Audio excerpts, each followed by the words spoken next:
Hi, welcome back guys. This is your friend, Cabbage Head Fanfics. Back with amazing fanfiction. This is the series of What If Deku Had the Phantom Identity Quirk? Now before starting, please give this video a like and subscribe to the channel if you want more videos like this. Now let's get into the fanfic. Izuku was prone to wandering, and sometimes it even took him as far as several wards over. He'd forever be grateful for choosing to wander the day that he walked down a street and a little girl collided with his legs. She'd looked up with terror in her bruised eyes even as she grabbed onto his knees. Bone deep, heart deep, he knew what she'd been through. If there was anything Izuku knew, it was running away. It's okay, he said breathlessly as he picked her up and ran into the street. He spotted a crowd further down and hurried toward it. Take my jacket. He tore off his hoodie and all but crammed it over her head, pulling the hood over and nearly covering her eyes. Tuck your hair in, okay? Her hands shook as she tucked her white hair into the hood. Izuku held her closer, using his arms to cover her bare feet and bandaged legs so it wasn't as noticeable that this girl was a barefoot escapee. Look, now you're all bundled up and you won't get too wet anymore. You're going to be fine. You're safe. We're going to the train station and we're going to switch at 1,000,000 stops. I can carry you the whole way. Then we're going to go grab some snacks. And maybe some shoes. I don't think mine would fit you, huh?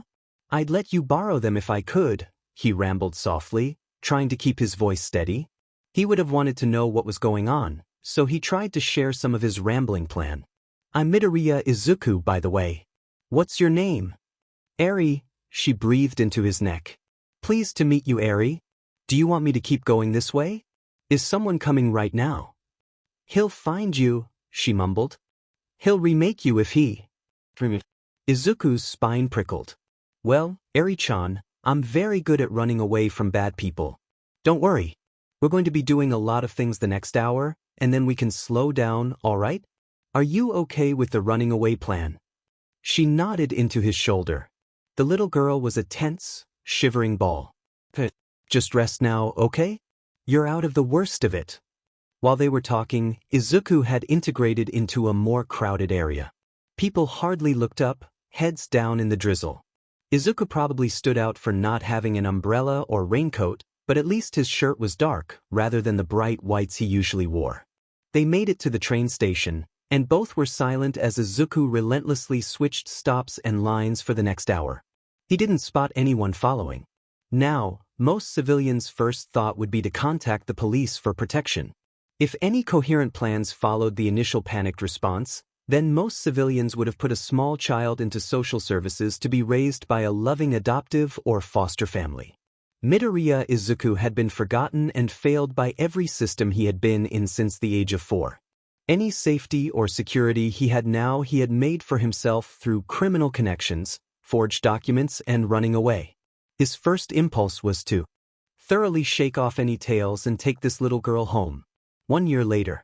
Welcome to the second annual Showman's Charity Ball. The announcer had a modulated, cheery voice and a red bow tie. We're in a striking location this year, the deep sewers beneath the city. A fitting location considering our guests this year. The announcer waved a black-gloved hand to the dimly lit room around him. Lights turned on to illuminate half a dozen men who were gagged and tied to chairs. Several were in suits, but a couple were in casual wear. All were middle-aged and above, and all sported various expressions of terror. Yes, I know that we don't have proper female representation this year, but in our defense all proceeds from this event will be going into various charities supporting survivors of SXL assault and harassment, and these men have unique qualifications. The announcer's LED smile stretched a bit wider. Your host promises to ensure proper representation at our next event corruption scandals. So stay tuned, viewers. Now, let me explain the game. Free a finger for them, would you, my friend? No, he laughed at someone off camera, not that finger. But understandable. Thank you, darling. Now you have access to your accounts, and you'll be donating money to these charities while I tell the world why you're uniquely qualified to donate to these organizations. Names, dates, etc. All the details. The life of influential politicians and businessmen who are used to burying their crimes with money. Whoever comes in last place for donations gets a special prize. Which is a surprise, so don't be stingy. The host held up a small, old-fashioned timer. Also, within the hour, these sewers will fill and all the refuse will be swept away. The announcer waved his hands. Now, your exit escort have been notified and should be coming shortly. We're not uncivilized. By that time, all of your contributions will hardly have left a dent in your funds. By that time, presumably, a response team will have been sent. Hopefully they'll get here in time. If they don't, well, either they're completely incompetent considering all the clues we gave them, or they've decided you're not worth the time. And honestly, could we blame them? Time-sensitive police cases worked with hero agencies, that was the norm. For showman cases, police worked with the Night Eye Intelligence Agency. Especially in a time-sensitive case with hostages. Those men, despite the crimes that the villain listed, did not deserve to die in a sewer. The showman had left clues around various wards. Every 5 minutes, a projection lit up on the side of a random building, showing the same message. The showman's message, the list of hostages' various SXL crimes and footage of each man donating money to a charity in a darklit sewer. Their arms were taped to a table, allowing them to shakily press numbers into a cannibalized laptop. Several police stations over a broad area were on alert, since each projection clicked on at far distances from the previous. There wasn't a pattern, and the projections didn't cluster in one area. The only clue to the hostage's possible location was a small number scrawled on each cheap, homemade projector. Detective Tsukachi tapped on a list of the numbers as if it would give up the truth. This is taking up too much time and manpower. The villains have likely already abandoned the area. Our priority is the hostages. It also makes for an excellent distraction, Sir Night Eye murmured. Our stations are on alert for any incidents that might be related. And the media's already monitoring the story. They're looking out for projectors as well. The detective's lips pressed together. We've taken them down, but media's already jumped on it. Projectors, public locations, turning on at set intervals. Each projector has a number, probably coordinates. One number showed up twice. Conventional coordinates are out, nothing matches. He's making us wait for the next clue. If we don't solve this, the public will watch as hostages are drowned. This is likely a ploy to kill trust in the agencies while fostering suspicions of corruption. Let's worry about the hostages before the media, Tsukachi said. Night Eye's phone rang. He put it on. Sir, we found the 5th projector. Not a number this time. Well, it says, Nether. Night Eye's brow furrowed, while Tsukachi entered the word into his tablet. The detective let out a small, incredulous sound. You know what this is? Night Eye asked. It's from an old game.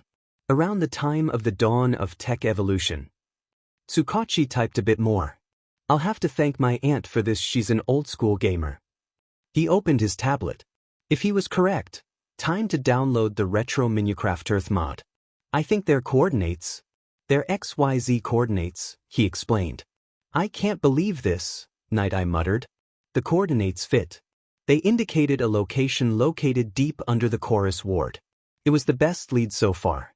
They dispatched units and heroes in the area, who warily entered the underground sewers from the middle of the wealthy shopping section of Chorus. From there they navigated the filthy maze of sewers beneath. No traps, the units reported. No deaths, either. None of the hostages were harmed, apart from psychological damage of an imminent death threat. Heroes, surrounded by flashing news lights, guided the hostages into shock blankets and ambulances. Despite the showman's words, the man who had donated the least was alive and well. In fact, after the hour passed, the sewer didn't flood either. Definitely a distraction, Night Eye said grimly. We haven't had any reports of a large-scale operation, Tsukachi said. We'll add this to the showman's psychological profile. Childish games, bluffs, misdirection, blackmail. And as for the victims, their careers are over. You'll have to investigate their crimes now. The news won't let this lie. They won't let the businessmen renege on their donations either. This media frenzy was likely another showman objective. I wonder how many of his objectives were met tonight. The detective formally thanked the hero and his agency for their help, and they parted with plans to go over the confiscated evidence later. Detective Tsukachi stuffed his hands into his pockets. It could have been worse. The hostages were safely retrieved, and there were no injuries. The villains had run, the news was in an ecstatic frenzy, and there was 1 hour left of daylight. The detective sighed. There was 1 hour left of daylight, and he'd be wasting it in a sewer. It was 2 hours past midnight when Izuku slipped into his small room with a sigh.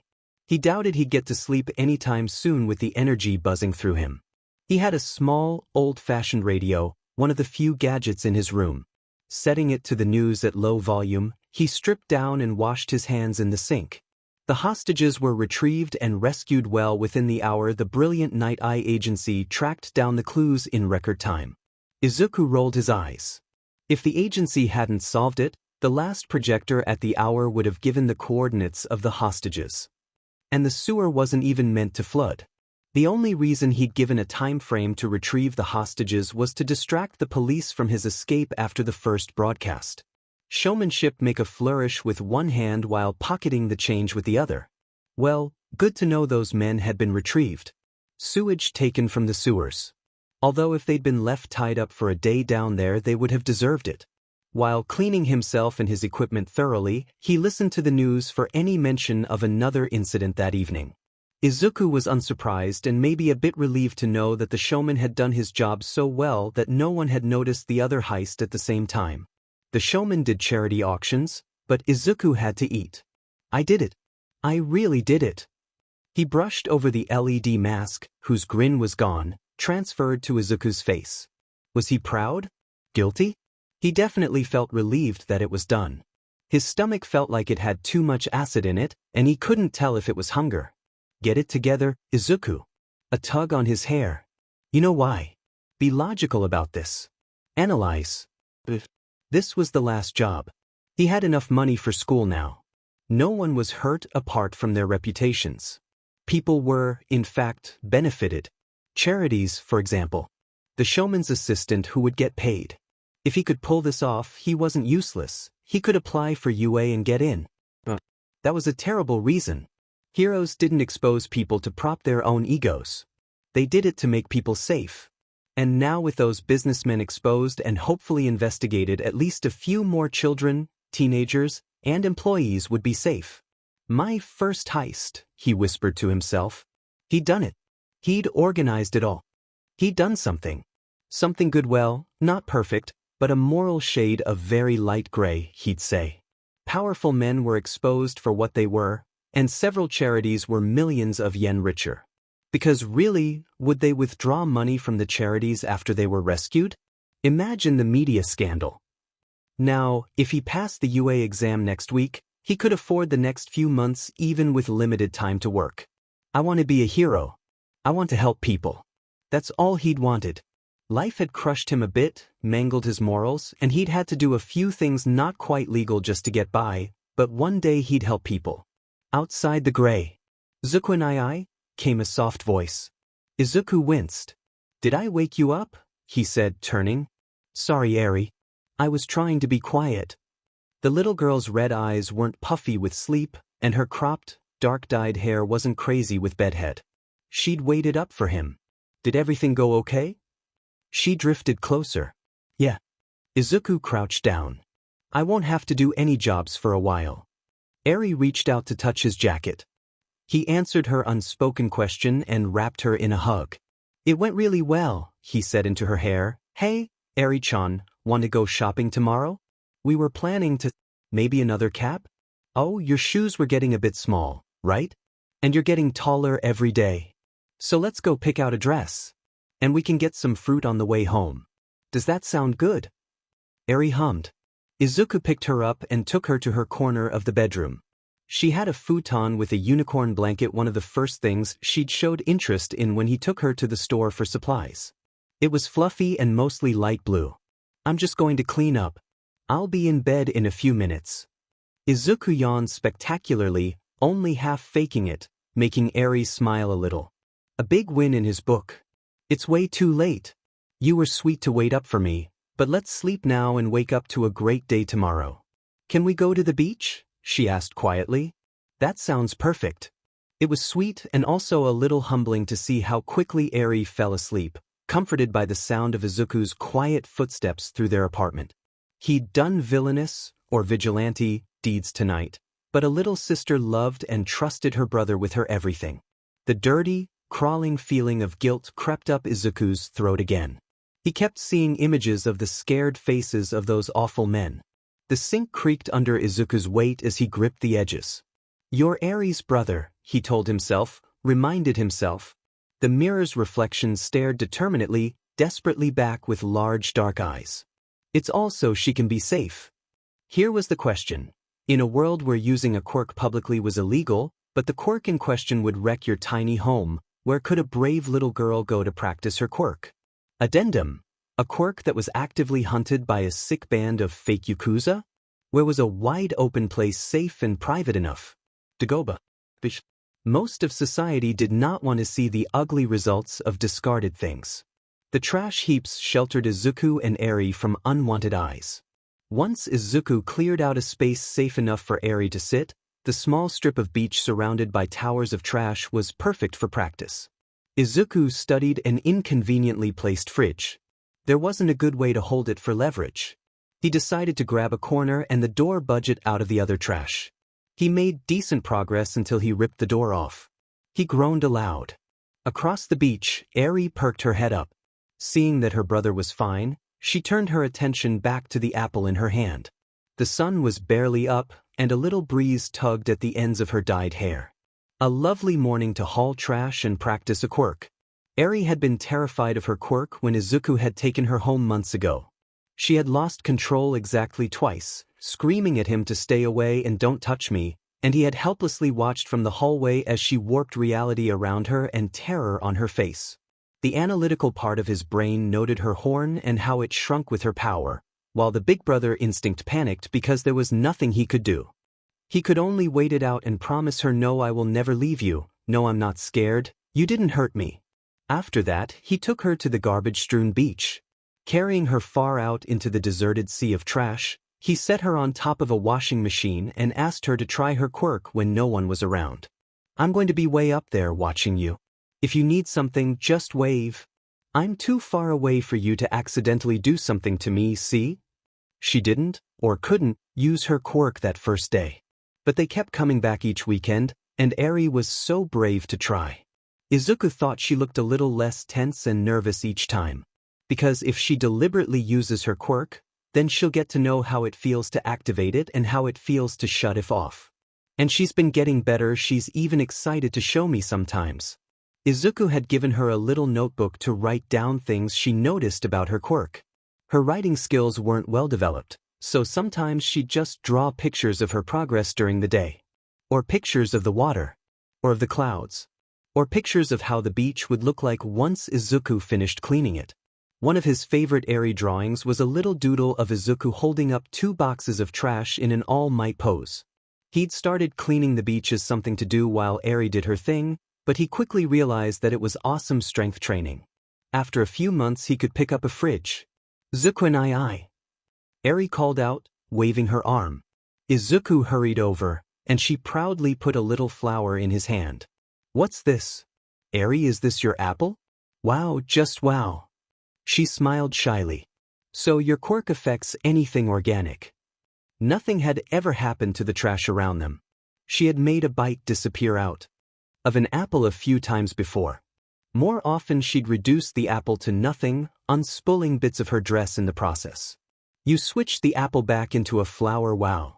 Can I hug you? After her nod, he picked her up and spun her in a circle.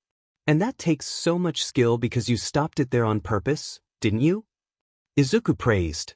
Eri giggled. You're a genius. How does it feel? I'm getting better, she said. You're going to help so many people. Imagine what you could do. You could be a doctor, or a florist, or a museum specialist. Or a hero if you wanted. You're doing so good. I'm tired now, though. Her horn was short again, a little nub. Izuku pushed her sun hat down over it. I'll take you over to the shade. I brought water. Is it okay if we stay a little longer? I want to beat the fridge. Beat it. It's winning. I can't let the fridge win. She watched him curiously after he set her down beneath the tree, watching him wrestle with the fridge. The beach had seen a lot of progress from Eri and Izuku. Their training was paying off.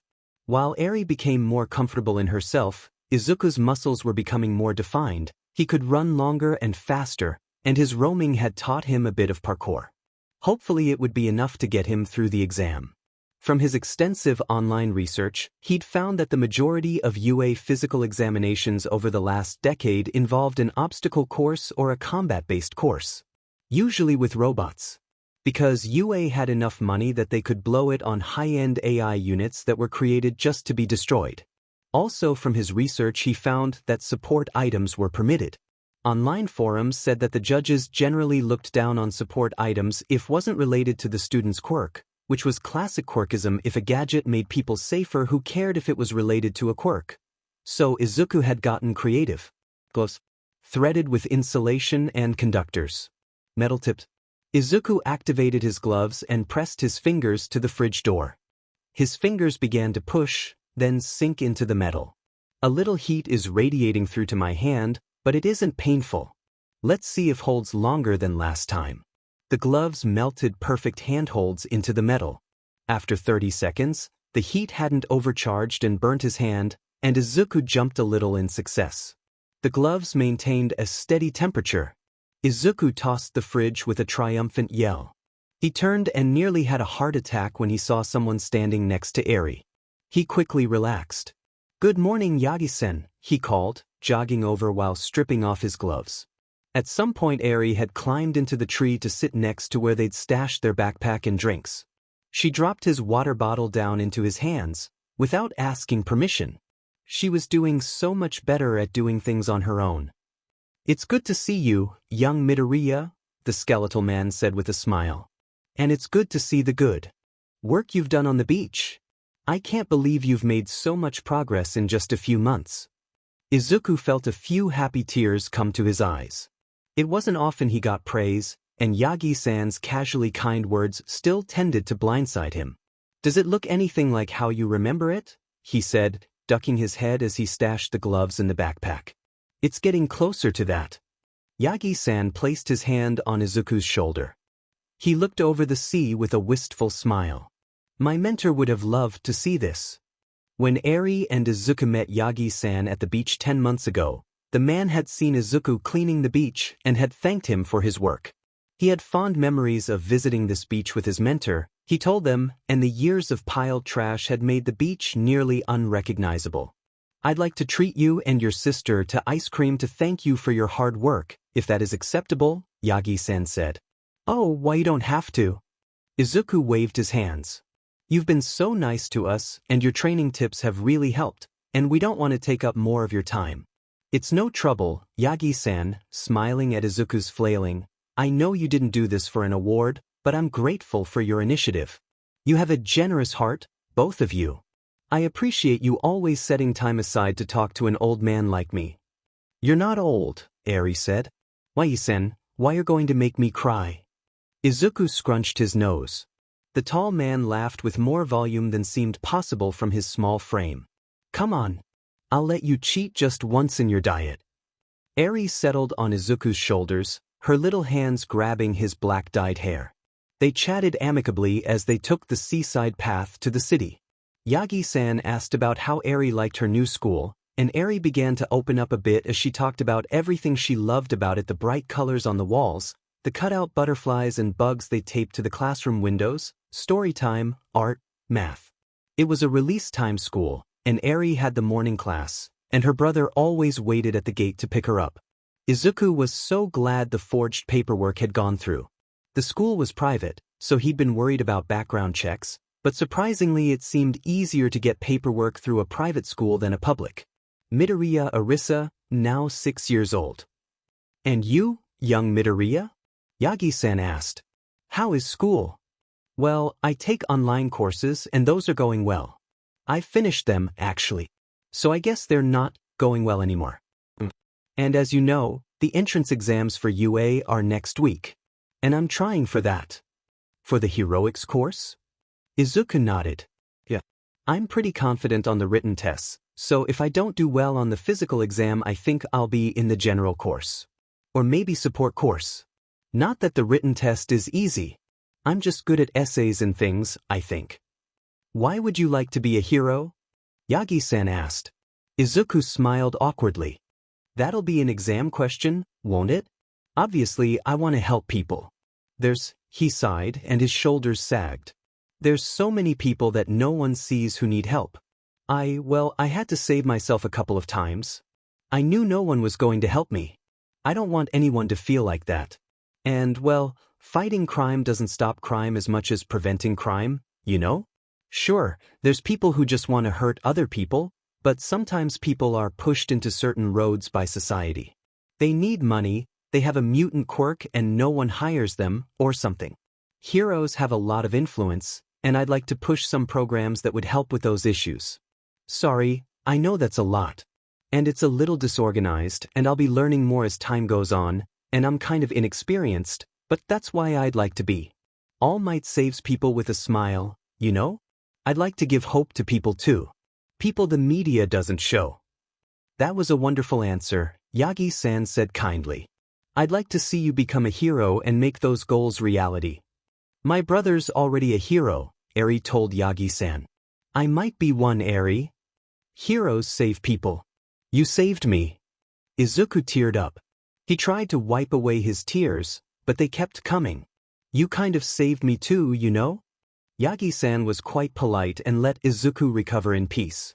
Eri patted Izuku's elbow. They reached the ice cream stand, and Yagi-san had to convince them to take double portions. Eri had a strawberry bowl, she loved her fruit, while Izuku had a chocolate. Yagi-san only bought a water, citing health reasons and age. Eri told him he wasn't old. Do you think you'd prefer to be an underground hero, then? Izuku tilted his head. It's a possibility. I don't have a flashy quirk, and I don't care about the popularity ranks. And it's basically state-sanctioned vigilantism. If I was, I'd have to push those programs through more well-known heroes who have better PR. I'd need some daylight hero friends. And I'm not good at friends. Unless you call accomplices friends. You've certainly given this some thought. What is your quirk? Izuku's hand tensed. This was where Ghost's hacking abilities came in handy. He'd fixed his quirk registry with a big fat lie. It's a mild energy stockpiler, he said. A bit like a mind and body strength enhancer. It's practically invisible, to be honest, but if I store enough energy I've found I can channel it through my hands with the right equipment. Yagi-san raised his eyebrows. That sounds interesting. You'd have to be very strategic in how you use it then. Yeah. And you, Yagi-san? Izuku changed the subject. What's your quirk? If you'd like to share it, of course, no pressure. Sometimes it's private, and it's kind of a social pressure thing nowadays to announce your quirk, so. The man coughed a little in surprise. It's a strength enhancement, not that you can tell by looking at me. His voice fell a bit at the end. Oh, so you know how my quirk works pretty well then. Izuku channeled every ounce of criminal poise he possessed into keeping his voice from going up an octave. And don't sell yourself short, Yagi-san, you gave me great advice on how to train to build strength. Yep, Eri said around her ice cream. Thank you. The man fell into silence as they strolled down to a quieter spot to sit. Izuku adjusted Eri's sun hat again to cover her horn, and they sat down in the shade. I saw that you saved someone from a villain a few months back. I what? How did you know about that? It was on the news. It took me some time to connect it to you, to be honest. The sludge villain, wasn't it? Yeah, and All Might saved us. I didn't do much saving. You bought a few extra seconds of time so that young man could breathe. You were the only one who responded in an area full of heroes and witnesses. I call that saving, my boy. I threw a backpack at his eyes and got in. Yes. You analyzed the villain's weaknesses and calculated your throw to hit the only tangible part of his body. Yagi-san's deep-set blue eyes gleamed with humor. The other heroes were waiting on a better quirk, while you threw yourself in to help a stranger even though you had an invisible quirk, as you said. Why did you do it? You ask a lot of questions, Yagi-san, Eri said. The man threw back his head and laughed. Yes. Sometimes it helps to articulate your reasons out loud. I'm asking because I admire your actions, my boy, and I want to know what was going through your head. Nothing, Izuku said. He couldn't breathe. My body just moved. And that, Yagi-san said, leaning forward, his eyes piercing yet warm, is why you'll be a good hero. That says more about you than you know. Izuku's eyes began to flow. The man couldn't just say things like that and expect Izuku not to cry. No one had ever told him that before.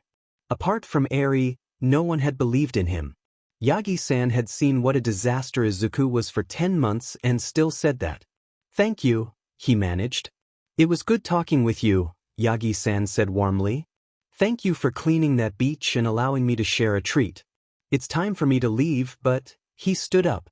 I'll see you next week. Izuku nodded, and Eri waved. Oh, young Midoriya? Yagi-san paused. I'm taking a teaching position at UA this year. I look forward to seeing your hard training pay off. Plus Ultra, my boy. The tall man waved and sped away, leaving Izuku gaping.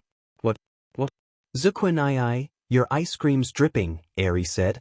It was tempting to crush the showman mask into pieces, then shards, then dust, but frankly Izuku was used to being broke and the LED could be repurposed. So Izuku stripped the mask and carefully separated the LED into smaller pieces. He could add it to other gadgets later. The name was stupid. Showman. But most villains picked a name, so if Izuku was posing as one he needed one too. Showman. The name had the benefit of explaining why he covered his face. No one asked why the showman wore a mask to jobs. Showman had had a short run of 3 shows, not even a season. The first show was a pre-recorded broadcast that exposed 3 government officials' dirty laundry. Showman laughed and sang a little and cracked jokes while 3 cheap, cannibalized projectors played the message around the city. His LED mouth grinned and popped bubbles and made frowny faces. His personality was the furthest from Midoriya Izuku as you could get. The second was the first annual Showman Charity Ball. The first job had gained the attention of some people willing to be accomplices for free. They liked the exposed message. His 2 accomplices helped kidnap 2 men, and the Showman team showed the world the businessman's history of domestic violence and left them taped to a second-floor office window. The first and second stunts were to build credit and reputation. He'd needed that to get consulting job offers. The third stunt, the most recent, was for the heist. Showman's last show. Not that anyone knew that. He'd needed money. He needed to go to school and get a real job. He needed equipment for vigilante hacking. He needed to pay his accomplices. He needed to pay for Eri's schooling and an identity forger's expertise. It was fine. No one was hurt.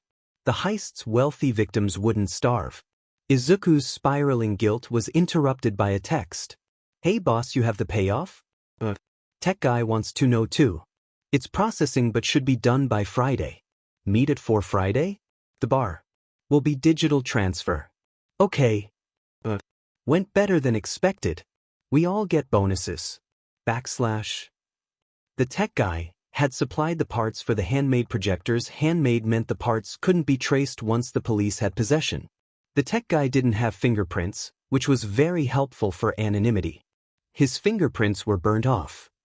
The processing meant Izuku was transferring the money through numerous offshore accounts to dilute the trail. The / was from the showman's assistant who had helped in the 3rd show.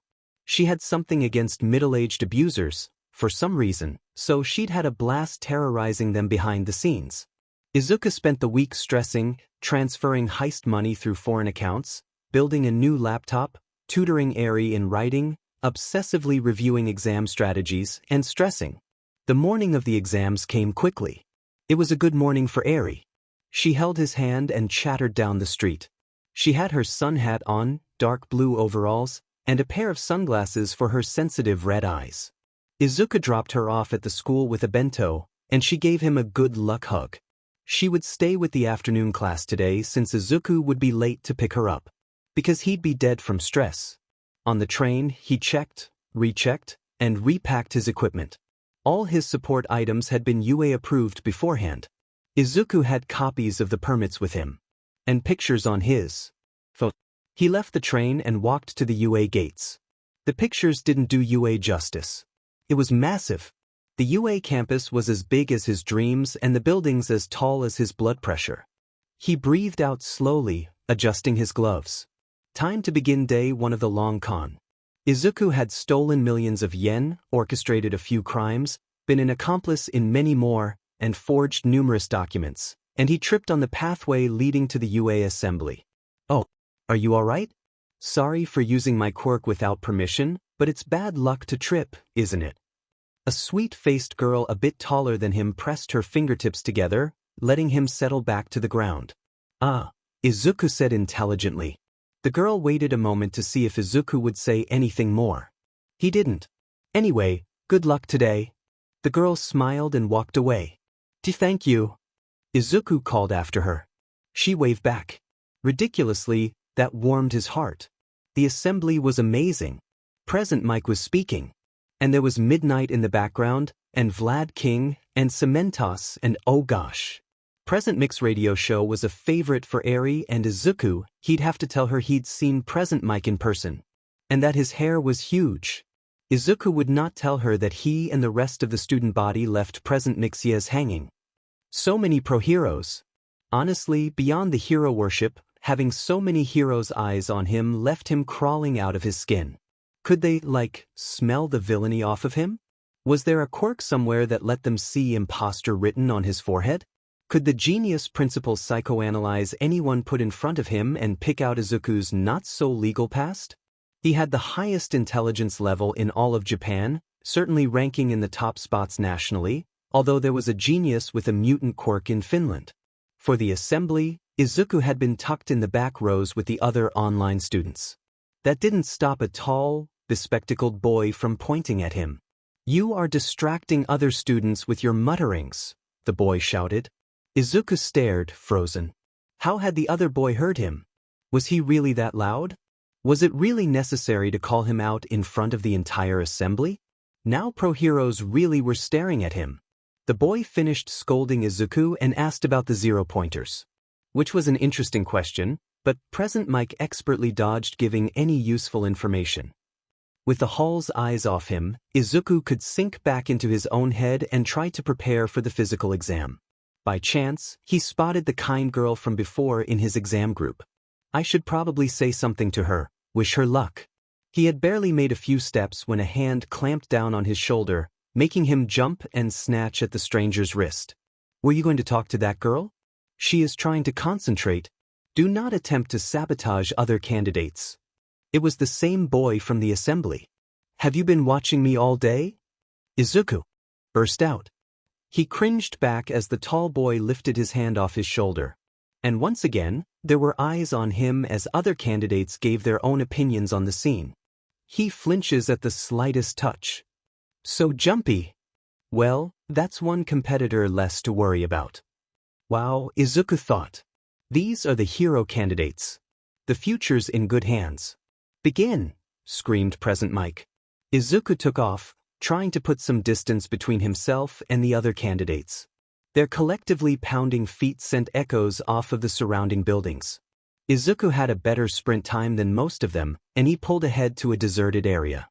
Or not so deserted, Izuku noted, as he saw the shadows full of beady little robot eyes. The first robot he spotted made him both flail in panic and excitement. On one hand, that's an actual robot with AI and a targeting system, and on the other it's targeting me. He dove forward, rolling, then ran and jumped off the wall. He managed to snag the robot's shoulder and slap his gloved hand against the back of its head. "Please tell me the mobility functions in the head." His metal-tipped fingers melted through the panel. The robot toppled, and Izuku barely managed to let go of the shoulder joint before pinched his hand as it collapsed. Other heroes began to arrive. Izuku melted 2 more robot heads before the area was flooded with flashy quirks. His big brother instinct activated as he pulled a laser stomach candidate out of the way of another laser. Soon after that incident, he shoved another candidate out of the way of falling rubble. Another had been grabbed by a 3-pointer, and Izuku shoved his hand into the elbow joint, melting all connection to the limb holding the student, and drove his fingers in the optics. Izuku ran away, trying to find somewhere that wasn't filled with students who had to be saved, Damn it. Where were the other robots? He only had, 7 points? Not nearly enough.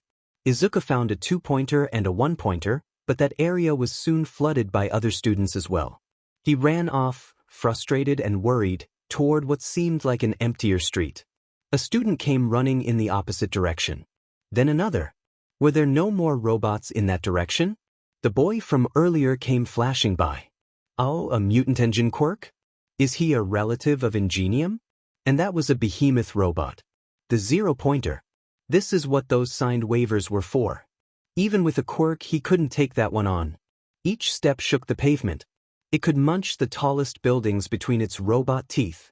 Izuku turned to run perpendicular from the 0-pointer. Maybe it had corralled some robots away, when he saw a figure on the ground. It was the girl from earlier with the gravity Quirk. The 0-pointer's footsteps had sent shockwaves through the city, tearing up pavement, and the girl was pinned beneath a slab. He ran at the kind girl, activating his gloves. Reaching her, come on, he dug his fingers into the slab of rubble and hurled it off her. Grabbing her arm and slinging it around his shoulders, he ran as fast as he could away from the 0-pointer. What?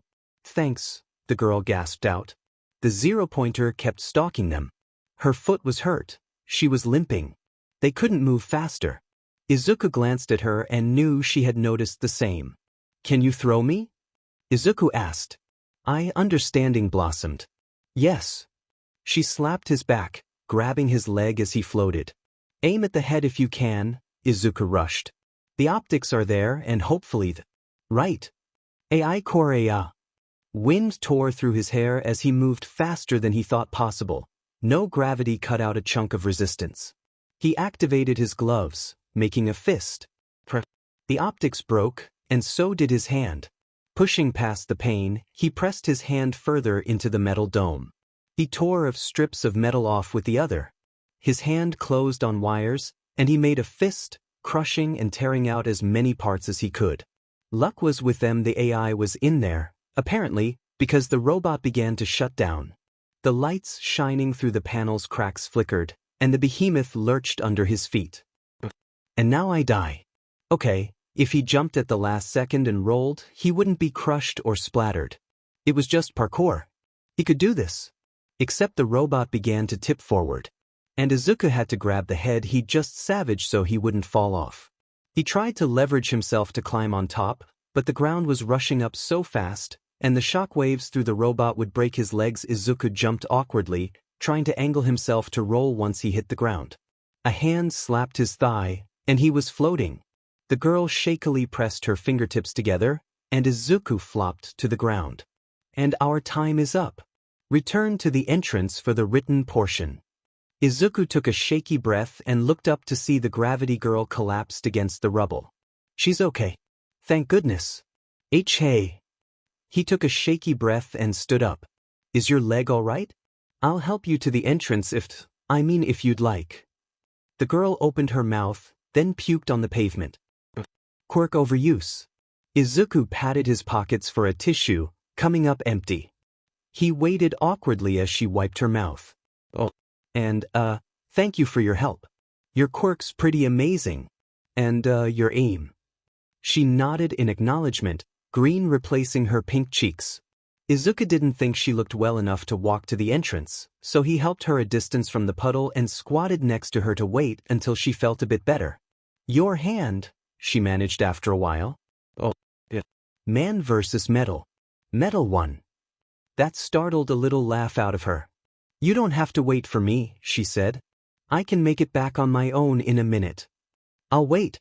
If that's okay? The adrenaline is crashing right now, so. She gave a shaky smile and put her head on her knees. Izuku felt for her. Nausea was the worst. He'd take a broken hand over persistent nausea any day. They didn't have to wait that long until a blue and yellow streak appeared down the street.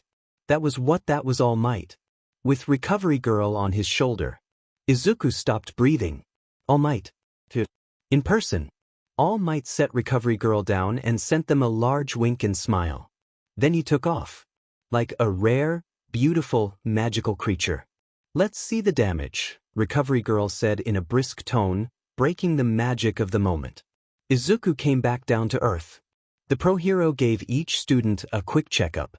She wrapped the Gravity Girl's ankle and pressed a kiss to her forehead.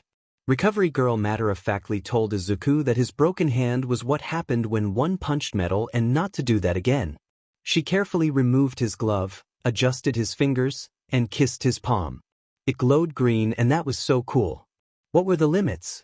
If bones were misaligned, would her quirk push them back together automatically? Did it instruct the body to knit the closest broken tissues together? If someone had lost a lot of blood, could she give them vitamins and encourage the marrow to produce blood faster? Was the quirk limited only to traumatic injuries, or could it be applied to persistent conditions or illnesses? We have an academic, the pro hero chuckled. Well, now you can take your test with your dominant hand. If there's time afterward, you can come ask me questions then, dearie. Now take these gummies. Izuku blushed and nodded. He and the Gravity Girl walked back to the entrance together. I'm Midoriya Izuku, he said shyly. Uraraka Achiko, she smiled, cheeks pink and much more chipper. We made a good team. Thank you for saving me. Good luck on the next part. You too. It was an essay question. Why do you want to enter the heroics course? Izuku looked at his hands. The gloves were off, exposing discolored scars down his fingers and wrists. Ever since his inarticulate answer to Yagi-san, Izuku had mentally revised his answer into something more eloquent. However, sitting in the pristine white UA exam, listening to the pencils of hero hopefuls around him, Izuku found an unfamiliar feeling burning through his gut. He was surrounded by students with brilliant, flashy quirks, who thought that a person with flinched at sudden movements meant less competition. He looked down at his scarred fingers. No, he couldn't write about the statistics. Over the past few decades, the term villain has replaced the less charged term criminal. The difference between the two is a moral judgment. A criminal breaks legal parameters to various degrees and must then face legal consequences, usually jail time and reformation. A villain is someone with evil as part of their character. Today, villain is equally applied to shoplifters and serial killers. Heroes are both part of law enforcement and the entertainment industry. The problem with the entertainment industry is that mass media does not have a good track record of portraying nuanced conflict. The protagonist is the hero, the antagonist is the villain, black and white, good and evil. Those with criminal charges can't find jobs after their release, and so they feel they are forced into certain jobs. This has been a historic problem. 20% of the worldwide population are quirkless, the majority of which belong to older generations. They are considered the biological refuse of a weak age. Studies show that 1 out of every 5 quirkless people are likely to commit suicide. 3 out of 5 have reported violent harassment. Nearly 80% are unemployed. This statistic is nearly 15 years old because no one has conducted any more recent studies.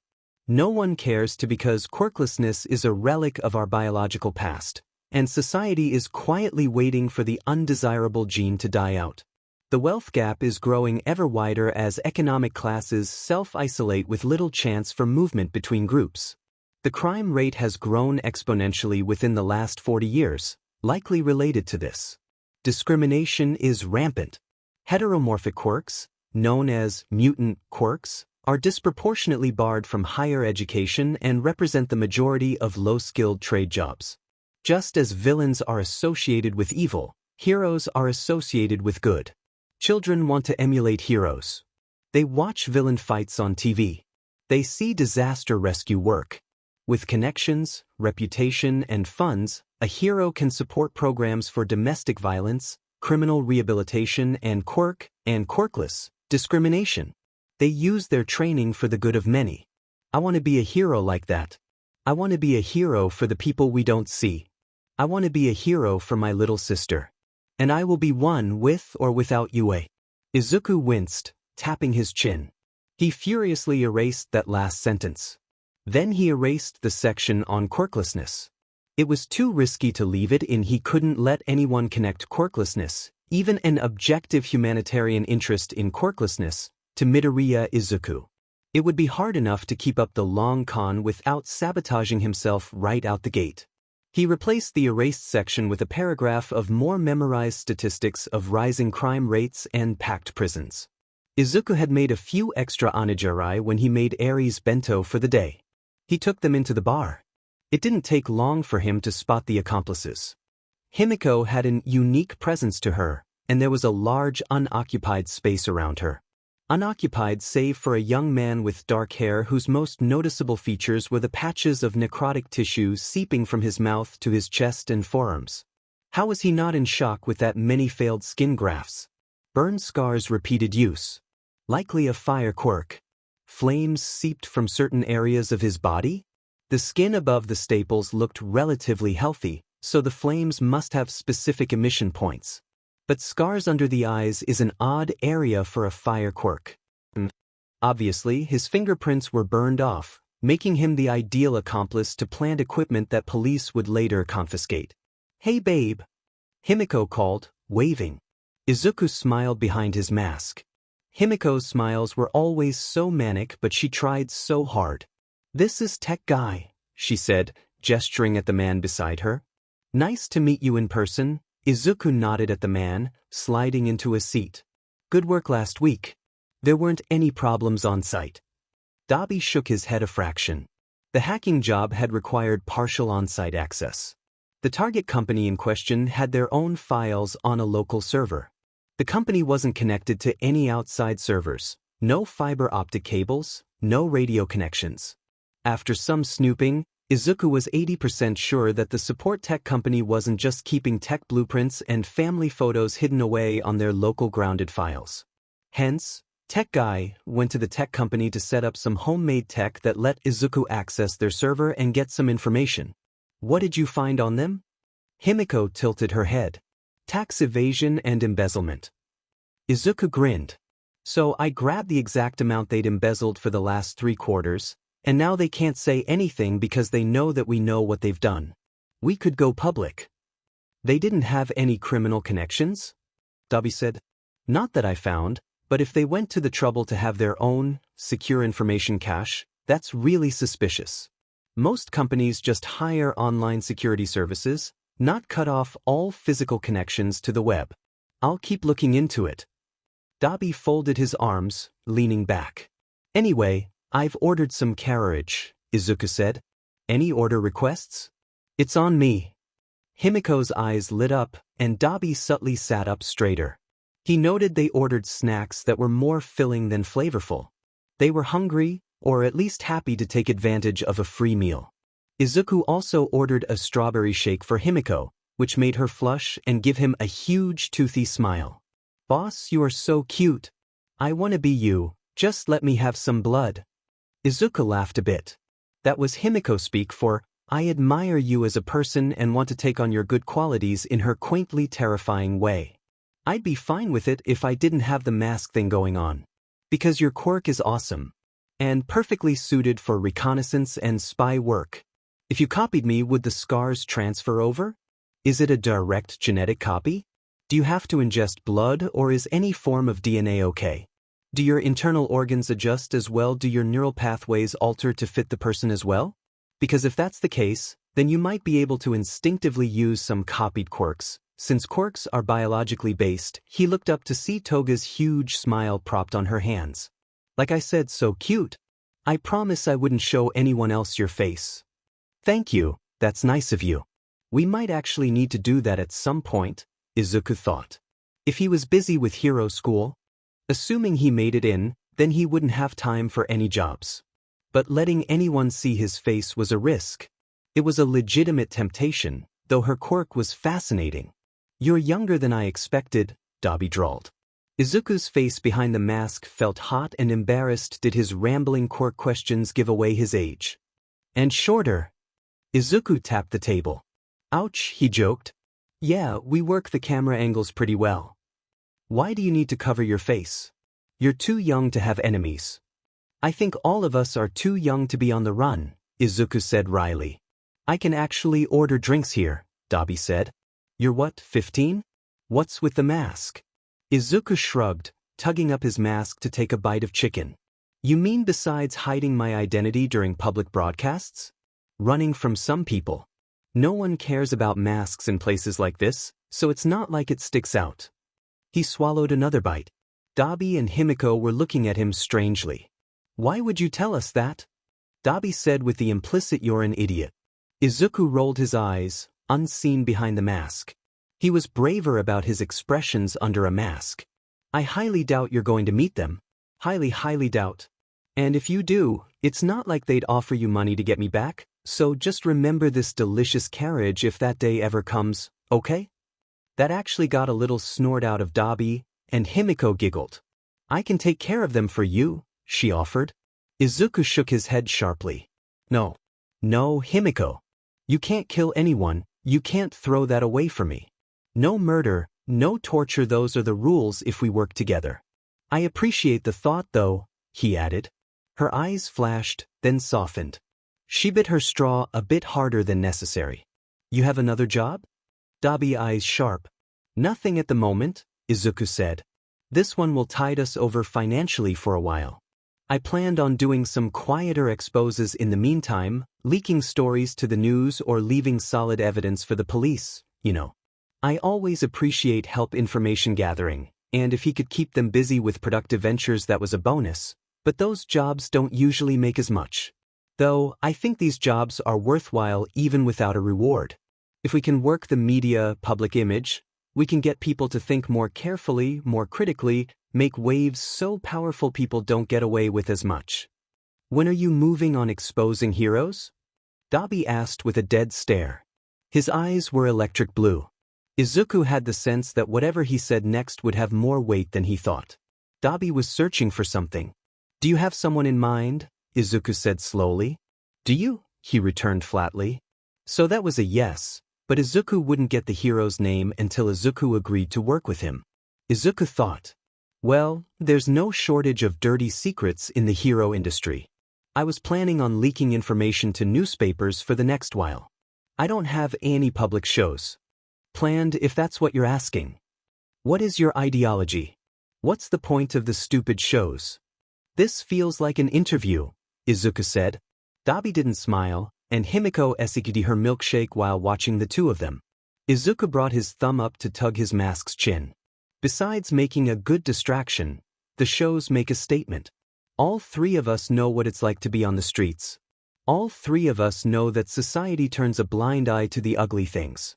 I try, he said carefully, to expose what the powerful are doing, and I try to make something good come from it. Like the donations to charity. Or helping people feel confident enough to press charges. Money can't make up for what they've done. They used money to cover it up. Well, yeah. But money and reputation are everything to them. Taking both away is much more satisfying than a revenge killing, as a wildly hypothetical example. Dabi's eyes narrowed at that remark. The entire system is corrupt. Do you think a few exposes that make one headline then disappear will make any difference? The only language they speak is violence. They'll understand action. His face contorted with the energy in his words, tugging at his staples and scars, and he quickly smoothed his mouth. Did it hurt to move his face? I'm not going to disagree with you. There's gonna be some big problems when you cross law enforcement with the entertainment industry, and yeah, both of those industries are pretty violent whether it's real or fake. I've seen heroes stand aside and do nothing and watch as people are dying. I've had them try to grab and hold me back from saving people that He cut himself off, flexing his scarred hands, and lightened his tone. Once, some heroes actually told me off once for doing their job for them because they weren't. Isn't that funny? But the public adores them. Police cater to them. The amount of power they have is ridiculous. You start killing them, we're gonna lose. We turn their publicity against them, we blur the lines by acting more heroic than them, we can win. We just can't act like villains. We give them nothing to hold against us. The scarred man leaned back, folding his arms. He studied Izuku contemplatively, giving little expression. Himiko side-eyed Dabi. Told you he's interesting. He grunted in acknowledgement. Text me for the next job, he said to Izuku, making to stand up. Izuku tilted his head. Get me info on that hero you hate, and we can plan a big one. You mean text me for the next job, Himiko said to Dabi. You don't have a phone. You don't even have a checking account.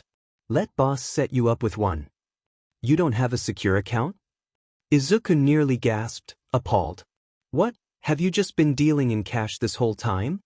Of course I have an account, Dabi muttered. It's not secure, babe, she told him with syrupy pity. You need a safe account for bigger savings.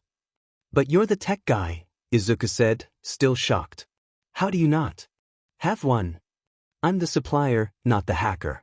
You act like illegal foreign accounts are common knowledge. Well, in this business, kind of, yeah. Himiko giggled at Izuku's horror and Dabi's disgruntlement. Izuku chattered aloud while setting up the account, explaining every step while Dabi pretended to be uninterested. Himiko scavenged the deep-fried remains of the carriage. As Izuku began to leave, he remembered what he'd brought. Snapping his fingers, Izuku dug out the onigiri. Oh, I brought these. I made extras today. Take them with you for later. Himiko grabbed one and put it in her hoodie pocket, while Dabi eyed the rice like it had insulted his fashion sense. It's not poisoned. I'm the hacker, not the assassin, Izuku joked. Consider it an advance payment for the next job? Dabi snorted softly and took one. It's gonna be a while until we see each next, huh? Himiko surmised. Her cat-like eyes seemed a bit sad.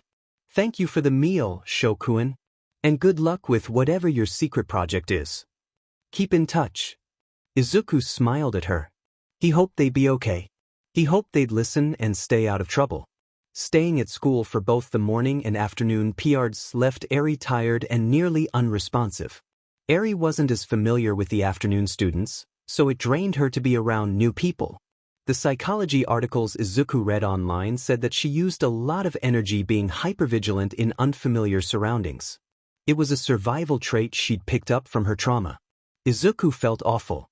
Eri's short hair brushed against his neck as he carried her home.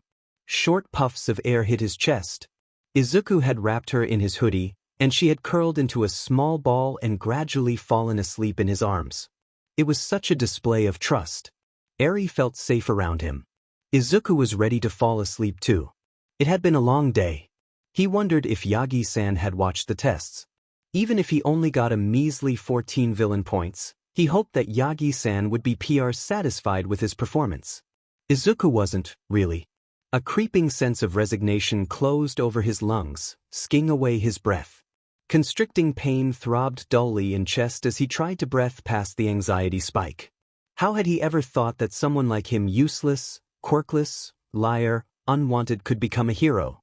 Why do you want to be a hero? He'd shared one reason at UA and another at the bar. Neither were untrue, but they weren't complete. He could be honest with himself. Because I'm angry, Izuku thought, finally admitting it to himself. That Eri was hurt. That I was hurt. That I had to save myself.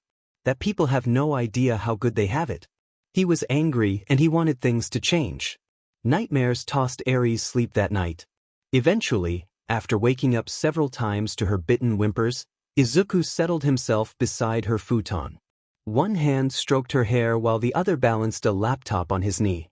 The screen light lit her blotched face, but despite the light her face relaxed in deeper sleep. When she woke, it wasn't to the hollow dark of a locked room or lab table, it was to her brother quietly typing at her side, illuminated by computer light. Even after a year, the labs still haunted her. Eri had shared pieces of what had happened to her, and Izuku pieced together enough to know that the Yakuza had had her and were experimenting on her. Took her blood, cut off skin, remade her. Though Yakuza were dying breed, replaced by villain groups, they still had enough power that Izuku wouldn't bring Eri anywhere near any government facilities. Yakuza had paid eyes everywhere, and Izuku didn't trust a hair dye, a hat, and forged paperwork to hide Eri from them forever. So, while Eri slept better that night, Izuku did not, for several reasons. The ghost was on the haunt tonight. The ghost's goal was to find who had done this Eri and end them so they could never so much as think of her again. A child's ghost would haunt them. After months of work, he'd traced enough financial activity around the area where he'd found Eri. He'd accessed enough government and private cameras around the area to roughly determine their quirks and analyze their weaknesses. And while gathering information on the Yakuza, He'd fed the police enough verified tips on smaller crimes that the police put a bit more stock in any messages ending with a ghost emoji. He was aiming for a relationship of trust as a reliable informant to police, but he'd settle for at least a Pavlovian effect if it meant they were more likely to investigate his tips. A robbery tip-off. _ An analysis of the weaknesses of an escaped villain's quirk. _ A report on the known quirks of the Yakuza group known as 8 Precepts. Ring operator degree. So Izuku nosed around for information and blackmail, and pieced together enough to send. Trigger deal involving Yakuza at the end of next week. Likely Thursday or Friday night. Location at or near, link. Another possible transfer at the docks. Large drag deal, meant to cross internationally. May involve trigger and other experimental drag types. One member has a venom quirk that is administered through skin contact. Ring operator degree. Would a ghost use proper capitalization? No, they would not. They were too busy writing haunting messages on mirrors to worry about that. Izuku had a brief mental image of himself dressing in a sheet and writing a message in bloody, dripping paint on the police building windows. Like a horror film. Or I could rattle the bars and howl. He giggled aloud, and that was his cue to go to sleep. Otherwise he might make mistakes. He had no doubt that the police had tried to send tracing packets through his messages a few times, but those were absurdly easy to thwart by rerouting the IP address and never connecting to local networks. He generally rerouted and set it to Taiwan. He'd upped the bit encryption far past 256, disconnected from all fiber optics that would tell a physical location, and piggybacked on various satellites. In any case, he usually sent messages while in a cybercafe just in case the police, or others, had a technology quirk he hadn't heard of that could track him down. Never assume you're smarter than your opponents, he reminded himself, because you really aren't. As evidenced by the general quality of his life. Exhibit Izuku. He was really only good at tracking and gathering information through practice. Haunting done for the night, Izuku lay his pillow next to Eri's futon and crashed on the floor. It was difficult for Izuku to get out of bed that morning until a clatter from the kitchen told him that Eri was awake and moving dishes around. She was 6. She shouldn't be making breakfast alone. That jolted him awake. Good morning, Eri-chan, Izuku smiled, leaning into the doorframe. Eri had dragged the small steps tool to the counter so she could reach the sink. Good morning. I want to make fish. Okay, let's do it together. They had miso soup in the fridge and a bit of rice, so Eri warmed that up while Izuku grilled the fish. The bags under her eyes weren't too bad. She was more energetic than yesterday at least. Not for the first time Izuku wondered if he could find someone better, more qualified, to look after her, but he quickly dismissed that thought with well-worn arguments. No one was there to tell them what was normal. If they were happy and healthy and safe, that's what mattered. Izuku had spent many late nights reading books and articles on child psychology, stressing over ruining his little sister somehow. One thing Eri was absolutely excelling in lately was asking to do things, especially things for Izuku. It was great progress. If Izuku thought about the bruised little girl from a year ago, who quietly accepted everything happening to her with silent tremors, he wanted to cry with how much she'd grown. From a ghost to a girl. Each month and week brought new steps and growth that unveiled what a curious, kind, blunt little person Eri was now that she was allowed to be. I want to make katsudon for dinner, she said. Because your mom made it for you, and it's your favorite. Izuku's heart panged. Yes, she did, he said softly. Thanks, Eri. We have to celebrate you getting into hero school. They haven't let me know yet. You're a hero, Eri said. So you get to go to hero school. And in her mind, that was that. Eri, I love you so much. He plopped a kiss on her head. How did I ever get blessed with you? His first reaction over so many years was to immediately refuse any compliments or favors, but he had learned to swallow it. Accepting gifts with praise was how to best encourage someone to keep doing kind things. One of the parenting books said something about that. Eri scrunched up her nose with happiness. She gave Izuku a quick hug, then turned her attention back to the soup. Do you have a favorite food yet, Eri?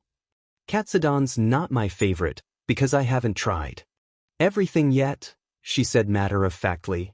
But I like it very much. But we have to try everything first. Izuku nodded. Next time we can pick something you want to try, alright? She hummed. Hey. I recorded Present Mix Midnight Show. Want to listen?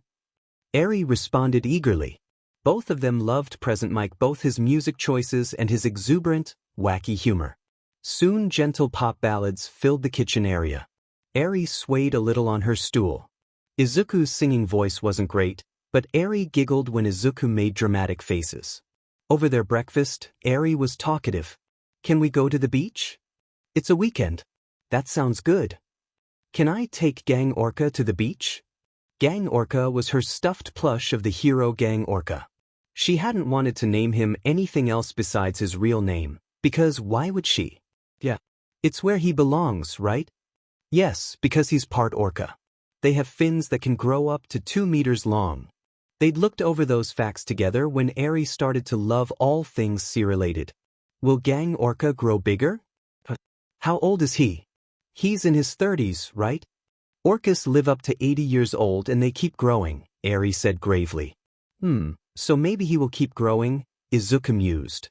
Heteromorphic quirks influenced a person's behavior, but it didn't always dominate it. Some people with reptilian-type traits weren't cold-blooded, for example. Maybe one day we'll get to meet him and we can ask him. Are there orcas in our sea? Are they far out? I have no idea. Here, let's check. Izuku grabbed his laptop, closed some background information monitoring processes, and searched for orca whereabouts. For the rest of breakfast, Eri read him orca facts from the table while he washed the dishes. 10 minutes by foot in the northerly direction lead to a hardware store. Izuku frequented the shop for the hard-to-find hardware and to chat with some of his favorite people. It was a front for underground supportware distribution, a thriving illegal market. The majority of business wasn't even for weapon-grade supportware. Governmental restrictions on hero-grade supportware were through the roof. Izuku had read the statutes, and one couldn't even wear quality prosthetics or use construction-grade bracers without a license. And licenses were expensive. They also required a lot of paperwork, hoops to jump through, time, and disclosures of personal information. Kaneko's Hardware, the yellow sign said brightly. The bell chimed softly as they walked in. The store was brightly lit through large windows. It was brightly lit and cluttered with various projects. To one side, shelves proffering wares were ordered neatly, while the other side was full of repair jobs and incomplete projects. Wood dust hung in the air. Izuku breathed in the scent. I might need some more insulators, wire, too. He ran through a mental list, running through his budget. It was such a relief to have savings thanks to the last heist. Deeper pockets meant less stress. Hey, it's our prodigal son. Kaneko Isao leaned over the counter. A scruffy beard framed a wide, toothy smile. Oil streaks ran up his arms and apron. Hey, Isao-san, Izuku greeted. And the princess. Isao executed a bow. Eri bowed back, clinging to her Gang Orca plush. Good to see you both, Isao said. Hey, we need you to do a sweep soon. Same price. Same price, Izuku confirmed. I'll do it tomorrow if you're in. Sweeps were security sweeps, though the place could use a literal sweeping as well. Izuku had a vested interest in keeping the Kaneko's shop out of the suspicious eyes of the law. He covered their business trail, and in exchange, their address was his official address. Isao raised his arms. We're always in. Work never stops. That's a good thing, I guess. Yeah. Now, what are you here for? Any new projects? No, just fine-tuning the old one. His gloves needed constant maintenance. I wanted to let you know that I'm expecting mail here. Can you let me know as soon as you get it? Sure. Anything to look for specifically? I should be getting results from high school soon. Isao raised his brows. Congratulations. You're growing up fast. He sighed. They grow up so fast. Just yesterday I was teaching you how to microwire. Before I know it, Eriheim, you're going to be welding in the back. When your brother gives permission, of course. Izuku put a hand on Eri's cap. It was true, even within a year she'd outgrown many of her clothes. Keeping her in shoes that fit was a challenge. Before we know it, you'll be taller than Isao-san, Izuku said. I hope so, Eri chirped. Isao-san wasn't very tall. The man laughed in good humor. All right.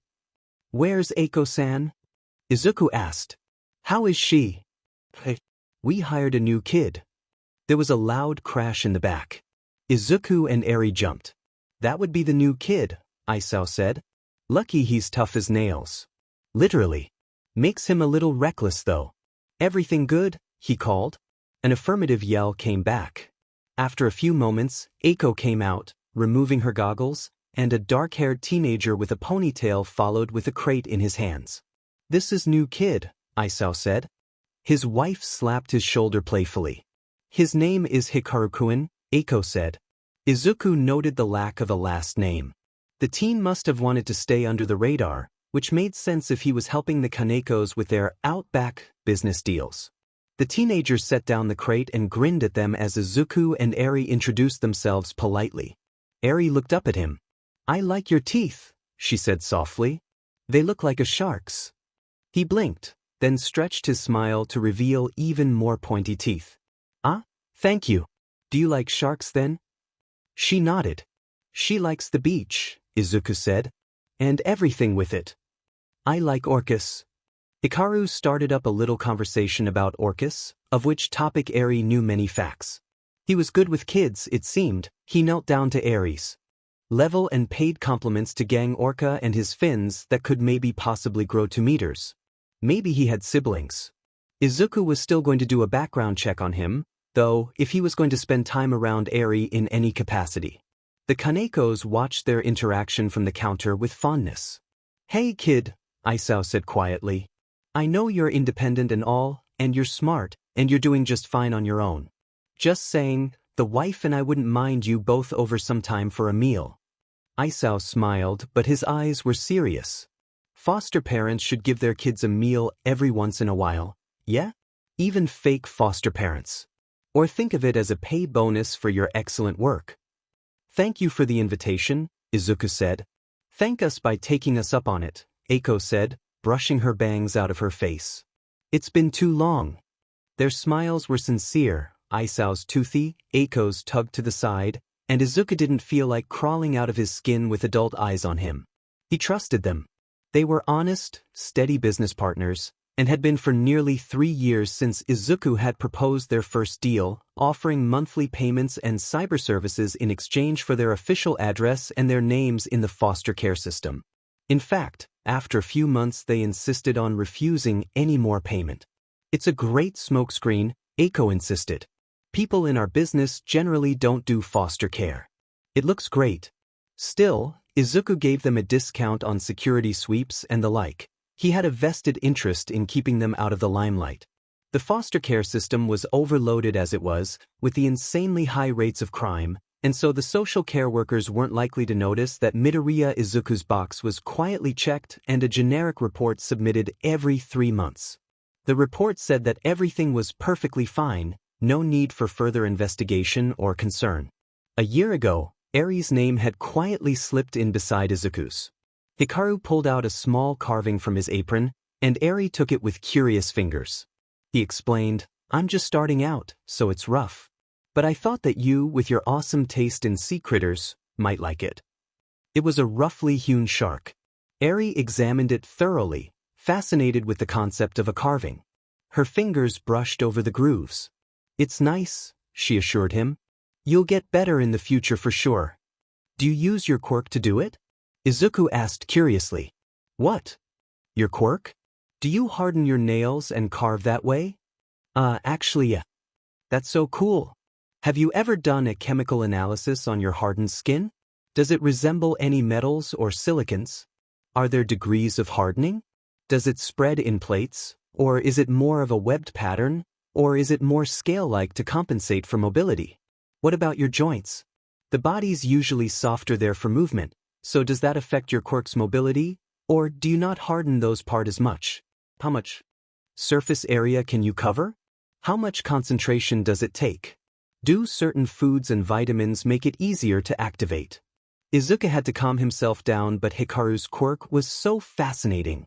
His fingers twitched to study it and capture everything on paper. Hikaru looked a little blindsided. I'm not sure which to answer, man. You'll get used to it, new kid, Isao said, and Eiko swatted him lightly. He's our resident genius. Meeting them in a back alley deal 3 years ago had been one of the best decisions of his life, Izuku thought. 2 weeks went by, and the weight in his chest grew fatter and heavier. The Kanekos, jokingly, told him that they loved seeing their estranged foster son more often, but he should chill out. Izuku asked for mail updates multiple times a day. His restless energy found an outlet in relentlessly harassing the Yakuza as Ghost and clearing the beach as Zukunai. You're almost finished, Eri said happily, as the two surveyed the sea stretch one cloudy morning. Yeah. He looked down at her. Both of us have made a lot of progress these past few months, haven't we? Izuku held out a fist and Eri tapped her little one against his. Yeah. Plus ultra. She kicked off her shoes to go dabble her feet in the water. Izuku pulled on his gloves with purpose. If his calculations were correct, he'd finish cleaning the beach today. If his other obsessive calculations were correct, he should be getting a UA letter today or tomorrow. Izuku activated his gloves and drove all of his manic energy into a particularly thick slab of metal. Yagi-san had provided dumpster containers for the larger trash items, and every few days they'd be emptied for a new load. That was a blessing. While Izuku had enough money now to rent some containers, after the recent heist, he still didn't want to contact the city government to haul it away. Being a criminal made it hard to do community service. Look, Zukunai. Eri came running up to Izuku as he caught a breath. In her hand she held a large, flat, pearly pink shell. Izuku gasped. It's the biggest I've found. Eri's cheeks bunched with pleasure. Can I keep it? Of course. It will be nice to decorate your side of the room, won't it? Now that the trash is gone, it might be easier to find shells from now on. Eri carefully wiped away the sand and tucked the shell into the front pocket of her overalls. Her eyes drifted past her brother. Yagi-san's here, she said. He needs to see my shell. Izuku turned and sure enough, the gaunt man stood near the beach trail. Yagi-san waved. The man was too tall. It was funny watching him bend in half to get closer to Eri, then kneel down when that wasn't enough. He praised Eri's beautiful shell, looking at her softly. Izuku noted that his eyes flicked over the scars on Eri's arms. They were generally covered with long-sleeved clothes, just as Izuku covered up his own, but Izuku couldn't bring himself to make them cover up at the beach. That kind of defeated the purpose of visiting the beach. It wasn't surprising that he was observant even before Izuku found out he worked at UA. The man's knowledge of strength training suggested some manner of martial arts training, which emphasized observance and discipline, and it wasn't too large of a leap to consider that the man had some ties to the hero industry with that kind of background. And heroes were specially trained in combat, rescue, first aid, and trauma victim care.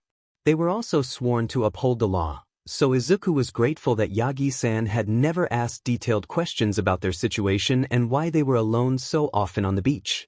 Maybe he'd noticed that no injuries or bruises were fresh, so there was no urgency.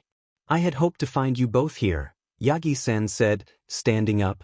The progress you've made in 2 weeks is astounding. What a beautiful view. Izuku mumbled a thank you. I can't believe you work at UA. Izuku blurted. He also couldn't believe Yagi-san had dropped that bomb and then ran off. What's that like? Yagi-san tended to oscillate between a larger-than-life booming personality and a quieter, wryer persona. At the moment, his dazzling smile was on as he gave a thumbs up. I'm starting this year, so it will be quite the adventure, my boy. So far I've been assisting in assessing the physical exams. A cocktail of dread, hope, and embarrassment swirled in Izuku's stomach. Did you watch my practical then? I did, my boy. Your technique was very impressive. You fought without overly relying on your quirk for the majority of the exam. Of course I did. His heart did something funny. That's how things are. He shrugged, then realized that may have seemed rude.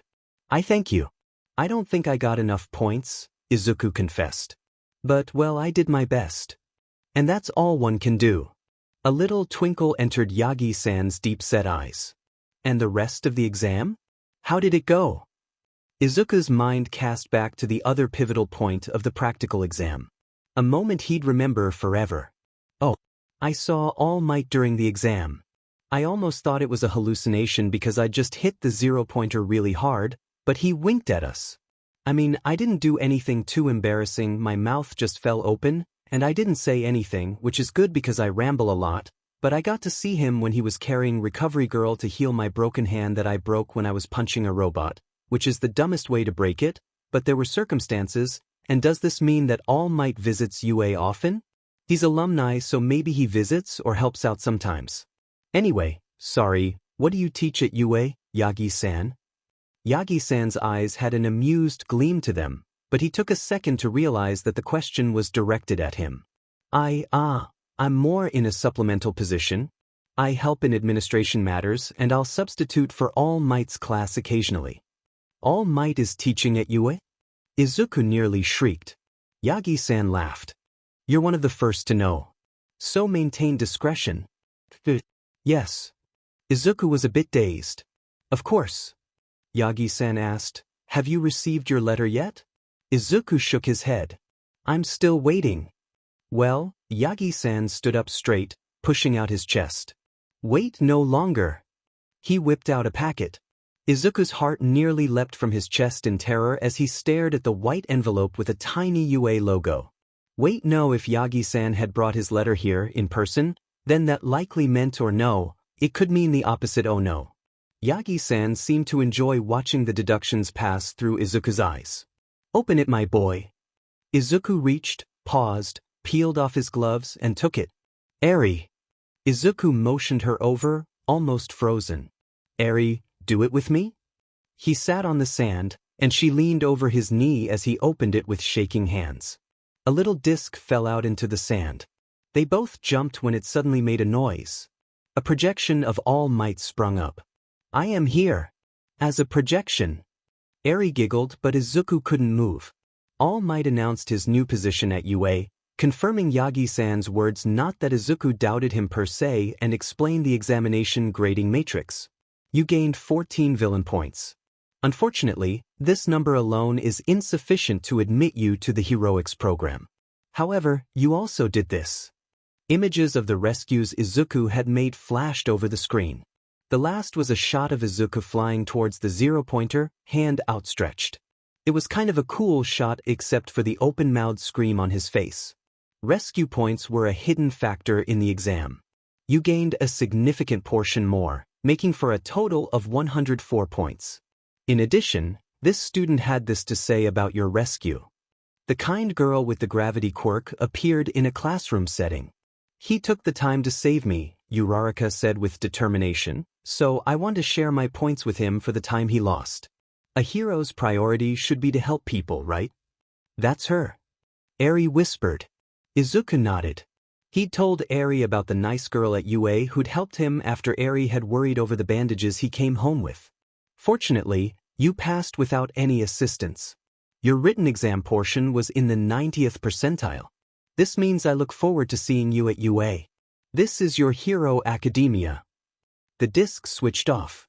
Eri took it, wiped off the grains, and handed it to a frozen Izuku. He automatically, numbly, closed his fingers around it.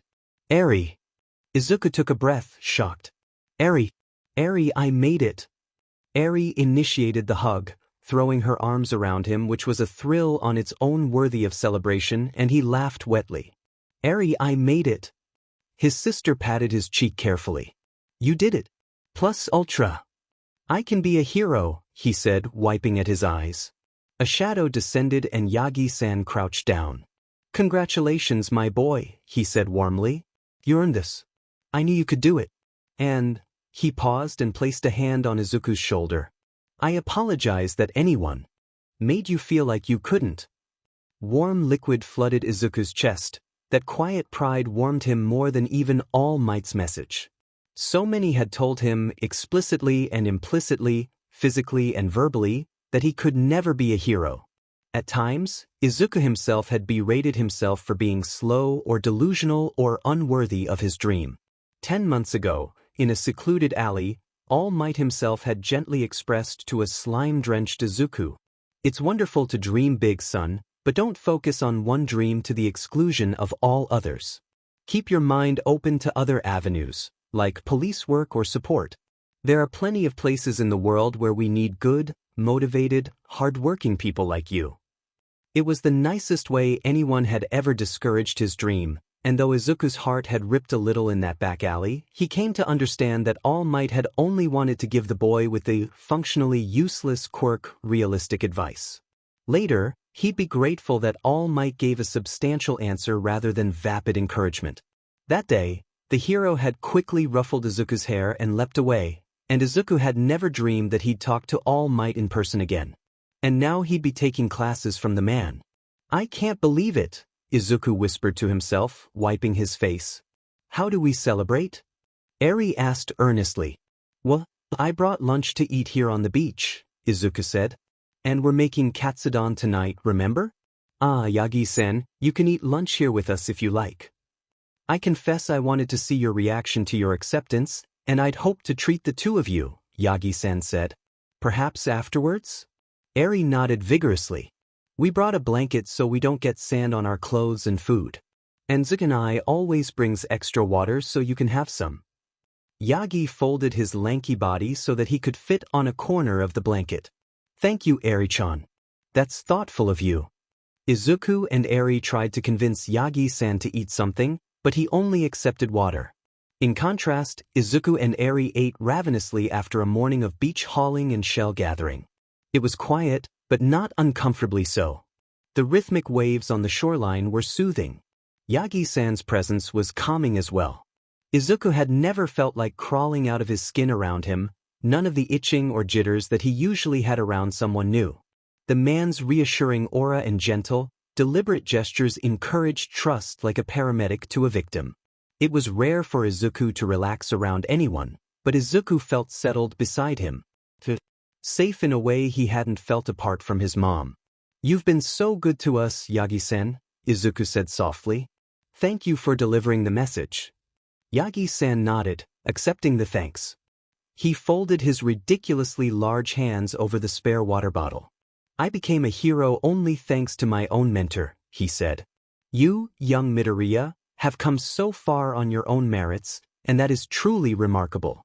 But in the future, I hope you can trust your teachers and fellow heroes to challenge you and help you grow. Heroes shouldn't work alone. Yagi-san smiled, looking over the clean beach with a distant look in his eye. He turned to face Izuku. Work hard, my boy. And I'd like to return the favor and have lunch with you at UA sometime. If you press this button 3 times, it'll contact me and send a call through. If something goes really wrong, you can call the police. What was the number again? 119. Eri said. Yeah. So, other than the little panic button, there's one more extra feature.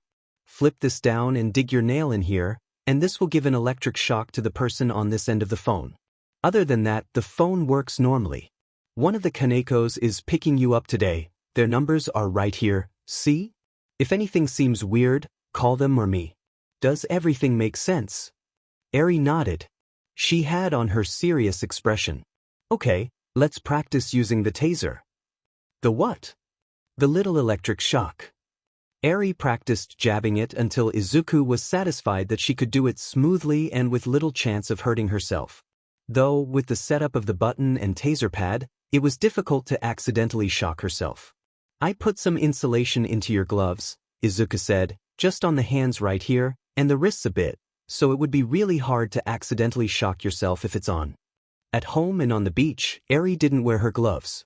But crowds made her nervous, so much organic matter, so many people, in one place that she might touch and activate her quirk.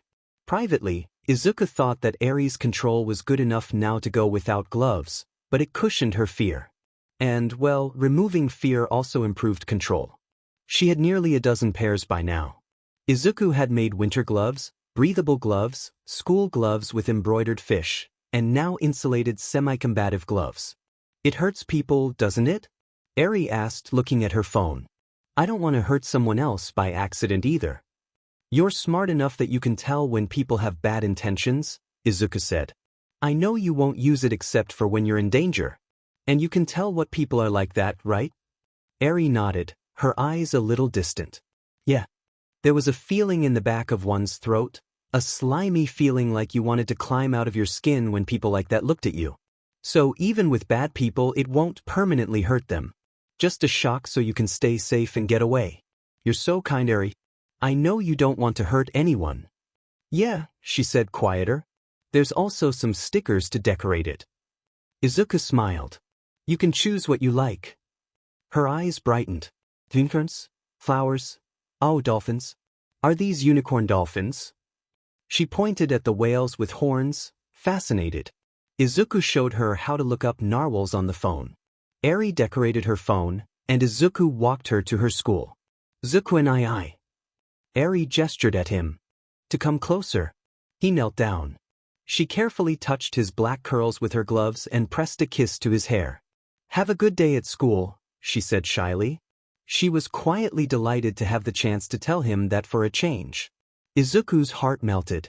He usually gave her head kisses when he dropped her off, and now she'd given him one. You too. He knelt down to give her a farewell hug.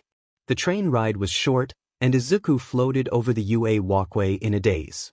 The sun peeked over the horizon. It was early morning. He had wanted to come early to find his classes. He wasn't going to be late on the first day. There were 2 students in class, the glasses boy who called him out at the assembly, and a face he hadn't seen in 3 years. It was like ice water drenched his dream. Of course they were in the same class. The only one who might be able to poke holes in his story. And an arrogant, unfortunately intelligent, blowhard and bully. Steel spine, Izuku told himself, trying not to shrink into himself. You are taking down yakuza and criminals at night. You can do this. The glasses boy was talking to the blonde boy, lecturing him by the sound of it, when Izuku stepped in. Bakuga's eyes rolled away and towards the open door. You. Bakuga's eyes narrowed, and he set his feet down and stalked forward. And it begins. Izuku tensed his shoulders but gave a small smile. Hey Kaken. It's been a while. 3 years, apart from the slime villain incident. What the hell are you doing here? I missed you too. That set him off. You useless nobody, how did a sack of useless Deku get into UA? You cheated, didn't you? You're quirkless. Effin' cheater, I'll kill you. The final snarl accompanied Bakugo grabbing Izuku's shirt. Abrupt fury filled his chest that he was trying to make him feel small. That he wanted to see him flinch back. The fury lit him from throat to fingertips, and if he really had a quirk it would have activated out his hands. Turns out that doctor's been kicked out for malpractice. Izuku lied, trying to keep calm. He needed to keep a low profile here. Why was his life like this? I've got a quirk, and I got into UA. So let's do our best and achieve our dreams, okay? Teach worthless. Bakugo sneered. Let's see how long they let you stay. Like you've got a quirk, I bet it's some useless type to match you. He let go of Izuku's shirt. The uniform was scuffed slightly black. Izuku sidestepped. It's good to see you again and chat properly, Kaken. The slime villain thing didn't give us a chance to catch up. Bakugo snarled at the reminder of his rescue, and his hand popped. Several students entered the classroom behind them, and the movement was enough to break the tense moment. Bakugo slumped back in his seat. Greetings. I am Ida Tenya. Ida was tall, loud, and fast in everything he did. He even bowed quickly. Which made sense if he was an Ida. Midoriya Izuku, Izuku said, smiling despite himself. Bakugo swore. Lying. About your name now too? It is my name. Izuku threw a gritted smile. Stay out of our conversation. Stay out of my life, stalker. Do the world a favor and stay out of UA. They'll kick you out as soon as they see what a lying is. It's good to meet you, Izuku said loudly, bowing to Ida. You are the one who scored highly in the rescue points by disabling the zero-pointer. Congratulations on your top placement. It was insightful of you to realize that rescues could accrue points. I confess I did not realize that there were points to be had. Also, I was out of line when I first spoke to you, and I wish to apologize. He made a shallow bow. Izuku softened at the blunt apology. Maybe he judged him too harshly. Ida had probably been nervous at the exam day too. Thanks.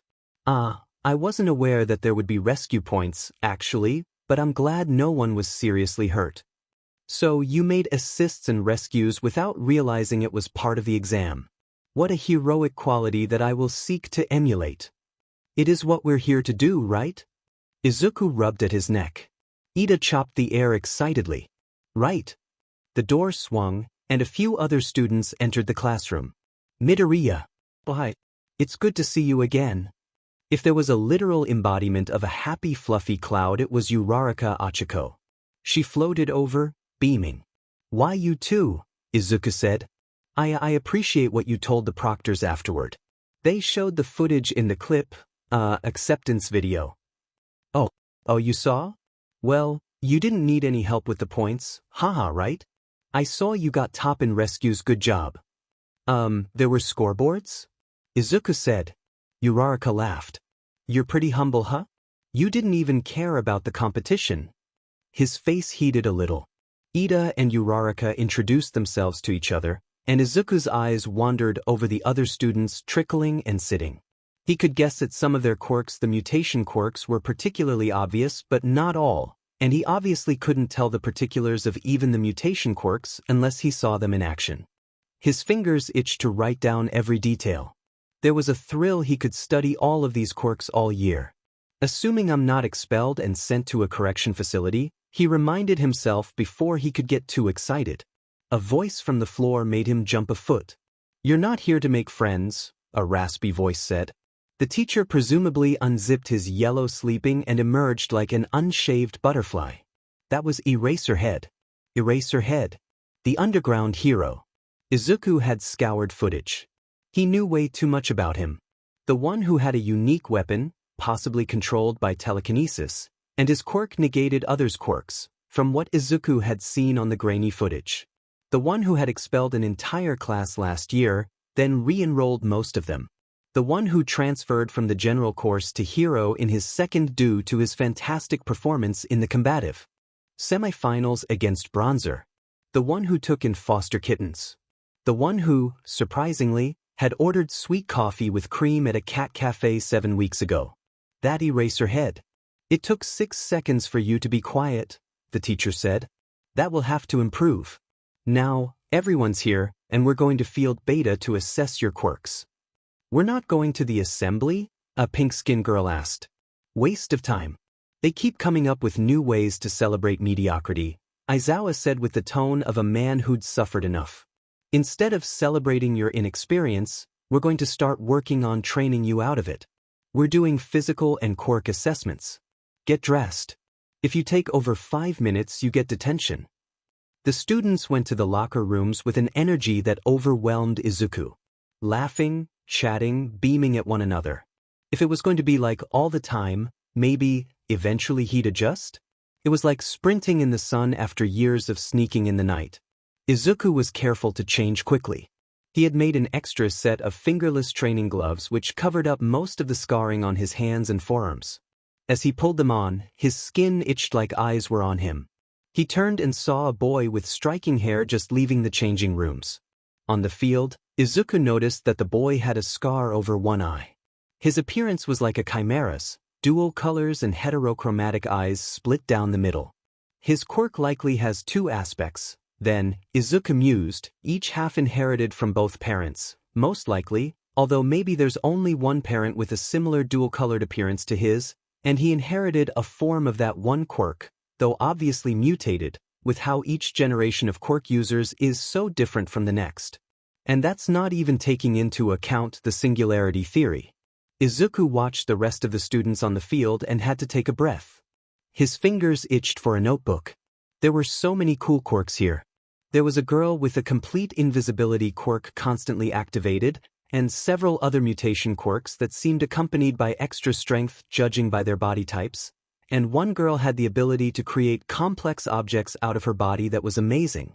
The girl in question had made a hair tie from her wrist and given it to the invisible girl.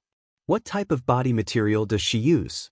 Probably adipose cells, since those are plentiful and aren't associated with major body process and have the ability to multiply. Did she have to think about chemical composition, and did that involve ionic bonds? Man, they have legs for days. We lucked out with this batch of hotties. A short, purple-haired boy had made the comment with a dreamy expression. Izuku frowned. Don't talk about them like that. Geez, chill. The boy rolled his eyes jokingly. Izuku stared at the shorter boy, who started to look uncomfortable. Izuku's eye bags did that to people. All women are queens. Blonde-haired boy interjected, but he said it more jokingly than Izuku liked. And queens command executioners, he thought darkly, then cringed at his own melodrama. He wasn't going to execute anyone. Though if the boys had said something about Eri, the gloves were off. Or maybe he'd put his examination gloves on. Their quirks are amazing, he said instead. They must have taken a long time to master. And he was quirkless. It hit him again. He was going to have to do all this without a quirk. Here in the physical tests he would be at a large disadvantage. The board selection committees blatantly favored heavily physical quirks. Ida could dominate the track. Uraraka could dominate lifting or shot put. However, Izuku had trained physically for years and anticipated that he could make a decent showing on most of the events, hopefully enough to compensate for everyone else's insane outliers in a single field. It was still biased though. What if someone had a true telekinesis quirk? A psychological quirk? Illusions? Those are insanely powerful and rare, but they'd be useless for this test. Well, he was in shape. He had quick instincts. And he was a liar with a resume. Uraraka appeared at his side. I never got to ask you about your quirk after the exam, she said. What's your quirk name? Mind and body, Izuku said. Because all he had was his mind and his body. It's an enhancement and stockpile quirk that helps with mental and physical reactions. Enhanced because of his training and stockpiled because the body required stockpiled energy to function optimally. So it was technically true. Huh, so it's both a mental and physical quirk? Well, all quirks are, technically. Each user is mentally wired and physically able to wield their body's quirk. But he could keep rambling if he let himself. What's your quirk called, Uraraka? Zero gravity. You experienced it firsthand at the test, huh? It's a 5-finger activation and deactivation? Yep. How long is your current limit? Have you ever had something too big to lift? Is available surface area a factor? Or is weight the limit, or both weight and surface area?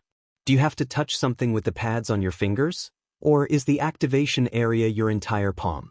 Have you tested the magnetic fields around you when you use it? He realized what he was doing and slapped a hand over his mouth. Sorry.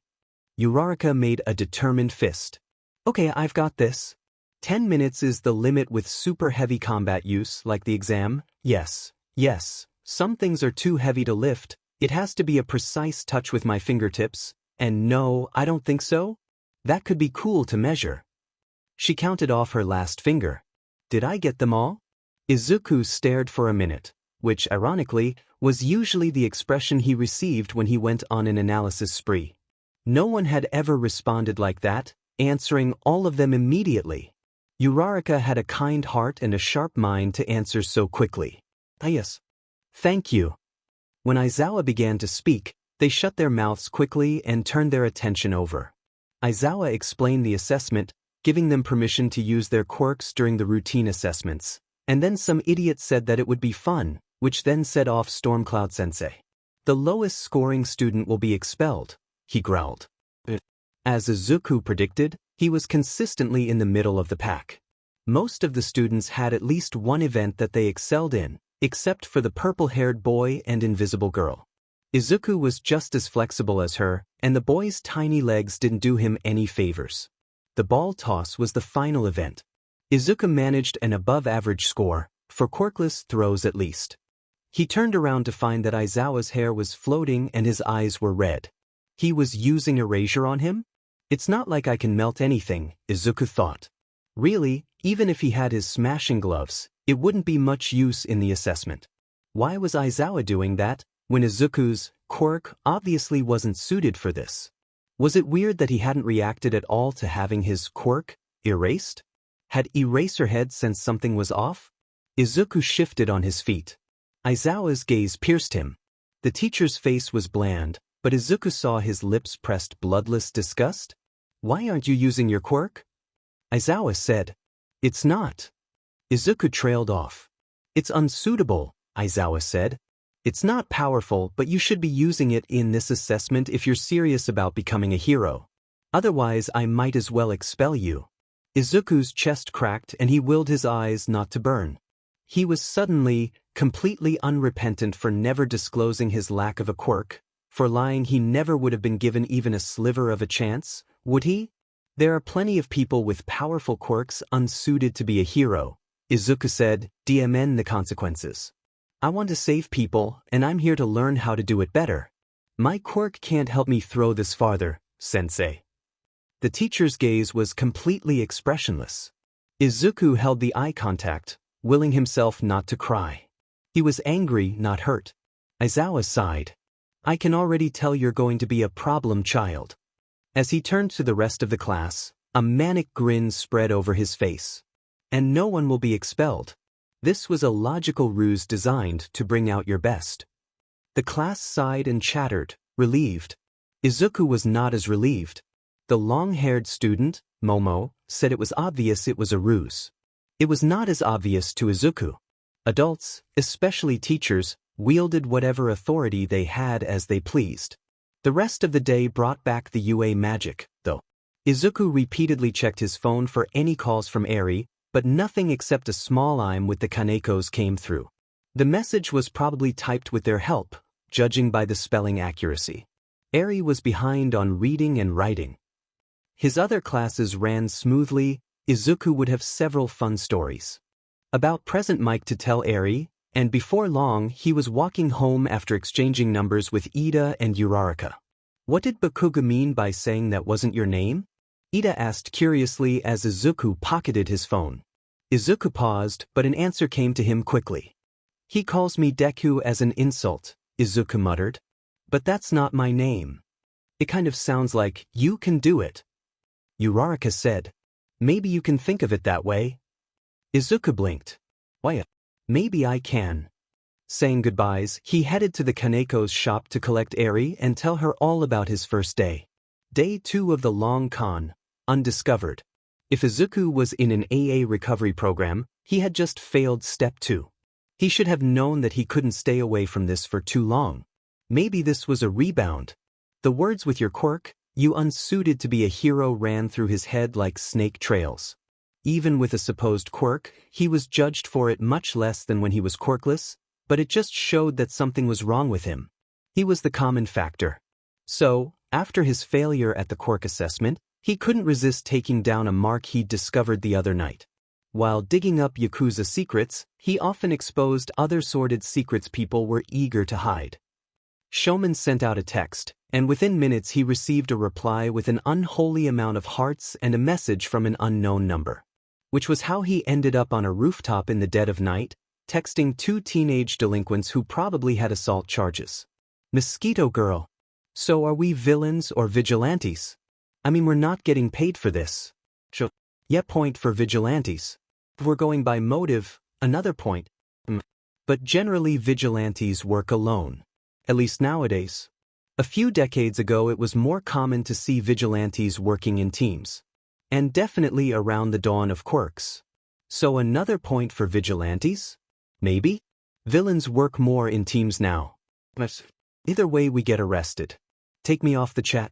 Mosquito Girl. Chat has been renamed Boring Business. New chat. Show goes on. Mosquito Girl. You even talk a lot over chat when you're excited. Keep going, smiley face. Oh, that's embarrassing. No, it's cute. I say a point to villains because we're kidnapping. But it's not a kid? A gross guy doesn't count. We're not asking for money? So not a kidnapping. Yeah, frowning face. Let's do a job we get paid for soon. You need cash? Oh, when don't we? Fair. Izuku chewed his lip as he readjusted his position on the roof. He had several questions he wanted to ask her, but he didn't know if she'd appreciate it. We can find something if you need. Do you have a safe place to stay? I know some people who don't ask too many who rent. The chat indicated she was typing for a while. It finally sent. Maybe are you good tonight? I don't think I'll sleep after this. Too hyped up?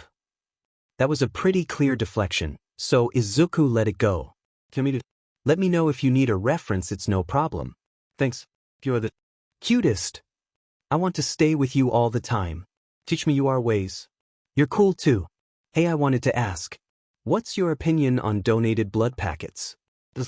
Depends on whose though. Yours? Biggest. No flirting on the job. Can't lose focus. But your quirk is so cool. Is your quirk affected if the blood sample is older? Because clean donated blood packets could be a good source. Never thought about it. Wanna try? PFF, it would be like roulette to see who I get.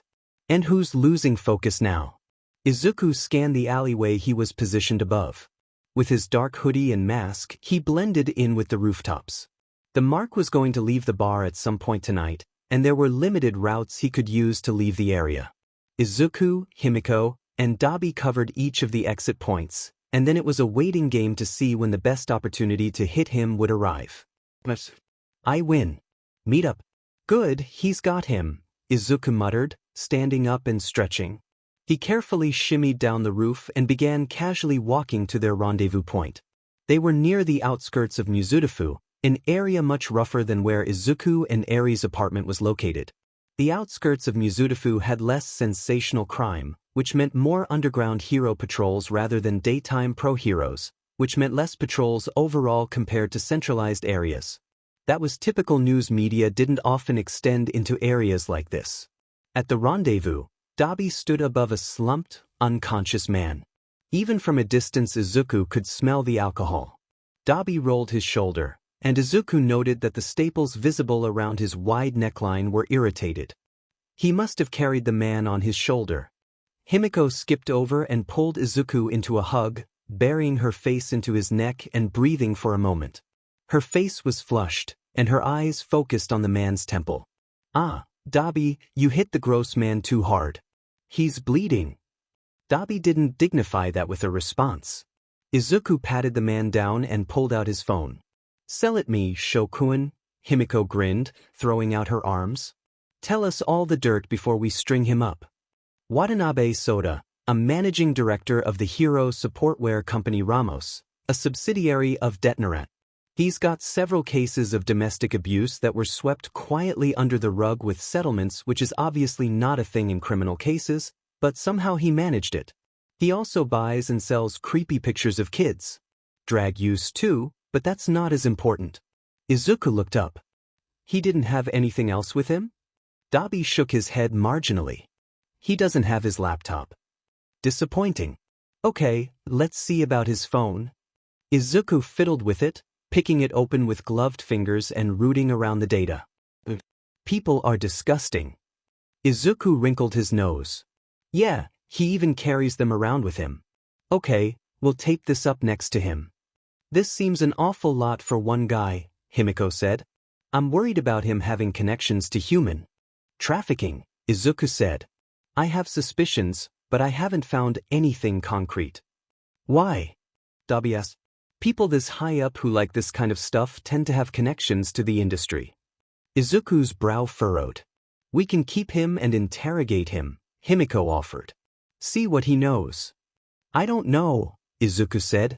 I don't think we need him. I can find info without him, and if he sees us or hears us he could give our descriptions to the police. Not if he doesn't have eyes. What the hell, psycho? I meant BLNDFLD him, Himiko hissed, looking at Dabi murderously, which didn't help her credibility. She didn't like being called psycho or other derivatives. Ragdoll man. Let's make a statement. Dabi flicked his fingers, sending out little sparks. Sho says this guy's trash, so let's burn him up. Made me come all this way. I did bring the tape. I brought the spray paint. Himiko said cheerfully, perking up again. They looked up at the billboard looming above them. It had an advertisement for Ramos goods. I'll carry him up, Izuku said. Can't skip leg day. Or arm day, Himiko said as Izuku grabbed the portly man. I'll spot you. With lots of cursing and muscle work, the two pulled him up onto the billboard's balcony. Izuku slammed the man into the wall, holding him in place, while Himiko ripped the tape with her sharp teeth. Soon, the man was artfully arranged and taped to his own company's billboard. Himiko shook the spray paint canister. Well, what do we write? I sell sesame? Izuku suggested. Should be Dming enough. Hey, let me get on your shoulders. I can't reach. That won't add much height, Dabi said, smirking. You're right. I need to be on your shoulders to reach, matchstick. They started squabbling, and Izuku sat back, trying not to laugh lest they both turned on him. Eventually, Himiko balanced barefoot on Dabi's shoulders and sprayed the message, adding a small show with a heart at the end. Show? Izuku asked. We are many, Himiko said. Makes sense, right? Several people are doing this. And it's kind of a pun on your name. A weird scent wafted over. It was the smell of burning hair. They looked over to see Dabi withdrawing his hand with a blank expression. Did you just? Izuku smothered a laugh behind his hand, Himiko joining him. Dabi smirked. You're terrible, Izuku said. Is it worse to tape a man to a billboard or burn off his hair? Dabi asked in a monotone. Definitely the hair, Himiko snickered. It's not even a clean shave, he's like a molting duck. This settles the debate. We're definitely villains, Izuku said, putting a hand to his mask. There's no coming back from this. The oldest delinquent rolled his eyes. A mild wind wafted over the billboard, making Izuku adjust his hood as he taped the decrypted, unlocked phone next to the man. His finger hovered over the call button, then decided against calling the police. He wanted the sun to rise on the man and the media to turn his starfished body into a cover page. There was nothing more to do here. Izuku turned to the other two. Before you go, I've been meaning to ask you both a couple of things. Do you have safe places to stay? If not, I can get you in contact with someone who doesn't ask too many questions. Second, if you need identity changes, I can get you new names, backgrounds, whatever. It's useful if you want to take online classes or something, or if you want a legitimate job. Himiko's smile dimmed. I like my name though. We could just change your surname, he said. To yours. Himiko batted her eyelashes outrageously, and Izuku had to hold in another snicker. I dunno, Shokuen. I'll have to think about it. You don't have to answer me now. Just think about it. You can start over without an arrest warrant. Izuku looked at Dabi. Nosy shrimp, was all he said, eyes fixed on a point on the ground. Is that what you did? Himiko asked Izuku. Surname, arrest warrant? Izuku gestured over his mask. Something like that. His phone lit up. Izuku swore. Underground hero. Probably not here for us, but they're coming from the north. He quickly taped the phone next to the unconscious man, and Himiko sprayed a few arrows around it. They clambered down the billboard, Himiko and Izuku sliding down the bar effortlessly while Dabi stiffly stepped down each rung. Weird, Izuku said. Heroes don't usually patrol around here. All three pulled their hoods over their heads and walked quickly, but casually, away from the crime scene. Bad night, Dabi grunted.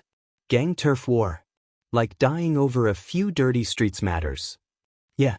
Most things weren't worth dying for. There are more patrols with Stain too. He's closer to Tokyo though, Himiko said. He's not near here. You've heard about Stain? Dabi asked. His cold eyes were lit like his flames. He wrote a manifesto, didn't he? He's one of the few extremist idealists that has a coherent viewpoint. He's pretty strong to be able to kill ranked heroes, so it's no wonder he's growing a cult following. He's hypocritical, though, Izuku said. Because he kills false heroes? He drawled. Because he doesn't do his research, Izuku hissed. He doesn't go for the worst offenders, he just goes for the closest photo-hungry heroes nearby. You won't believe the dirt I can find on some heroes. The deepest research Stain's done is count how many ads a hero sponsors. If you're going to murder people, at least do some DMN research. Himiko snorted. And you want dirt? He was a serial killer even before he started this rage quit. He went on murdering sprees trigger victims, criminals. Random people were being stuck with needles. Maybe you heard of it? My theory is that a scientist was observing and wanted free test subjects, but my point is, his viewpoint is clear but his actions are completely irrational. You're too principled for this world. Too good, too pure, Himiko crooned. Because I say no to murder based on shifting, biased, pedantic criteria? World's an awful place, life is hard, standards are low. She shrugged. If they're not finished, they'll never be held accountable, Dabi said. All they listen to is who is stronger. And people, these sheep, love them too much to believe a word said against them. Heroes think they're untouchable, but Stain's finally shaking their pedestal. Dabi, Izuku was finding, could be surprisingly verbose on certain philosophical topics. Couldn't we do that by taping them to a billboard and publicly announcing their crimes? Izuku asked. If it's their image they're worried about, attack that. They have the media in their pockets, Dabi said flatly. Not a DMN thing happens. Yeah, and if you kill them they're just martyrs. You won't believe the dirt I can find on some heroes, Izuku said. Doesn't mean I want them dead. So a hero like the trash we just strung up, you think the world's better off with him in it? Izuku's mouth worked for a second, and his gait slowed. It wasn't the thing was that Izuku didn't disagree. His gut response was no, of course not. But I'm more worried about who decides they have the authority to end a life based on their personal moral code. Like the police and pro-heroes? Who walked into that? They have a very strict no-kill policy, though, and they try to arrest. You know damn well the effin' task force does whatever they want behind camera, Dabi said harshly. How many cover-ups there are for brutality to protect precious public image? Yeah? Izuku sighed. Stain's one of the few actually doing something about it. I'm not sure Stain wouldn't kill us, Izuku said. We never claimed to be heroes, Dabi said. We just take out the trash. We've still advertised. We're nobody. So, in the ideal world you've built up in your head, where is your line? On the shifting scale of when is murder okay, I'd say self-defense, Izuku said. Ideally. Himiko had been watching the exchange with an amused little smile. Self-defense sounds good, yeah, she chimed in. Accidents happened, though. It's manslaughter then, not homicide, Dabi said. Good talk. Without ceremony, he took a corner and left the two of them. I'm gonna draw my line in the sand at manslaughter, Himiko said. Izuku really should not have found that as funny as he did. The two of them crept along the city. Lighting was extremely sparse here. The budget for the war didn't allow for luxuries like nighttime lighting. Faint sounds and shouts in the distance left them moving close to walls and mapping exit routes. Why are you worried about me? Himiko asked. We've known each other, what, a year? You know I'm pretty tough. I'm walking you home like a gentleman. Her teeth gleamed in the half-dark. Izuku huffed a laugh. I just don't want you hurt. You're tough, but you're a girl on the streets. People don't really need much more of a reason. I can take care of it. I know. Please don't stab anyone who isn't asking for it. Of course, she said sweetly. Consent is important. Izuku snorted against his will, and Himiko grinned.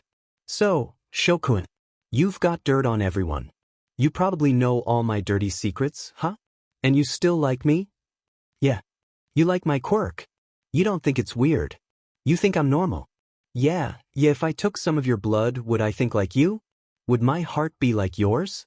You're so nice, Shokun, and I want to see your face. Her cat eyes were wide and alight with desire. Her rough palms settled on the mask's fabric, catching on the fibers a little, trailing down to his neck as she stepped closer.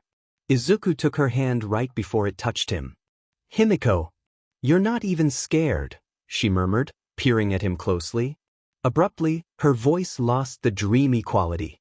You're in a dark alley with me, I have a knife, I want you, and you're not scared of me.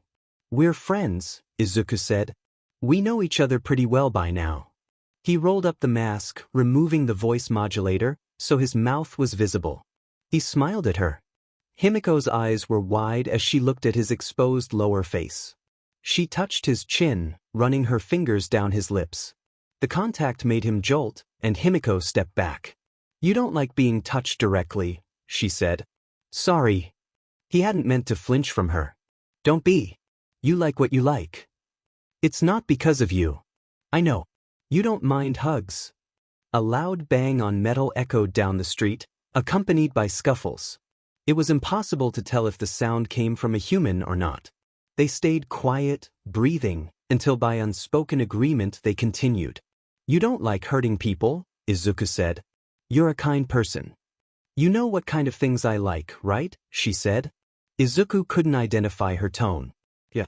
But you just like the blood. It's a biological response. Is there a difference? She challenged. You want to connect with people, right? Why do you want to connect with them so bad? You want a connection more than you want to hurt them. Like what we have. She grabbed his hand and squeezed and let go, like a viper strike. Something in the air, a tension, loosened. I kind of get how people see your quirk too. I have an analysis quirk, a technical lie, but close enough, and I really like picking quirks apart. Weaknesses, strengths. I mumble while I do it. People think it's creepy and they hated it. They do anything to get me to shut up. Until you snapped, huh? Yeah. They did that to me too, Himiko said. Demon child. I had to be nice and quiet and smile. Or I needed suppressants. That's horrible. Little girls have to be cute, she said. Dead birds aren't cute. Wait, so how'd you even catch a bird? Izuku asked curiously. Himiko giggled. I've always been fast. An image of a little child with two sharp teeth chasing birds came to his mind. A little girl leaping and catching a bird to take a bite. So you like animal blood too? Can you turn into? Or maybe your body wants to stock up on the nutrients for future transformations and animal blood is a good source for your quirk's specific processes. He speculated on possible nutrients needed for a transformation before his voice trailed off. Himiko listened patiently until he finished his ramble. Dunno. If I start, I can't stop. And I've never turned into an animal. So your body isn't getting enough supplements and craves them? Or maybe it's an emotional satisfaction for the quirk. Both? Yeah, both. I don't want gross people's blood. I just want the cute ones. Like you. If it's just the cute ones, then that means ones that you subconsciously think are healthy, which is a biological response. Himiko hummed. Yeah. So, maybe, if we figure out what nutrients you need, and maybe we can stock up on donated blood packets? I won't be so hungry all the time, Himiko said. Yeah. Maybe you'll feel better. No one has ever talked about my quirk like you do. You like it? You really do. That's why we're friends. Her words still had the high-pitched undulation, but her eyes had lost her manic sheen. He knew that meant a lot to her. Oh, that reminds me. Izuku pulled out his phone. I can't go with you, but here is a good time to take some blood packets. Yes, stealing from a hospital was wrong, but Izuku just might be preventing murder by helping Himiko manage her quirk. Here's a strategy one think might work. He listed off schedules and exit points. Common hospitals didn't have high security, unlike the hero and military hospitals, so a quick swipe shouldn't be too hard. The best part is the blood is clean. People off the street might have diseases and stuff, you know. I don't want you to get sick. Yeah. I don't know the people though. Then you can make up a personality when you copy them, I guess? Izuku shrugged. Or put those tech skills to use and look them up on social media to pick up on how they act. It's better if they don't know they have a look-alike walking around. Ooh, keep it a mystery. I like it. I can be a ghost doppelganger. Izuku slipped his phone back into his pocket. Last time asking, do you need a place to stay? I'm fine for tonight. She grabbed his hands and pecked him on the cheek. I'll keep you updated, 'kay? She gave a final cheerful wave and vanished into the night. Stay safe, he called. When Izuku slunk into the house, Eri was awake. You need to sleep, Eri said blearily from her heap of blankets. Your jobs are done, aren't they? Shame sank like rocks in his stomach. Yeah, you're right. I'm so sorry, Eri. Did you sleep at all? She shrugged. Shrugging was a new movement for her, one he wasn't sure from where she picked it up. I'm sorry. I know you don't sleep well without me. Eri was likely scared to be alone. He was so stupid, going off and stoking his ego by hunting down criminals. He would be better. He could do work from home. He didn't have to physically be on the scene most of the time. I'm scared because you're out there, She swung her arm towards the door and the world. And I'm in here, her elbow swung back to her chest, and you're all alone. I do have a few people who look out for me when I go out. Friends? Yeah. Himiko was, anyway. Anyone who enjoyed listening to him wax eloquent about quirks was definitely a friend. Can I meet them? Eri asked sleepily. Maybe one day. Himiko would have to calm down a lot more before he ever told her about Eri. They need to get better. I guess you can say they've been scared a lot too. That's why you're with them. Eri snuggled down into her nest with a small sigh as Izuku stroked her hair. The roots were showing. She needed another hair dye soon. Which mean Izuku probably did too. He sighed to himself, screwing up his face to the ceiling. My priorities are skewed. What am I doing? Eri is the priority. You're responsible for her. But there were so many people who needed help, and Izuku didn't have the strength or time or energy to save them all. Vigilante, or villainous, some would say, work was addicting. But the more jobs he did, the more chances there were to get caught. That was why Izuku only rarely made public statements if he kept it up. It was inevitable that he'd be caught one day, either by making a mistake or by dumb luck and bad timing. Tech vigilante work was much safer, easier to cover his trail. You're the most important to me, okay? Izuku whispered to Eri as she drifted off to sleep. You'll always be first. The metal sapped the heat from his side. Izuku pushed and pushed, but it didn't move. Blood welled from his hands, cut on metal edges. He was weak, helpless. Large hands grasped his shoulders, effortlessly pulling him away.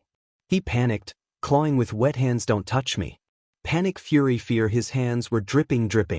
Don't touch me. Izuku pushed out frantically. His arm caught, trapped, under a blanket, and he heard a small gasp. Eri? Izuku rasped.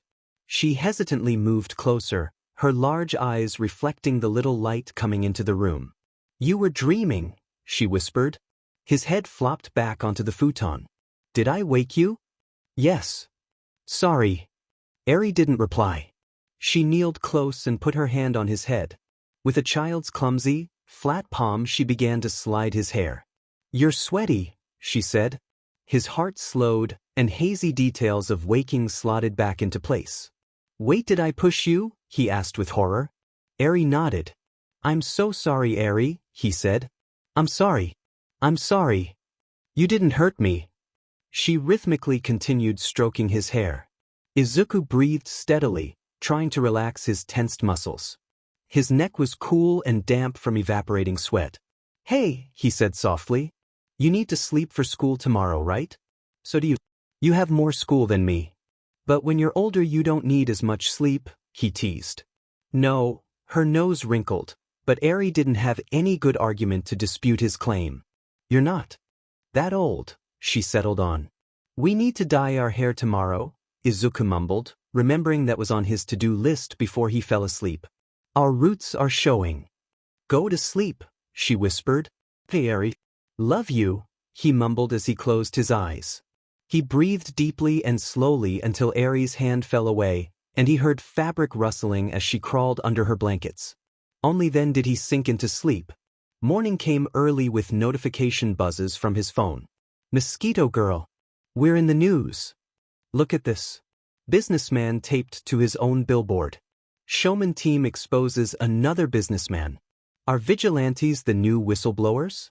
Showman makes a case. Stick it to the man. Showman strikes again. Point to vigilantes. That last pun is pretty good. I know. Did you even sleep last night? Go to sleep. You're the mom friend. You know that, right? Eat your vegetables. And go take a nap. Smiley.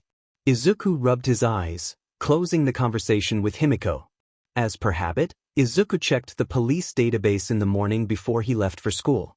While Izuku couldn't get unlimited information from the database, he could extrapolate what the police were working on from the reports that were submitted, like transportation arrangements or reassignments of certain officers to certain areas.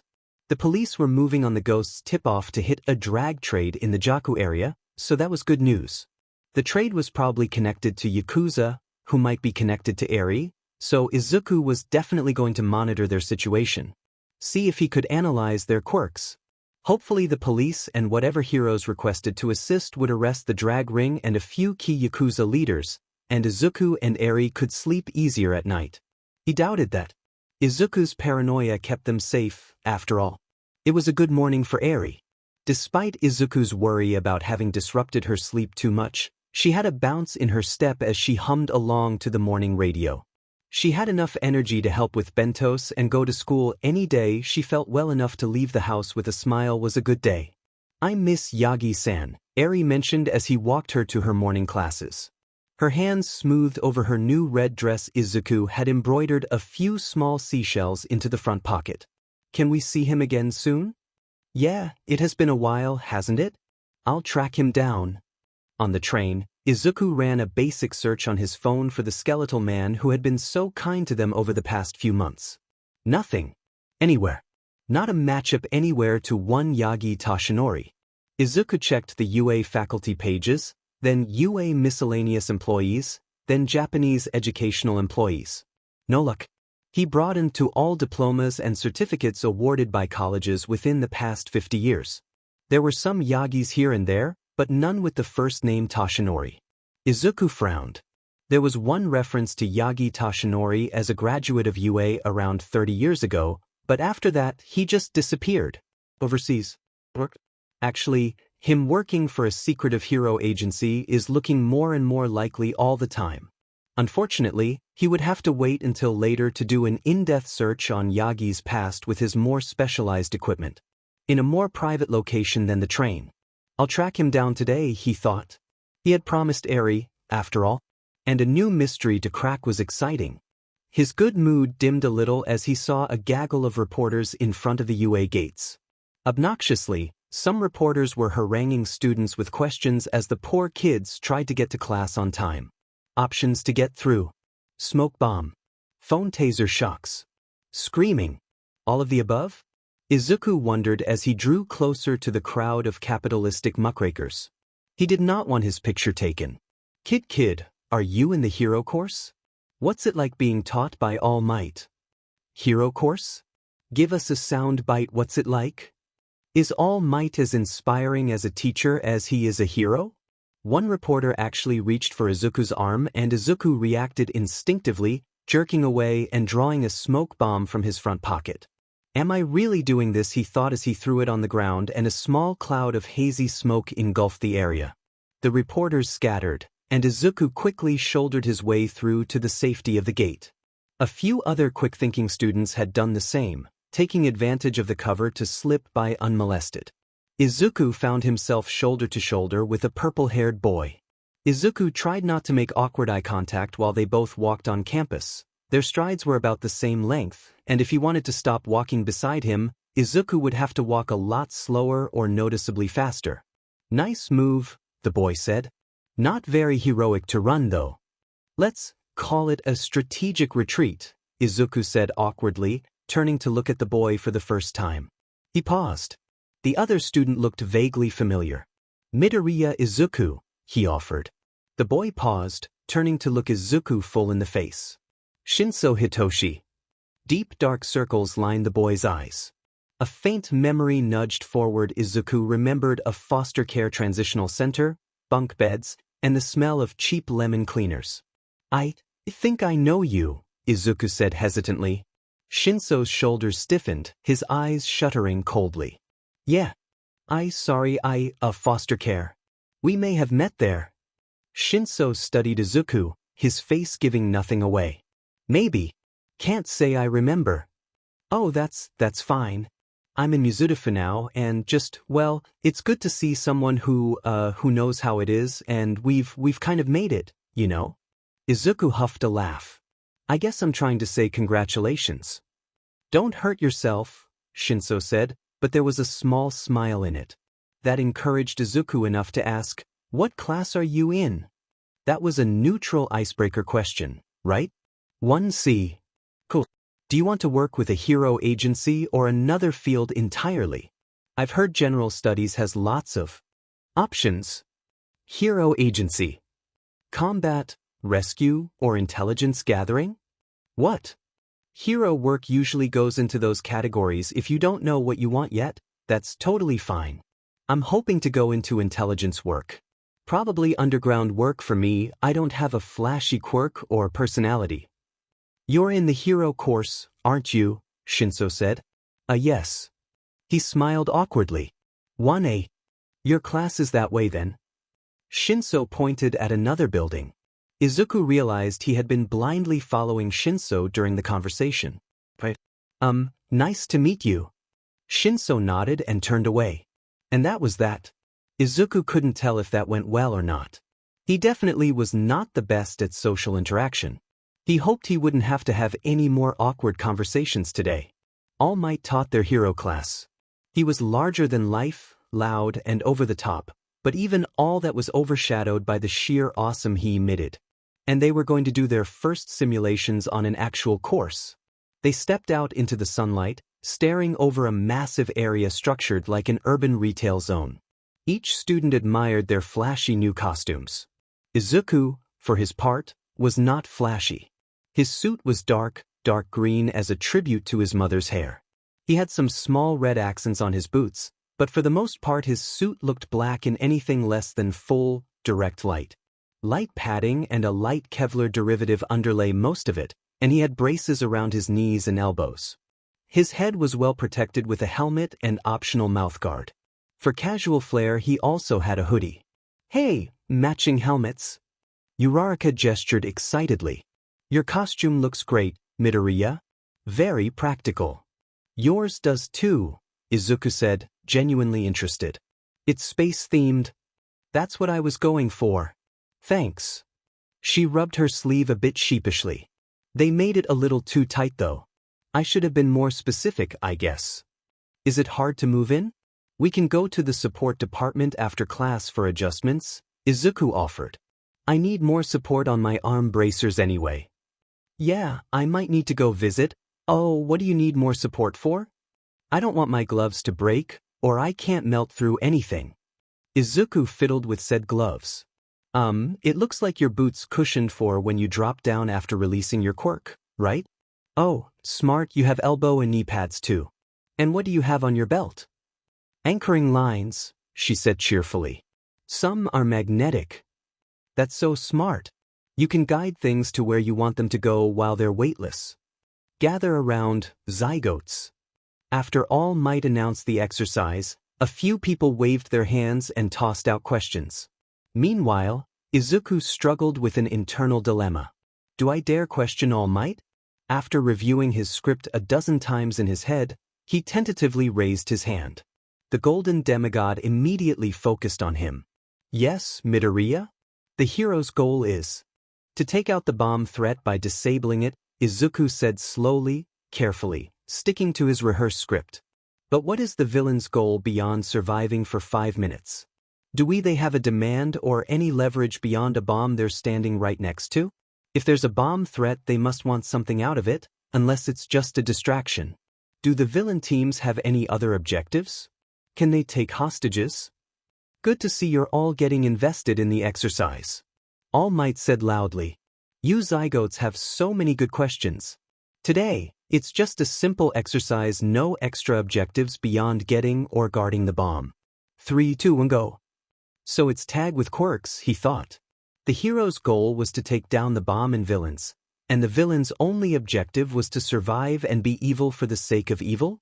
Granted, some people just wanted to watch the world burn, but more often villainous acts were for money. As Izuku knew well from his brief 3 forays into villainy. They drew names for teams. He was a villain. Of course. Was the universe saying something about him? Was this penance? His mind raced furiously, flicking through strategies as they walked into the training field. We're villains. Uraraka laughed.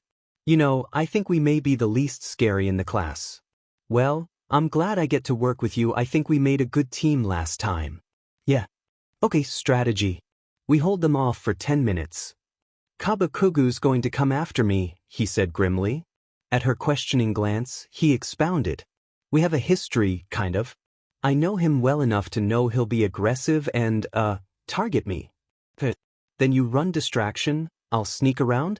Ida's too fast, but if I can float the bomb and hide it, it could buy us some time. They ran over strategies to deal with Ida. With his speed, secrecy would be essential. However, both Izuku and Uraraka were most effective at short range, which put them at a disadvantage against both Ida and Bakugo. They had 5 minutes to plan, so they hurriedly prepared the bomb room. When their planning time was nearly up, Uraraka extended her fist. Izuku bumped it gently, then took off running to set up his own area. "Welcome, heroes. What can we do for you today?" The speaker sparked with static. The bad quality voice was nearly unrecognizable. It was a hasty rig job, but Izuku had done pretty well accessing all of the radio feeds considering the time restraints. Ida and Bakugo both responded out loud, as Izuku had anticipated. "You can surrender peacefully. You can die after I..." Izuku turned off the speaker. "They're in the building," he said to Uraraka. He could hear Bakugo's shouting below his floor. "Received. I'm nearly in position." "We decline those options," the speaker cut in, popping in and out over the feed. "Our terms are more reasonable. Stay out of this building, start negotiating with us, and meanwhile we won't set off this bomb in a populated area." Bakugo began. Screaming again. Izuku tapped into Ida's feed to see what he had to say. He was asking All Might if that was allowed. "Ida? Do you have a civil answer?" The full force of All Might's voice echoed over the field. "Continue forward with the exercise, teams. Villain team, you aren't negotiating in this simulation."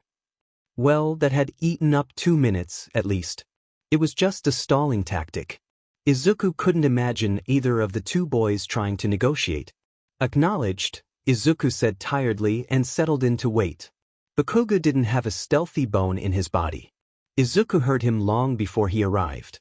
Even though his arrival was expected, his speed still took him off guard as the explosive boy rocketed into the room with murder in his eyes.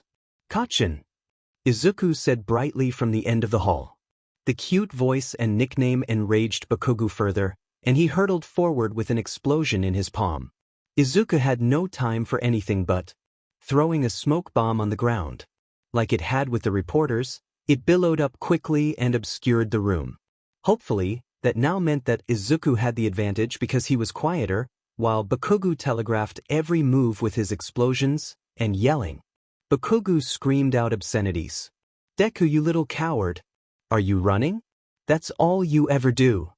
Izuku dodged away as quietly as he could as Bakugo lunged to where he'd seen Izuku last. Heavy white smoke masked his movements, but Bakugo's explosion dissipated some of the cover. Izuku readied another smoke bomb and an anchoring line while Bakugo set off explosion after explosion. "I'll smoke you out, Deku. You see these? Huh." Izuku heard a clang, like Bakugo hit his wrists together. Izuku realized, suddenly, that he'd miscalculated. He remembered seeing the giant metal rings around Bakugo's wrists, and now he had an inkling of what they were. "They store my sweat, you know what that means. These are full-on effin' grenade launchers."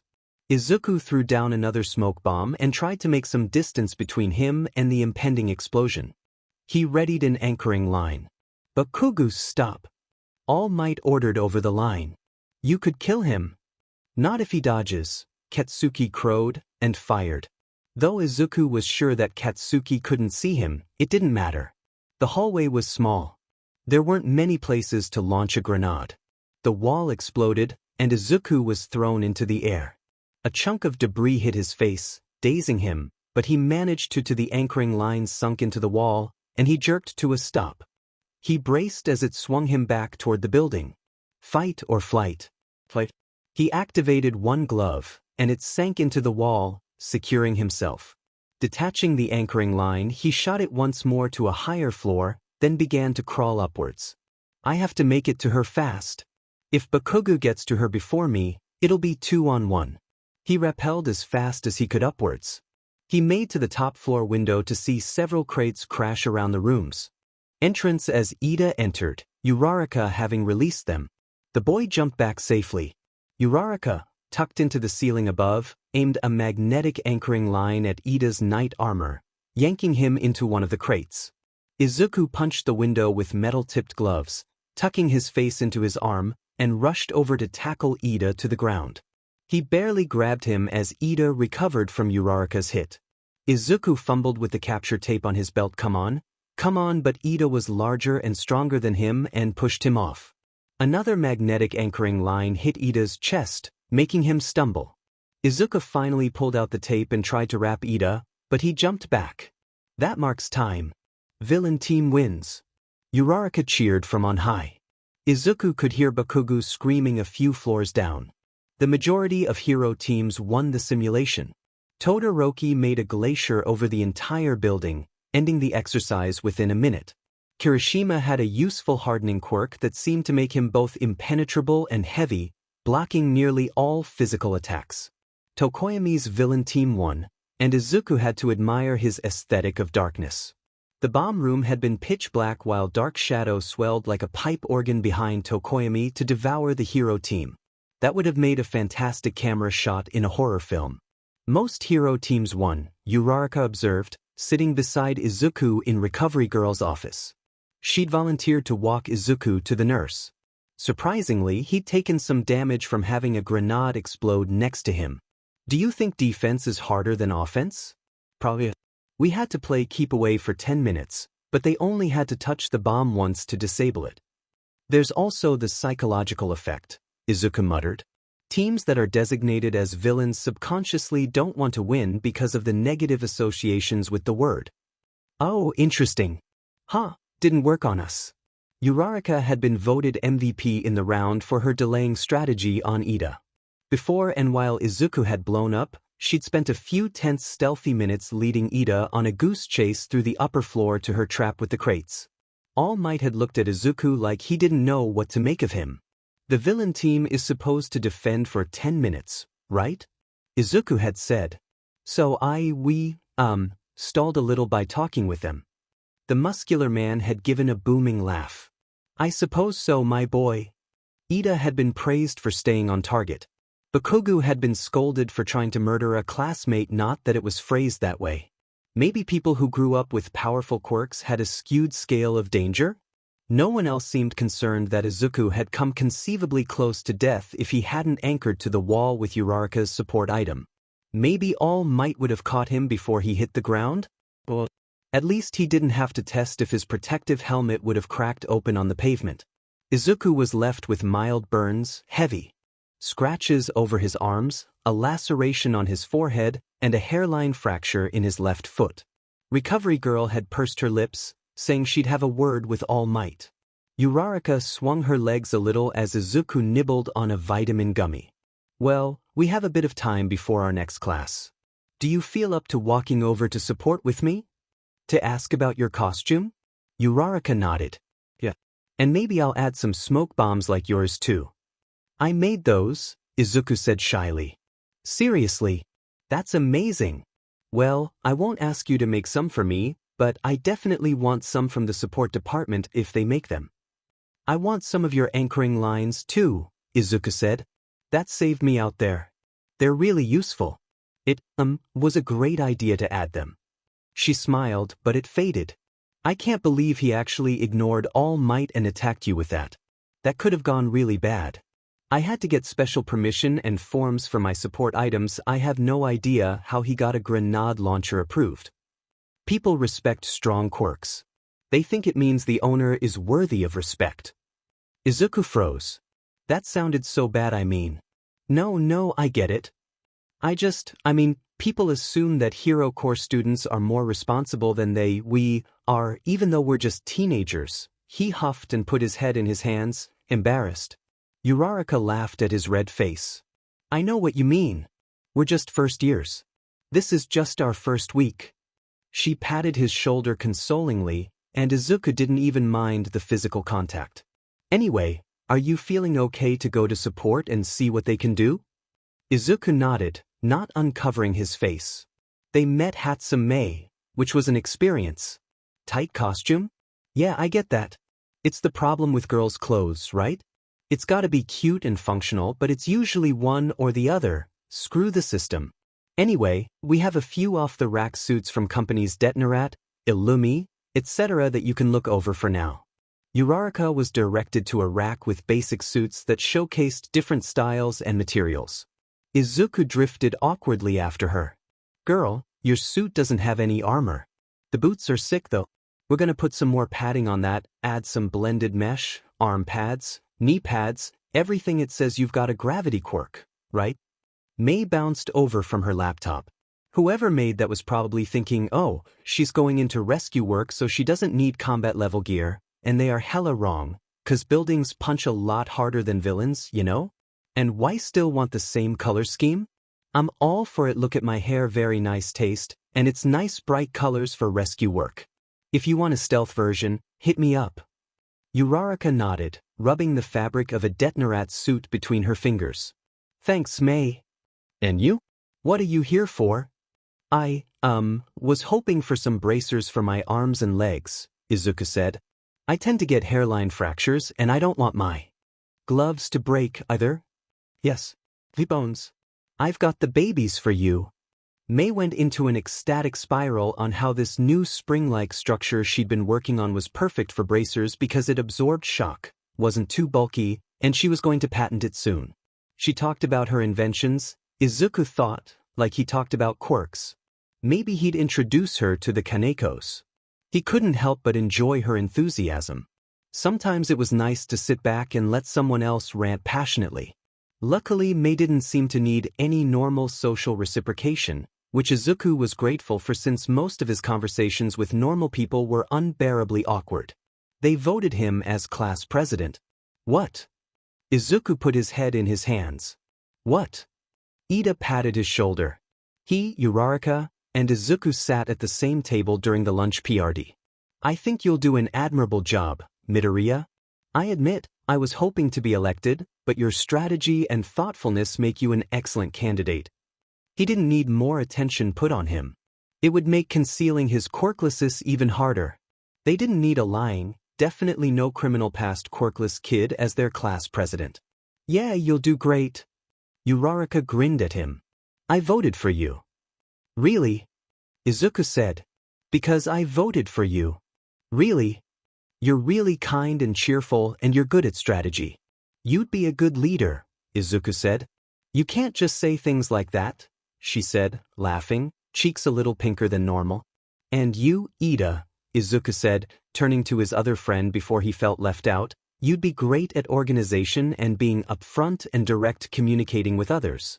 Your sincere encouragement is the mark of a good leader. Ida said, looking rather moved. Thank you for those kind words. Me, I'm not a man for the people, Izuku mumbled, bemoaning his fate. I am but a humble nerd. Midoriya, I hate to break it to you, but Uraraka lowered her voice to a whisper. Everyone here at UA's a nerd. Izuku shook his head, trying not to laugh. If we define a nerd as someone dedicated to academic success, then I do agree with Uraraka, Ida said. So just think of it this way, now you're the class president nerd among other humble nerds, Uraraka teased. They laughed and the conversation shifted naturally to other topics. Izuku remembered that he had a mission from Eri. It would be long shot, but he would ask anyway. Have either of you heard of Yagi Toshinori? Nope. Why? Uraraka asked. I met him before UA and he said he works here. I think he was with an underground hero agency before. I haven't heard of him. I can ask my brother if he knows him, Ida offered. Oh, Ingenium? You don't have to go to so much trouble. Before Ida and Izuku could get into an eternal loop of polite protestations, a deafening alarm rung through the cafeteria. Bree! A blue light flickered over the exit sign. Students erupted in panic. Izuku hurriedly jumped onto the table to avoid being jostled by the stream of students running for the door. This was the perfect opportunity. It was a distraction. He could use this. Izuku quickly tapped into the radio feed he'd hijacked during the simulation. This was the perfect opportunity to see if he could hack the school camps. Unfortunately, as Izuku suspected, the communications system that Izuku had infiltrated during the simulation was limited to the simulation area. It was a different circuit for indoors, probably. He managed to get a few glimpses of upper-level training simulations second and third years, probably before he shut down his probe. He'd hoped to get a glimpse of Yagi-san to see where he could ambush him later to chat. Disappointed, Izuku looked up at the pandemonium. They're going to get stuck in the door, Izuku observed. Human door jams often happened with panicked exits, especially fires. Even now people were clogging through the choke point. Uraraka, can you boost me? Ida yelled. Uraraka tapped his back and sent him flying upward and onto the exit sign above the door. Izuku watched the boy take a huge breath and shout above the din, "Everyone, calm down, it's just a low-level breach. It's most likely the press we saw earlier. We are in no danger. This is UA after all. Please calm down. Stand in an orderly fashion and wait for instructions as per Level 5 protocol." He memorized the safety manual, Izuku noted with amazement. To Izuku's surprise, that seemed to work marginally as people stopped shoving each other. "Hey, it worked," Uraraka said. "Yeah. Maybe he should be class president," Izuku mused. She turned to him with a quizzical expression. "I wanted to ask you first, Uraraka," Izuku explained quietly.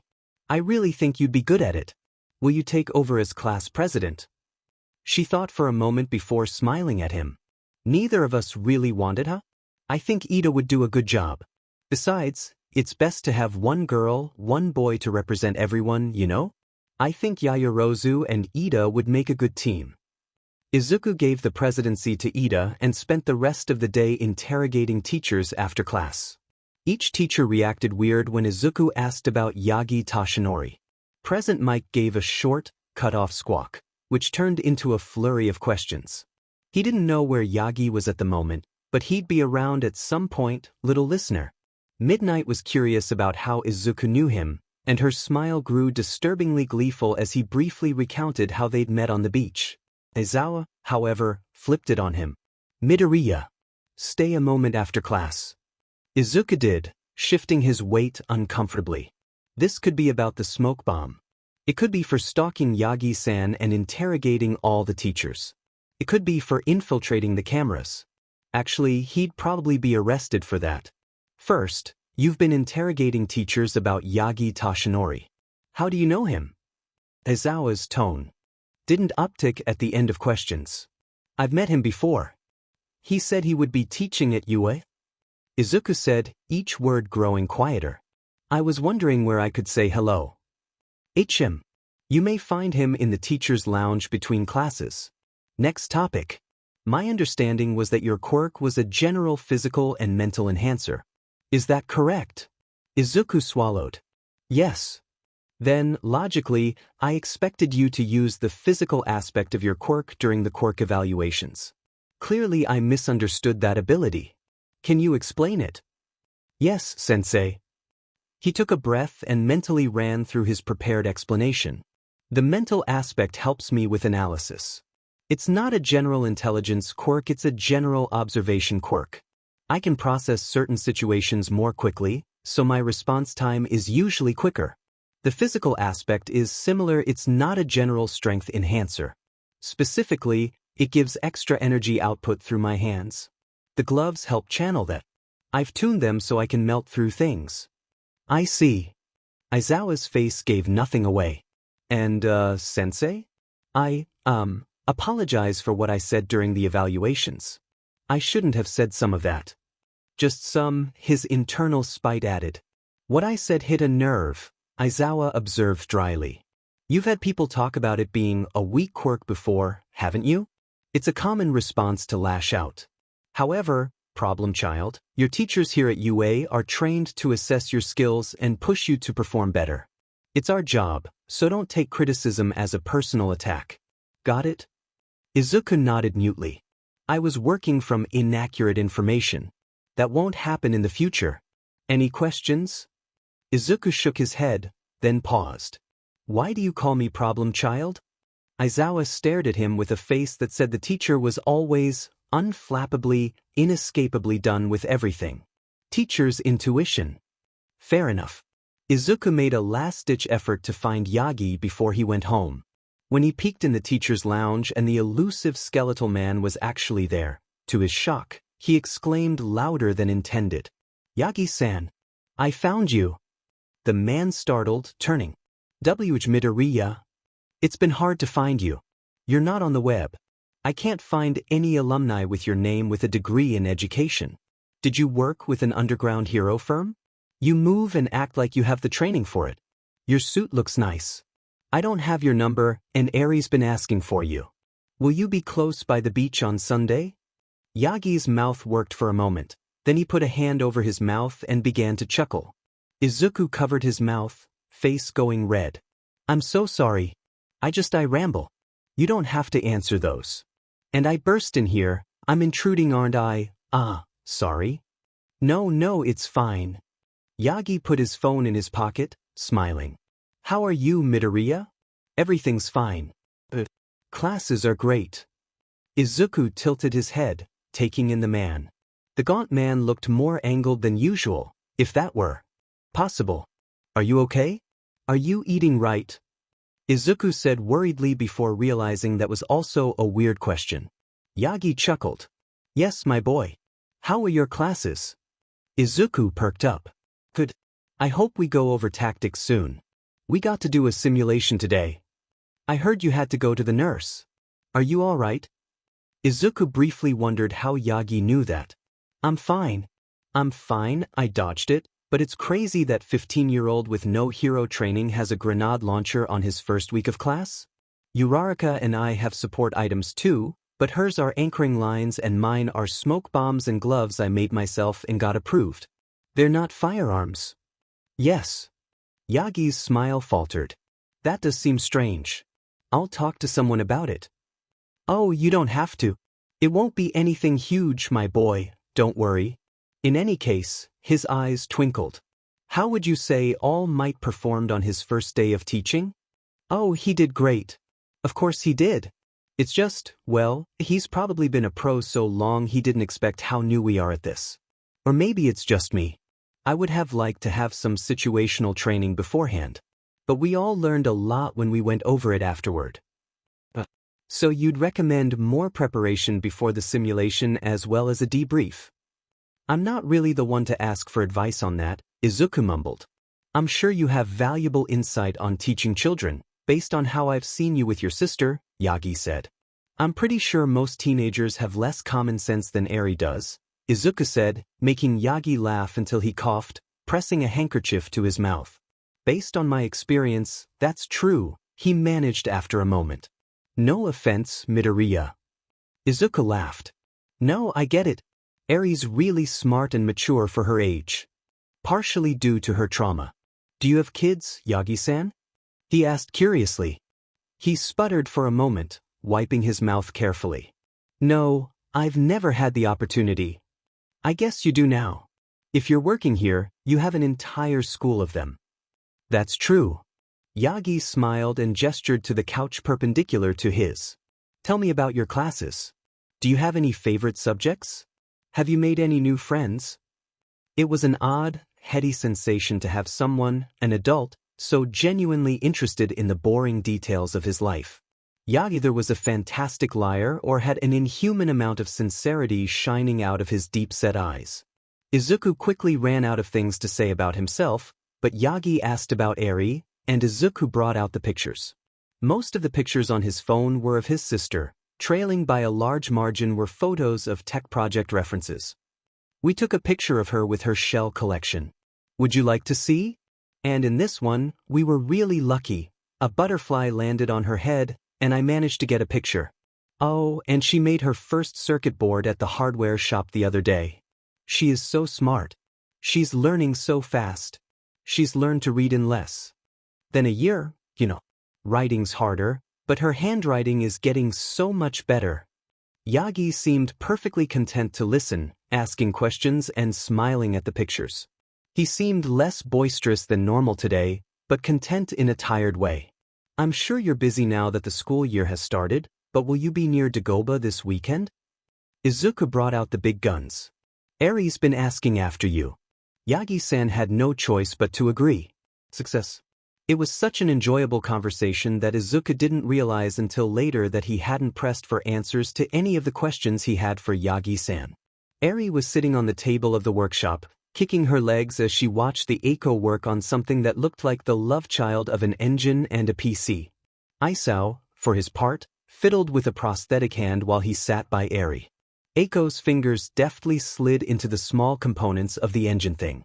Her quirk let her lengthen and thin her fingers, although the mass remained constant so that they were thinner the farther they stretched. Eiko withdrew her hand and made a gimme gesture to her husband.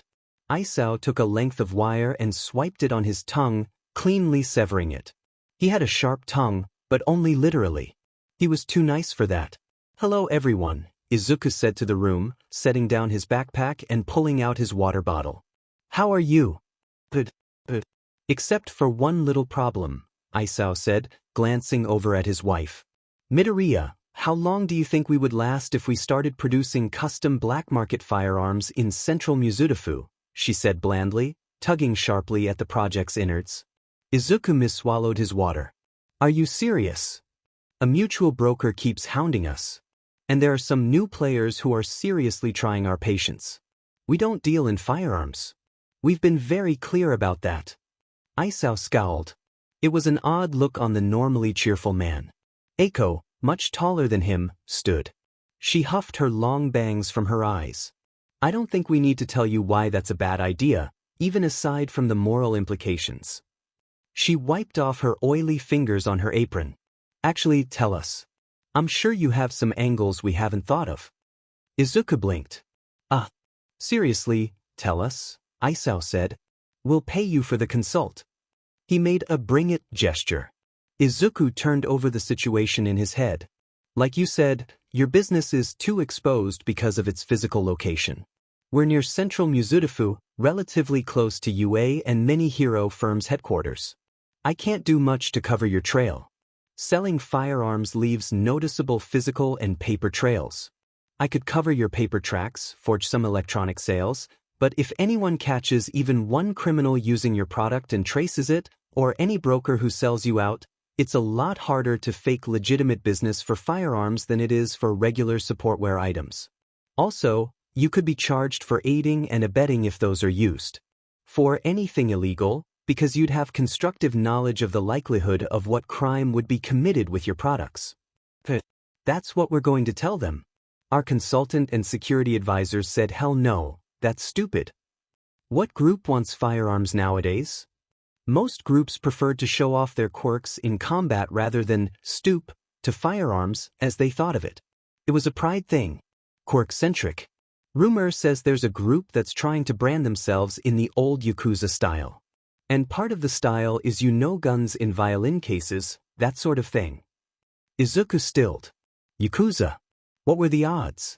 You didn't catch a name. Eiko smirked. We'd have to find a better broker if he let a name slip. Fair enough. Confidentiality was a prized commodity in the underground trade. Eri asked a quiet question to Isao about the prosthetic arm in his hands, making Isao turn his full attention to explaining the specs to a 6-year-old. Izuku took the opportunity to stand closer to Eiko. "Stay far, far away from them," Izuku said quietly. "My intel says they're involved in human experimentation, if it's the group I'm thinking of." Eiko swore to herself. "They take people off the street?" "I think so." "You know what kind of quirks they're looking for?" "No." She swore again. "Well, probably not analysis or synesthesia, at least." In the registration system, Izuku's quirk was a generic general enhancement and Eri's quirk was a form of synesthesia. Her register said that it activated with touch, which explained away the gloves she sometimes wore. And probably not sharp tongue or finger extension. "I'm more worried about you kids." It went unspoken that kids were usually taken, especially kids no one would miss. It was the sad history of human trafficking. "Just in case, I'll keep an eye out on Hikaru too," she murmured to herself. "He's got a decent defensive quirk. Seems like something they'd want." "By the way," Isao called from the table, "we got some mail, Mr. Hero School. Since when are you going into enforcement?"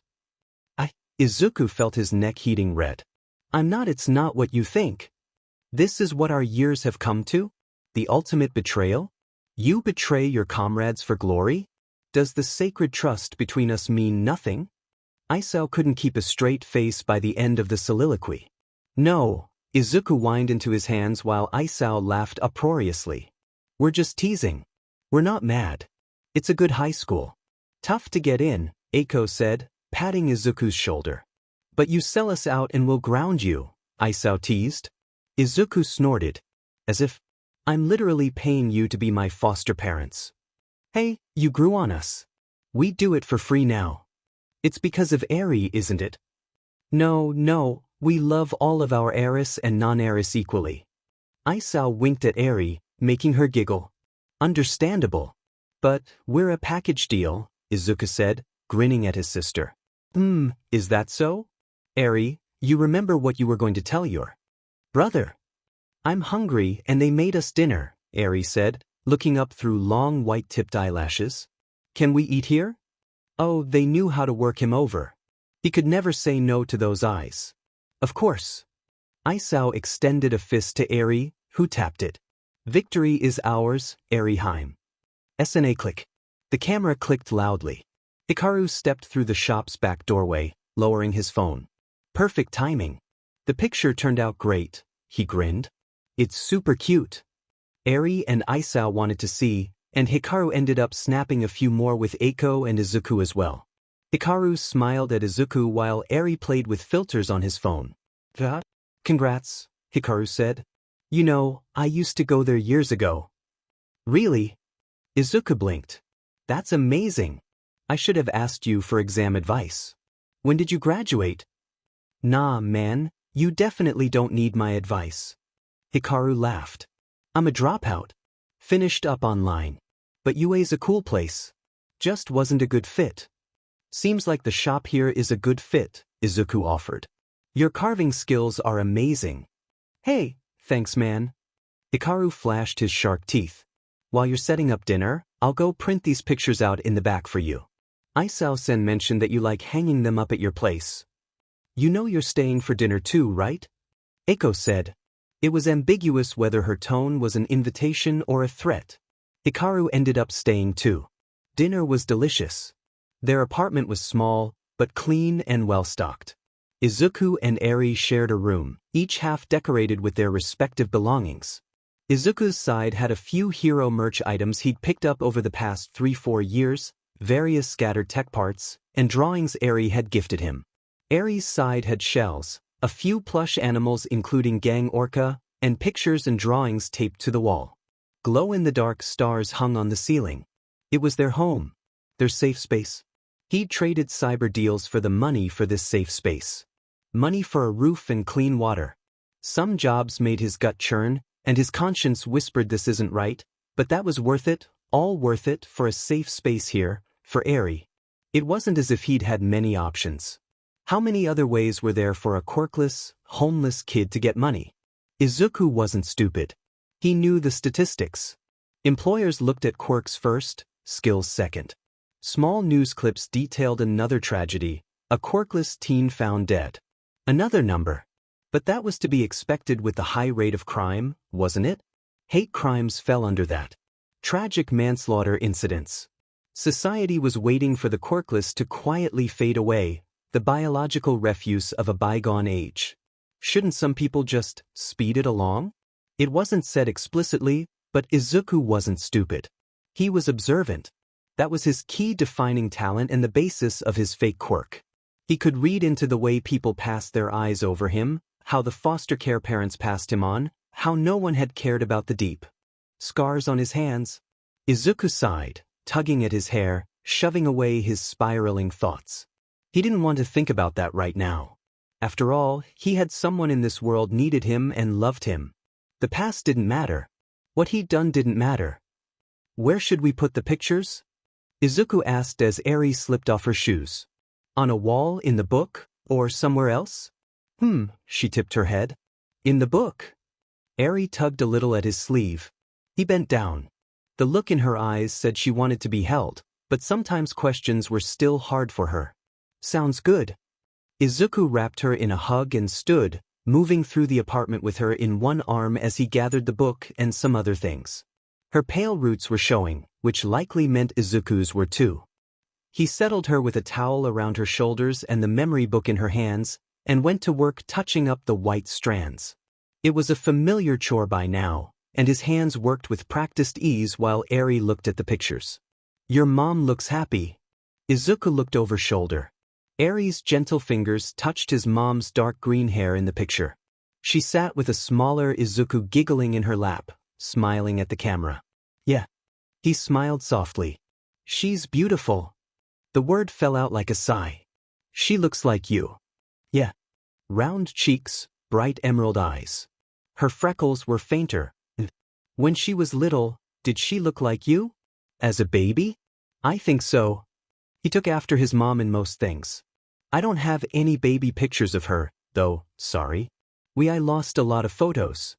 "Oh. I'll look for some, okay?" he promised. He'd already gathered a few of pictures in the memory book from social media. His information-gathering skills often came in useful. He finished her hair, helped her clean up for bed, then painted his own roots in the washroom. When all the brushes and bottles were cleaned up and he was ready to sleep, he picked up the memory book on the counter. His hand brushed over the photos. Most were Eri's memories. Eri's first plush. The first picture she smiled for. A selfie of the two on the beach with the rising sun. A series of snapshots Izuku had taken when going clothes shopping for her. He'd snapped them so Eri could see how each outfit looked on her and decide what she liked, but they were so cute he had to add them to the memory book. Maybe he could add some pictures of Yagi. That was something to look forward to. He'd finish his first week of school and celebrate with Eri and Yagi on the weekend. He just needed to make it through the end of the week. There was still some light outside when Izuku returned from planting the cameras. All information the ghost had gathered over the past few weeks pointed to the same location as the site of the Yakuza drag deal. Hopefully that meant that the tip that Ghost had given the police on a Yakuza drag deal was legit. Izuku was relieved that the timing hadn't changed this late in the game and hurt his credit with the police. Izuku needed information on the Yakuza's quirks. Their identities.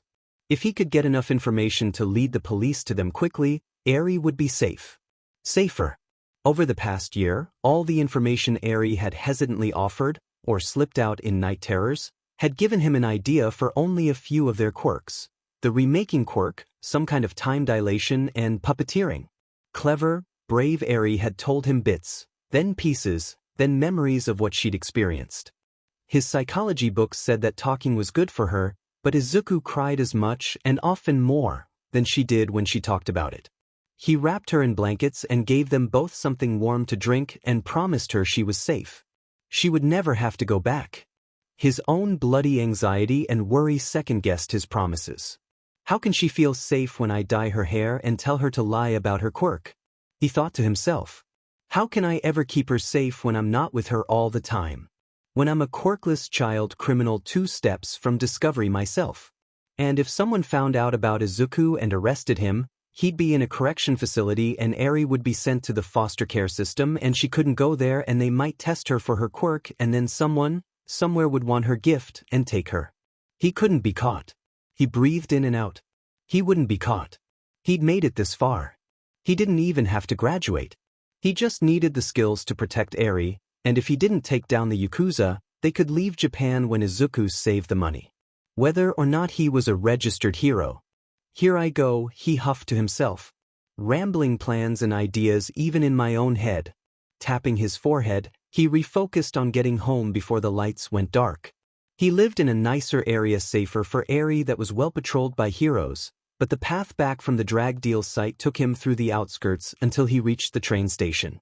Not the safest. He just decided to jump down from the roof and continue on the ground when there was a scream and a scuffle in an alley below. A woman's voice. Inarticulate words. Izuku crept over. There was a blue-haired woman saying things between tears, and a man wrestling her arms to a wall. His quirk had chains emerging from his knuckles, and it clearly had a telepathic element because they swirled around the woman's forearms. The chains were short, Izuku noted. The man had to get closer to attack. That meant he would be vulnerable to long range. That was good, because he was far larger than Izuku, which wasn't uncommon, and Izuku's combat skills were not advanced. That was why he'd applied to hero school. The man said something, the words muffled, but the sickly sweet tone was clear. Izuku's world went still with certainty. Ice crept from his stomach to his buzzing lips. He wasn't afraid. He was angry.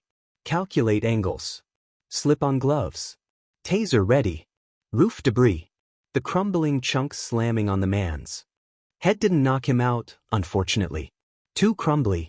That was why he had the taser. The man spun around, releasing the woman on instinct, then went down with a scream. Immobilized. Izuku grabbed the chains and activated the gloves. The chains must not have been purely made of metal, despite their sheen maybe some bone or cartilage elements. It meant that the heat didn't melt them off completely, just distorted them, but it did make the man pass out. Izuku stood, panting. That was too much, he realized. I used the gloves on him. I could have melted off the entire Quirk. But would that be a tragedy? The man wouldn't attack anyone again, a small thought voiced. He'd have one less weapon to use against innocent people.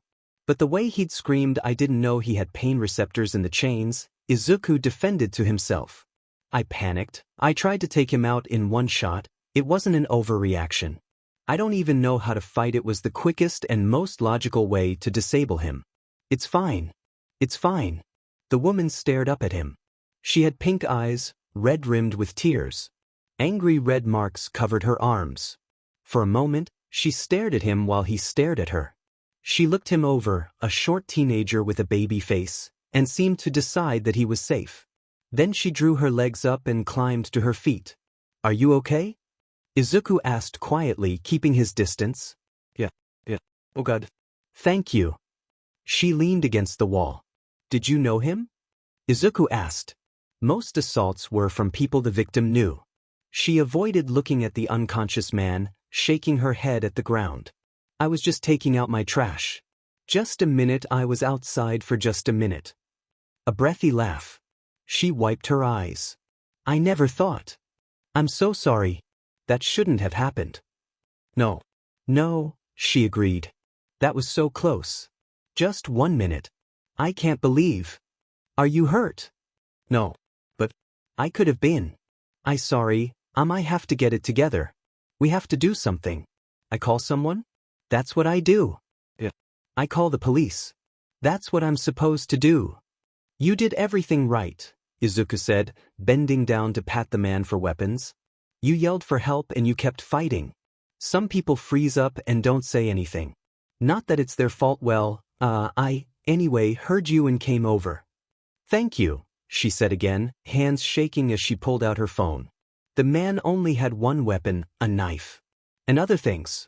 Izuku, by luck, had some wire on hand, so he tied up the man, wrists and ankles, in a hobble. The woman stared at the man with a dazed look. You should go inside and lock up everything while you wait for police. Is your head okay? Izuku asked, concerned. Did you hit it or anything? I'm fine. Thank you. I'm going to call them. I'm glad you're okay. I have to go. I have to head home before it's dark, Izuku said, adding as a weak excuse, it's bad after dark. She gave him a worried look that morphed into realization. You'd get in trouble for unauthorized quirk use, wouldn't you? She realized. Even though you saved me. That's messed up. That's bullcrap. Yes, Izuku said to both statements. I won't tell them about that. You just drop down and hit them, that's all. No quirk. Izuku smiled a little. That was completely true. Thanks. She opened her mouth to say something else, then decided against it. Yuki, I won't ask you yours. Thank you, Finn. I can take it from here. I've got a cricket bat inside. Izuku nodded his thanks, relieved he wouldn't have to run or try to edge around why he didn't want to give the police his name. It won't be long, he said. Heroes should be here soon. She gave her first wobbly smile. Weren't they already? He'd placed the cameras high on a roof, partially hidden at an angle under an overhang. The sting happened a bit after 2 o'clock in the morning, and a small beeping alarm woke Izuku so he could watch. He shuffled out of the room to the kitchen, laptop in hand. Izuku had expected the arrests. He'd expected the fighting. What he hadn't expected was that one of the heroes would be his homeroom teacher. Eraserhead moved like he was part of the wind itself, capture weapon whipping through the air, dancing from criminal to criminal with powerful kicks and leaps. Long range, short range, it didn't matter, his scarves and skills were efficient. His erasure quirk meant that Izuku only had brief seconds to extrapolate data about the gang members' quirks before Aizawa took them down. He probably should have felt more disappointed. There were other underground heroes there with amazing quirks, of course. Ms. Joke, in dark colors, used her quirk in short bursts for surprise, and had a support item not unlike Izuku's taser to put them down. Another underground, Frostbite, paralyzed small sections of the others' bodies, usually their legs, and the other two heroes would come in short range to incapacitate them. It was over quickly. It was amazing to watch. It was also terrifying. Because Eraserhead was his teacher, there was no way Izuku could ever take him on. Maybe he could melt the capture weapon with his gloves, and erasure would have no effect on him, but in combat skill Aizawa could pin him in less than a minute. He'd known that before. All the heroes at UA could crush him, but watching them in action made something uncomfortable curl in his gut. So he nearly had a heart attack when Aizawa turned and looked Izuku straight in the eyes, his red irises fading back to dark. "Ghost, I'm guessing," he said, and Izuku bolted up from his chair in his kitchen. Somehow the hero had spotted his small camera lens. Izuku would be impressed at his observation skills if his heart wasn't trying to escape his ribs. The other two heroes were placing more secure bindings on the detained Yakuza. Only Aizawa was looking at him. "The police wanted to relay a message to you," Aizawa continued in his flat voice. "If you've been part of criminal activity, they're offering lenience in light of voluntarily aiding the police. They want to cooperate with you. I'd suggest you consider the offer. They can protect you." They thought he had inside connections to the Yakuza. It was a logical conclusion. Well, he did, but only through Eri. He'd figured out all of the tips he'd given police through obsessive study, planted cameras, and determination. The man's eyes softened marginally. "There's still time to turn your life around. There are people you could help. There are people who could help you." He paused, as if waiting for an answer. The camera didn't have any speakers or other communicative abilities. Izuku stood frozen. Aizawa let out an inaudible sigh. "Anyway."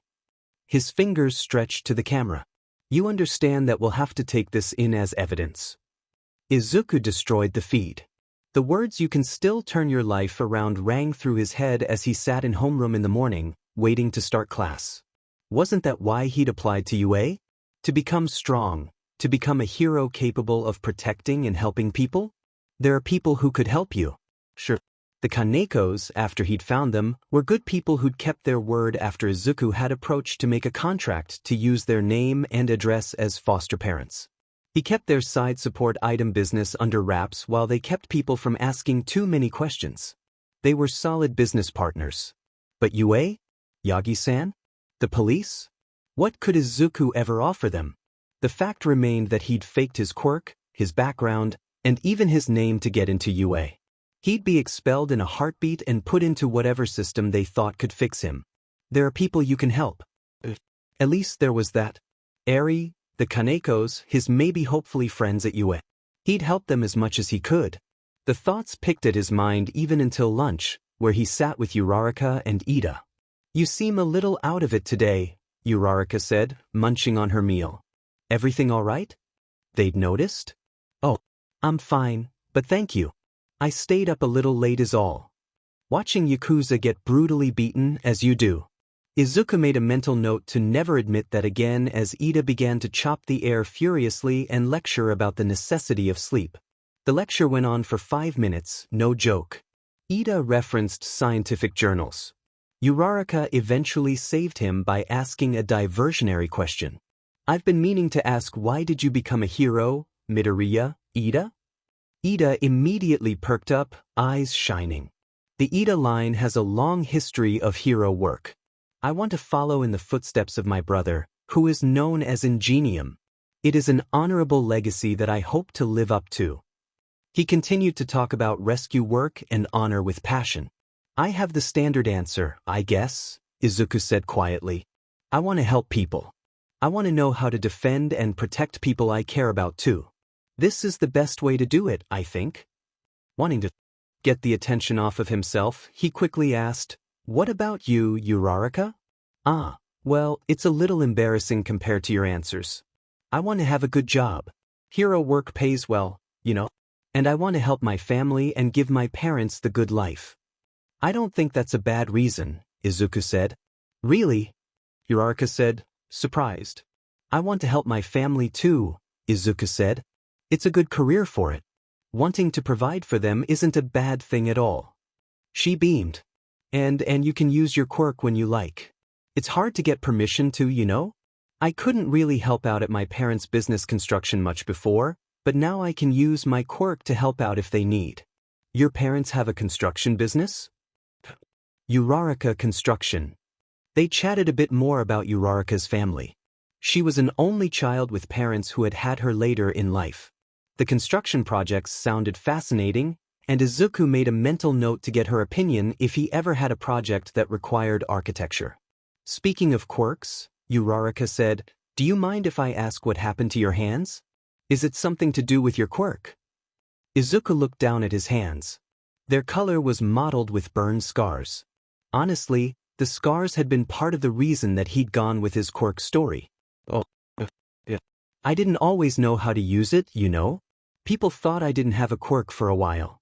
Why did I say that? Are you stupid? Why would you even plant the idea? But it came in and I overused it a little bit and yeah, burnt myself. I've got it under control now. To their credit, Ida and Uraraka looked sympathetic. I have a few scars from my quirk too, Uraraka said. When I was little I floated right to the edge of my crib. Then I released it, I bit my lip on the way down. She brushed over a faint scar under her bottom lip. Me too, Ida said. Though speed is common in the family and there are safeguards, I ran into quite a few walls growing up. The rest of the lunch involved the two sharing funny anecdotes of quirk accidents. Izuku would have thought he would be uncomfortable having to lie and invent stories about his quirk, but he shared one story about struggling to get a good grip on a fridge while cleaning up Dagoba Beach with his quirk, and the conversation flowed smoothly on without incident. He found himself laughing out loud, a strange but not unwelcome sensation in his chest.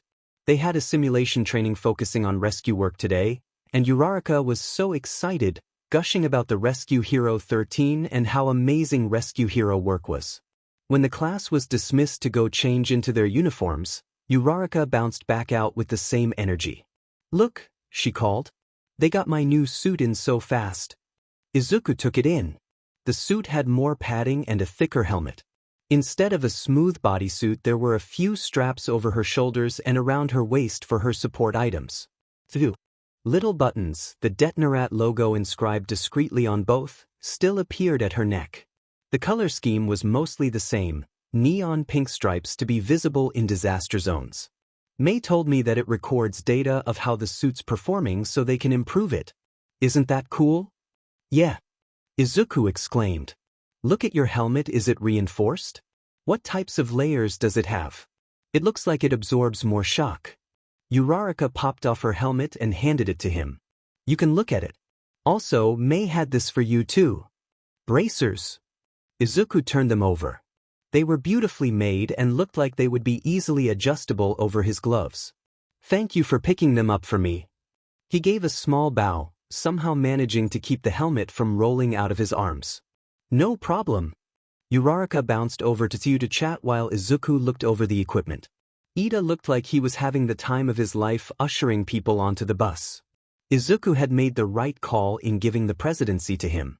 On the ride over, Izuku enjoyed the privilege, for the first time in his life, of sitting next to a friend, Ida, on a school trip. The bus ride was short, and Izuku gained far too much pleasure in listening to people teasingly call out Bakugu for his trash personality. The simulation training fields were massive. The absurd amount of technology involved segregated areas, each independently thermo-controlled, robotic systems to reform each area's structures.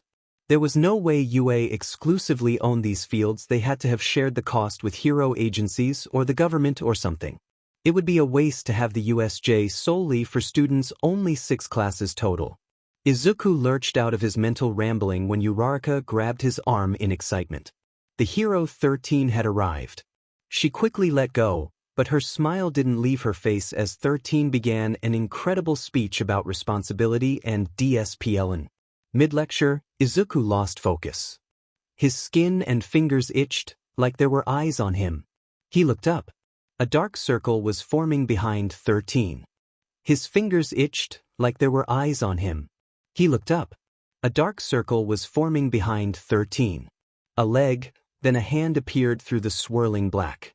Streams of people emerged, nearly all decked out in intimidating wear. "Is this a test?" an innocent voice called out.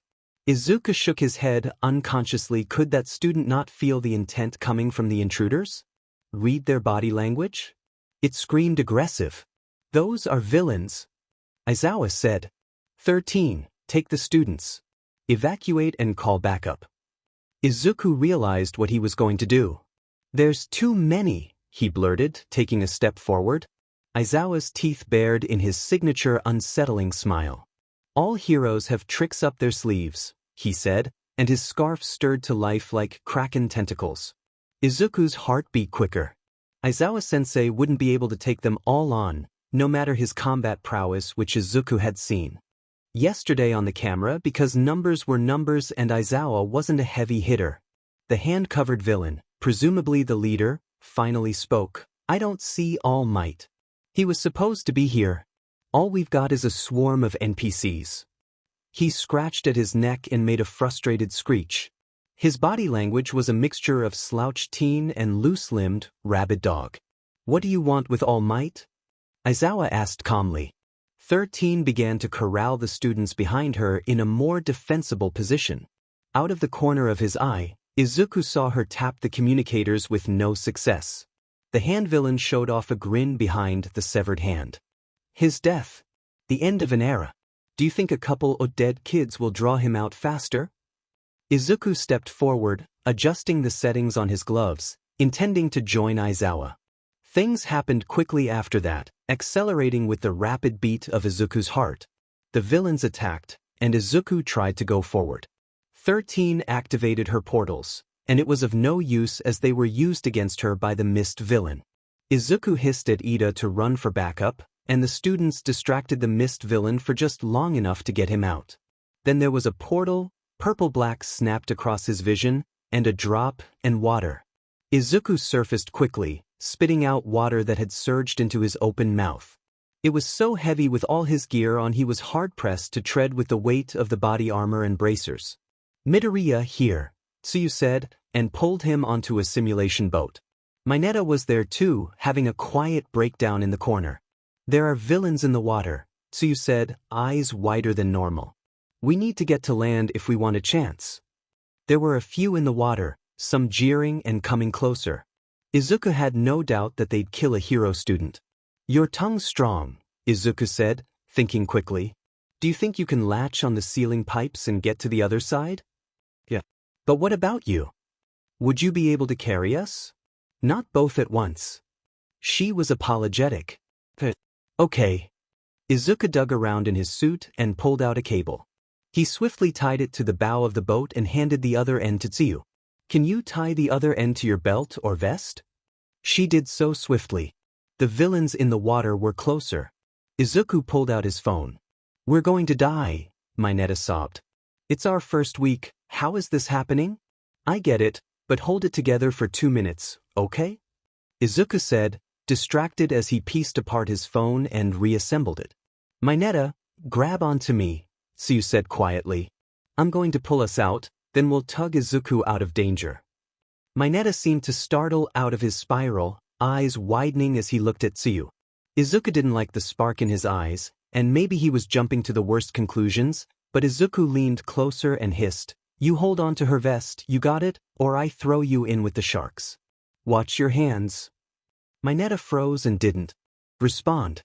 Threat made, Izuku snapped together the last piece of his former phone.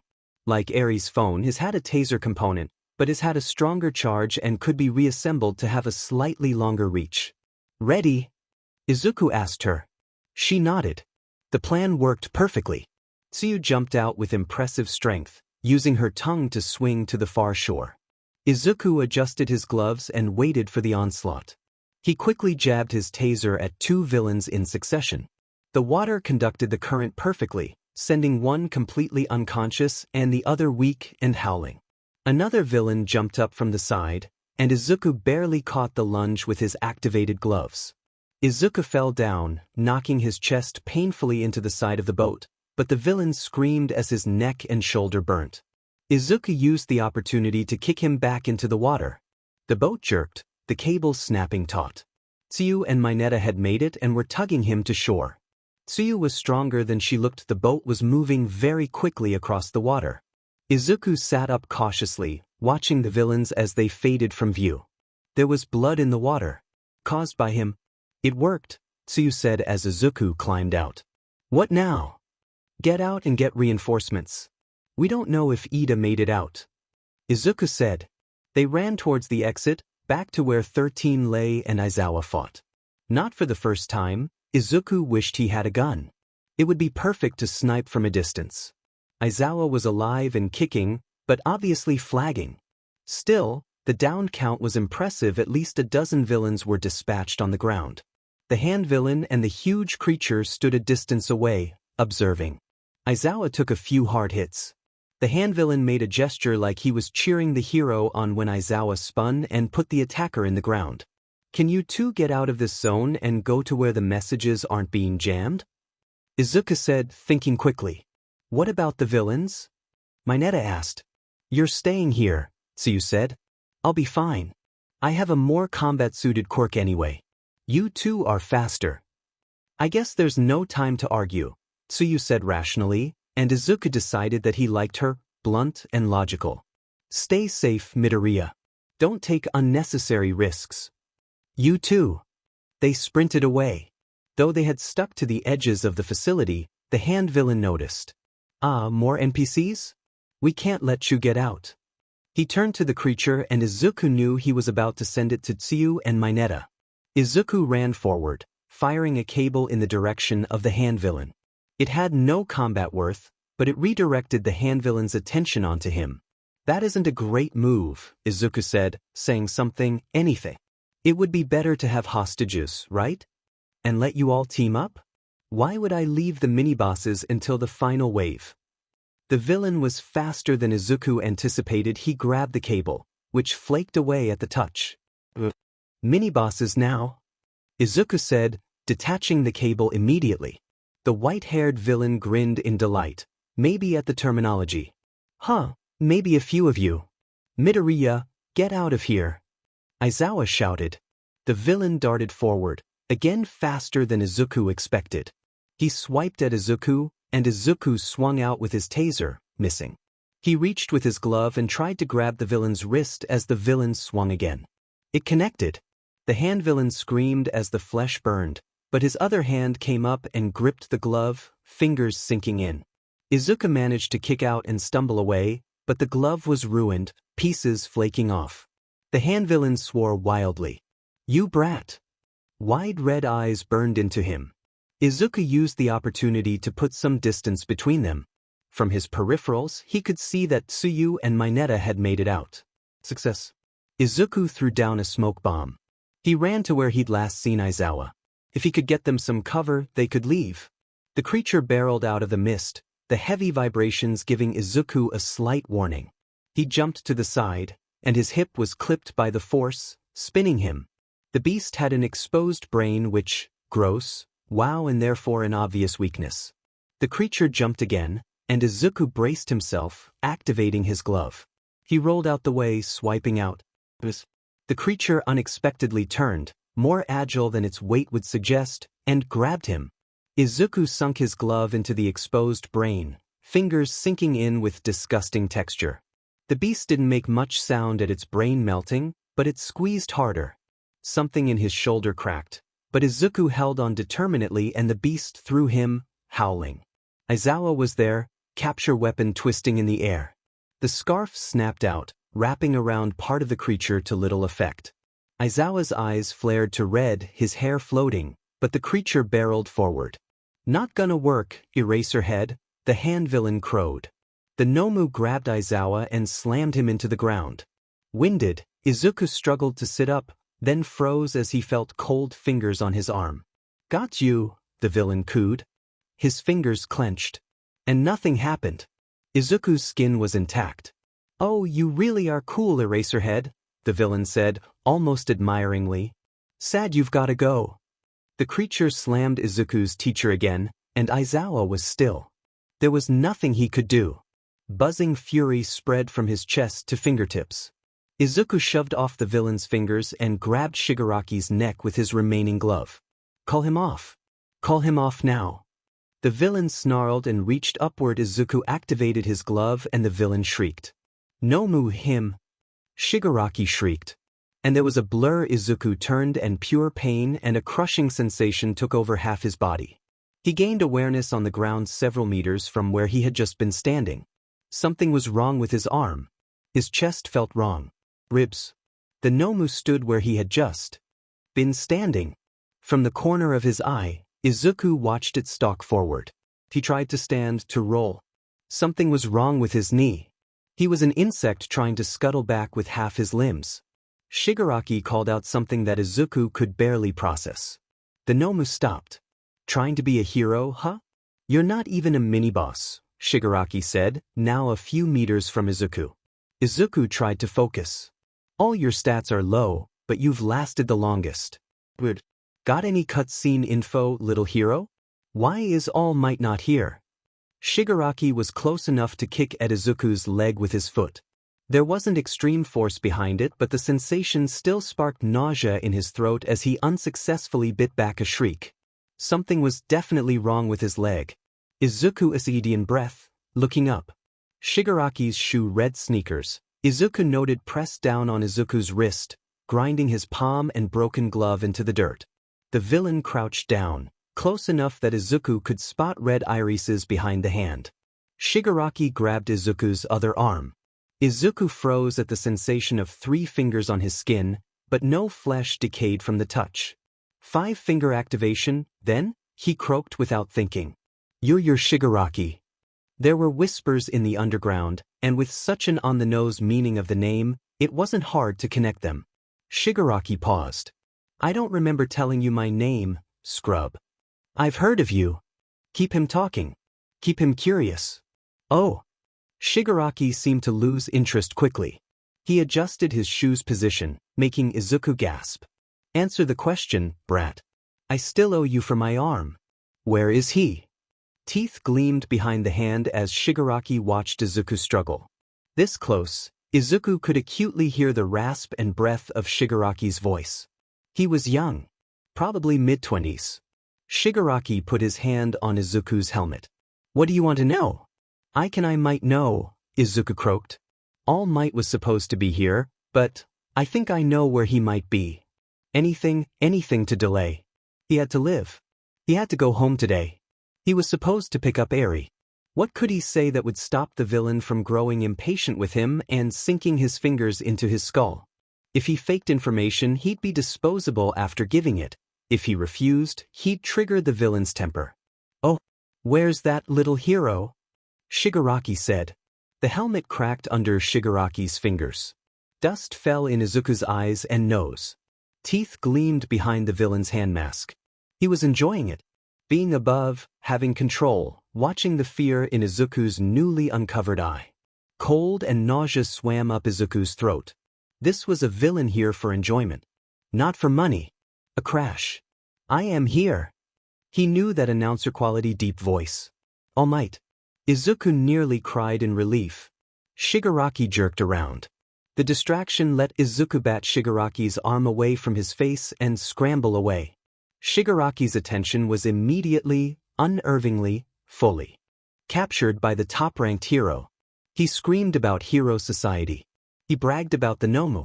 He shrieked in anger as All Might hit the Nomu until the shock absorption was maxed out, and the mist villain reported reinforcements.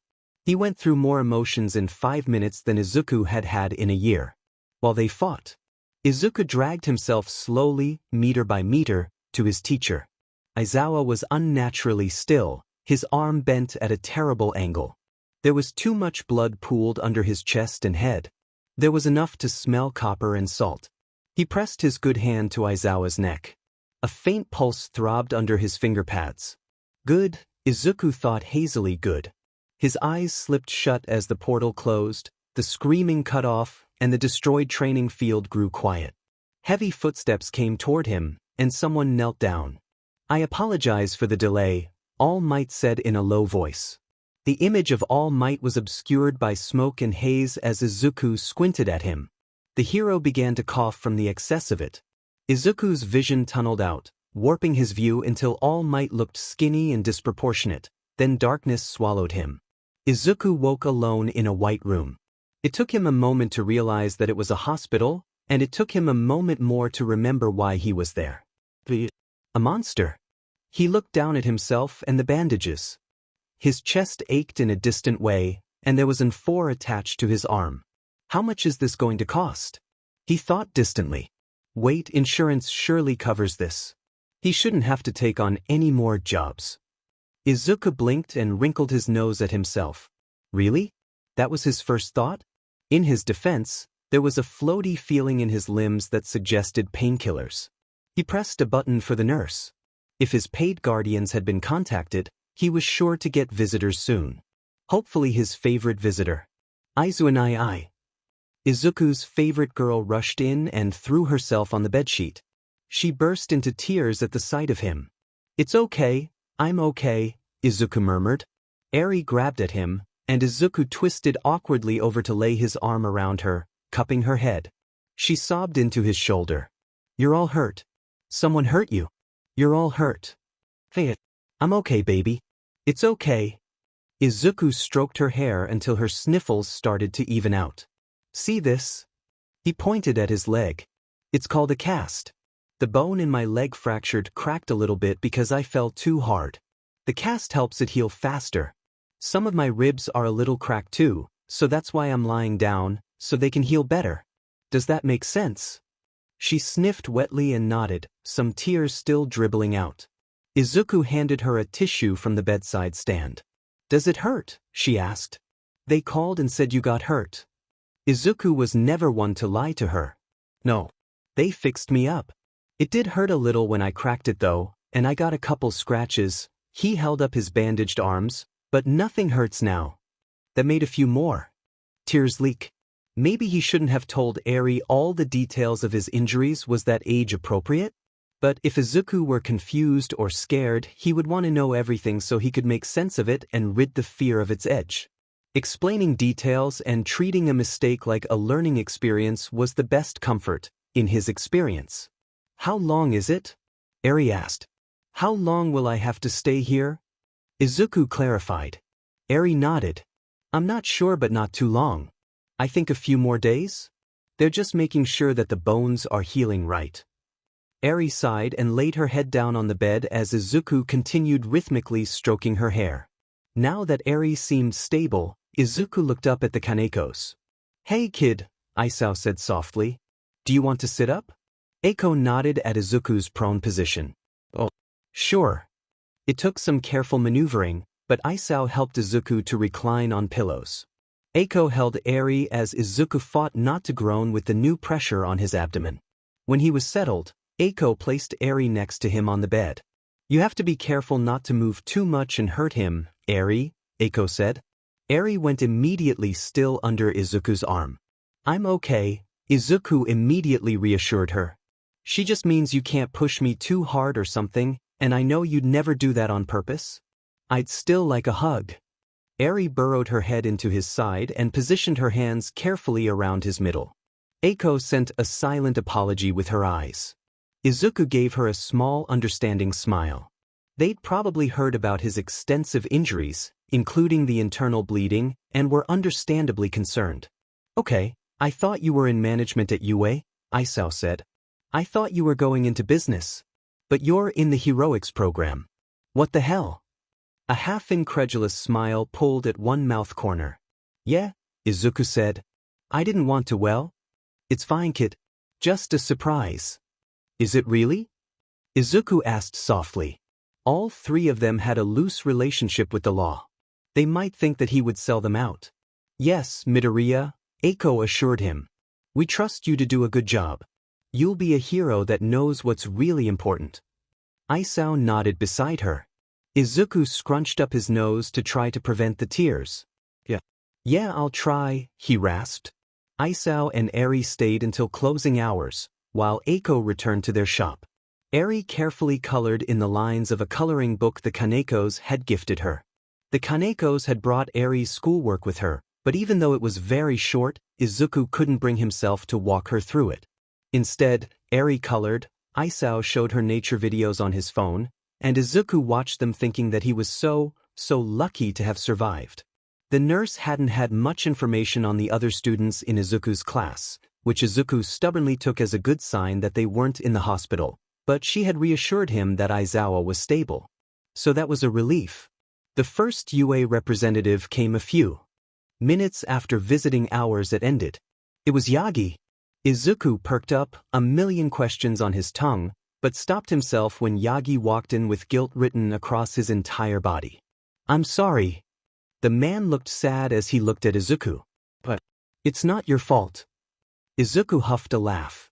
"Oh, unless that was a commiserative, sorry, and, thank you, well, you can sit if you like." Izuku gestured awkwardly to the chair next to the bed, and Yagi shuffled into it. "My duty is to be with you. That is the role I accepted when I became a teacher. Instead he sighed. I was late. I used all my time doing things other heroes could have." I forgive you? You don't need to feel guilty about something no one could predict." Yagi just smiled sadly at him. "How are your injuries?" "Not too bad," Izuku said, "thanks to Recovery Girl. Breaks heal a lot faster with her help." "Okay, I have to ask, is everyone okay? My classmates? Aizawa-sensei?" 13. "Everyone is alive and well," Yagi assured him, "though your teachers will have some recovery time for their injuries."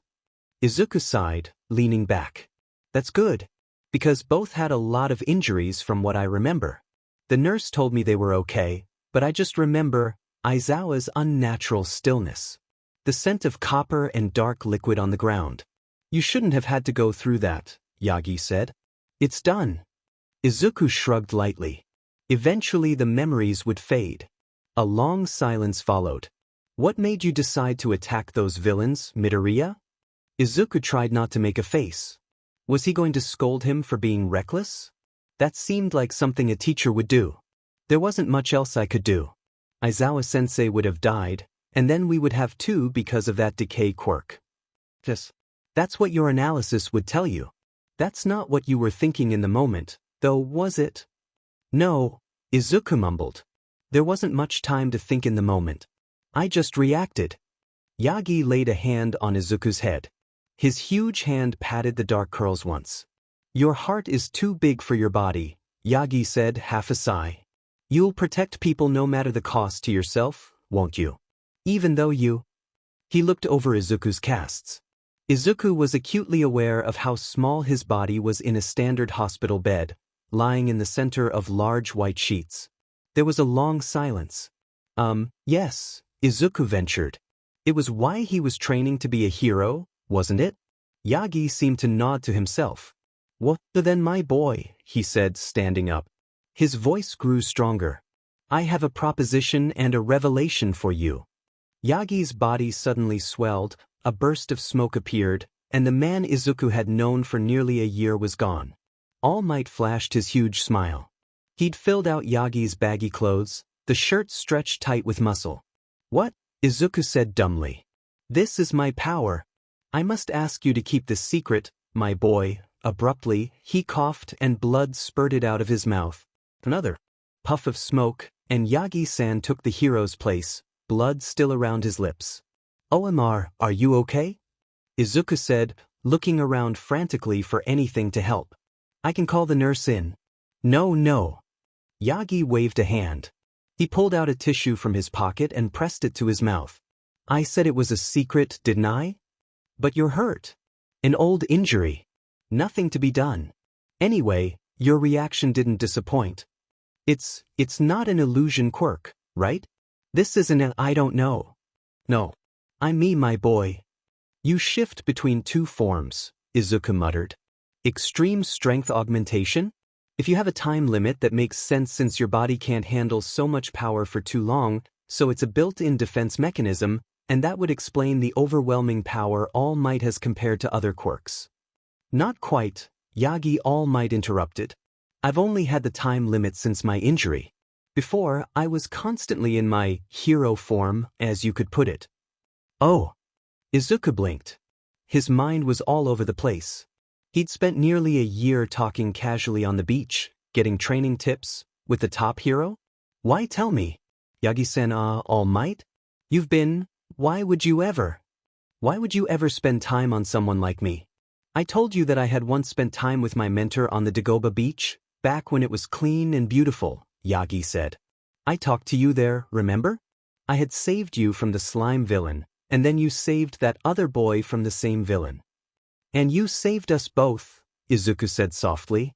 He remembered an alley, and lying about his functionally useless quirk to the #1 hero, and the brutally honest response All Might had given. It doesn't hurt to be realistic, my boy. The world needs more hardworking good people like you. You inspired me that day, Yagi said. I had discouraged your dream of becoming a hero, and yet you still went to save the boy suffering the same fate you nearly had, even without a good quirk. I'd used my limit for the day.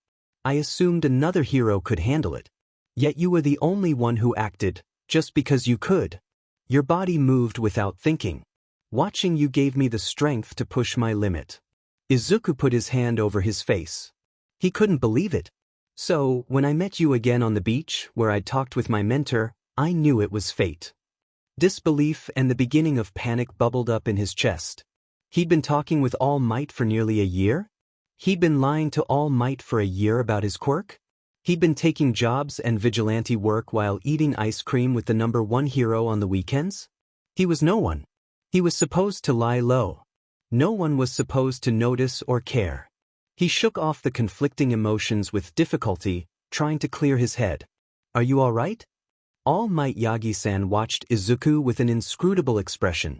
Izuku got the feeling that his reaction was not the normal response to All Might's appearance.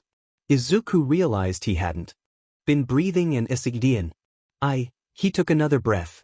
You're fine. No one knows. They would have done something by now. Breathe. Yeah. But you're not. Why are you coughing blood? The skeletal man sat down, folding himself into a bedside chair and settling a hand on the bed. All Might told Izuku about his injury and brutal victory.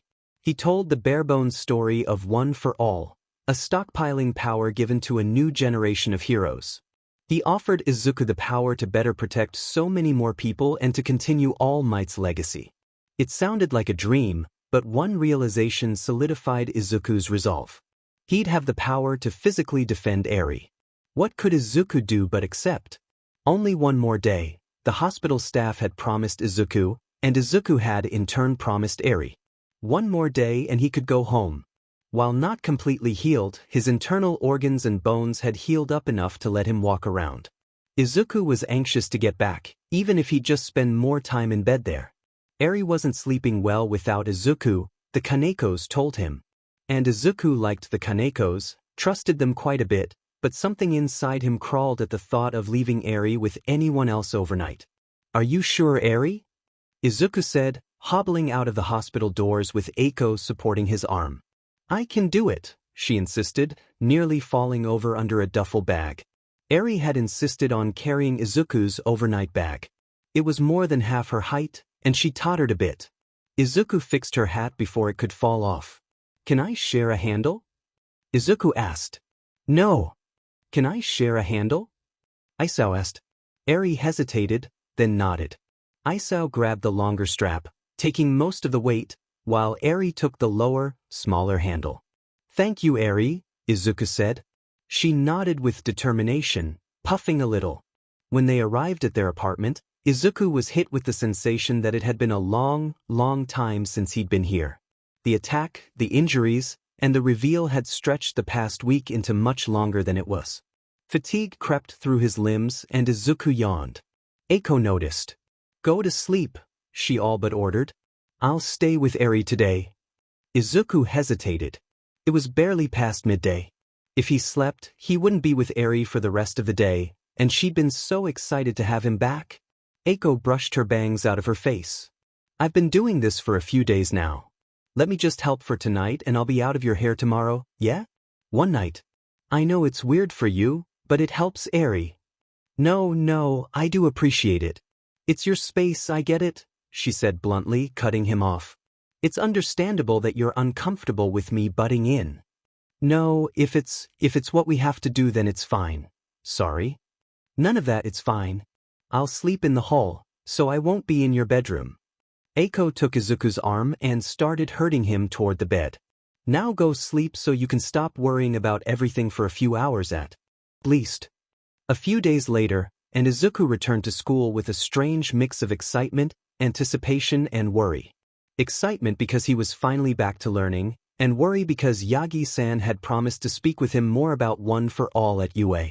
Uraraka and Ida had a few other classmates had visited him in the hospital, but they reacted to Izuku's reappearance like they hadn't seen him for weeks, excitedly greeting him and asking him if he was better and generally just crowding him with well-meaning attention. It was very sweet, especially since they hadn't known him for very long. Not even a week, Izuku realized self-deprecatingly. I didn't even make it through my first week at UA. At the hour, Aizawa-sensei shuffled into the room. The teacher looked horrible, covered in casts and bruises and a shiny new scar on his cheek. He didn't look like he should be out of the hospital yet. And none of the other students reacted to his appearance, so the teacher had already come to class looking like that for a few days. It was a relief to see him alive, though. Izuku's last memory of him was grabbing his cold wrist to check for a pulse. Good to see you, Midoriya, Aizawa called out. You too, Izuku said softly. I'll talk with you after class. And that was that. The teacher abruptly turned to their lessons. At the end of class, he also made an announcement. The sports festival will take place in 3 weeks. I'd advise you get ready to represent UA in the best light. He went on to explain the festival, though everyone in the class knew what it was already. It was a nationally televised event.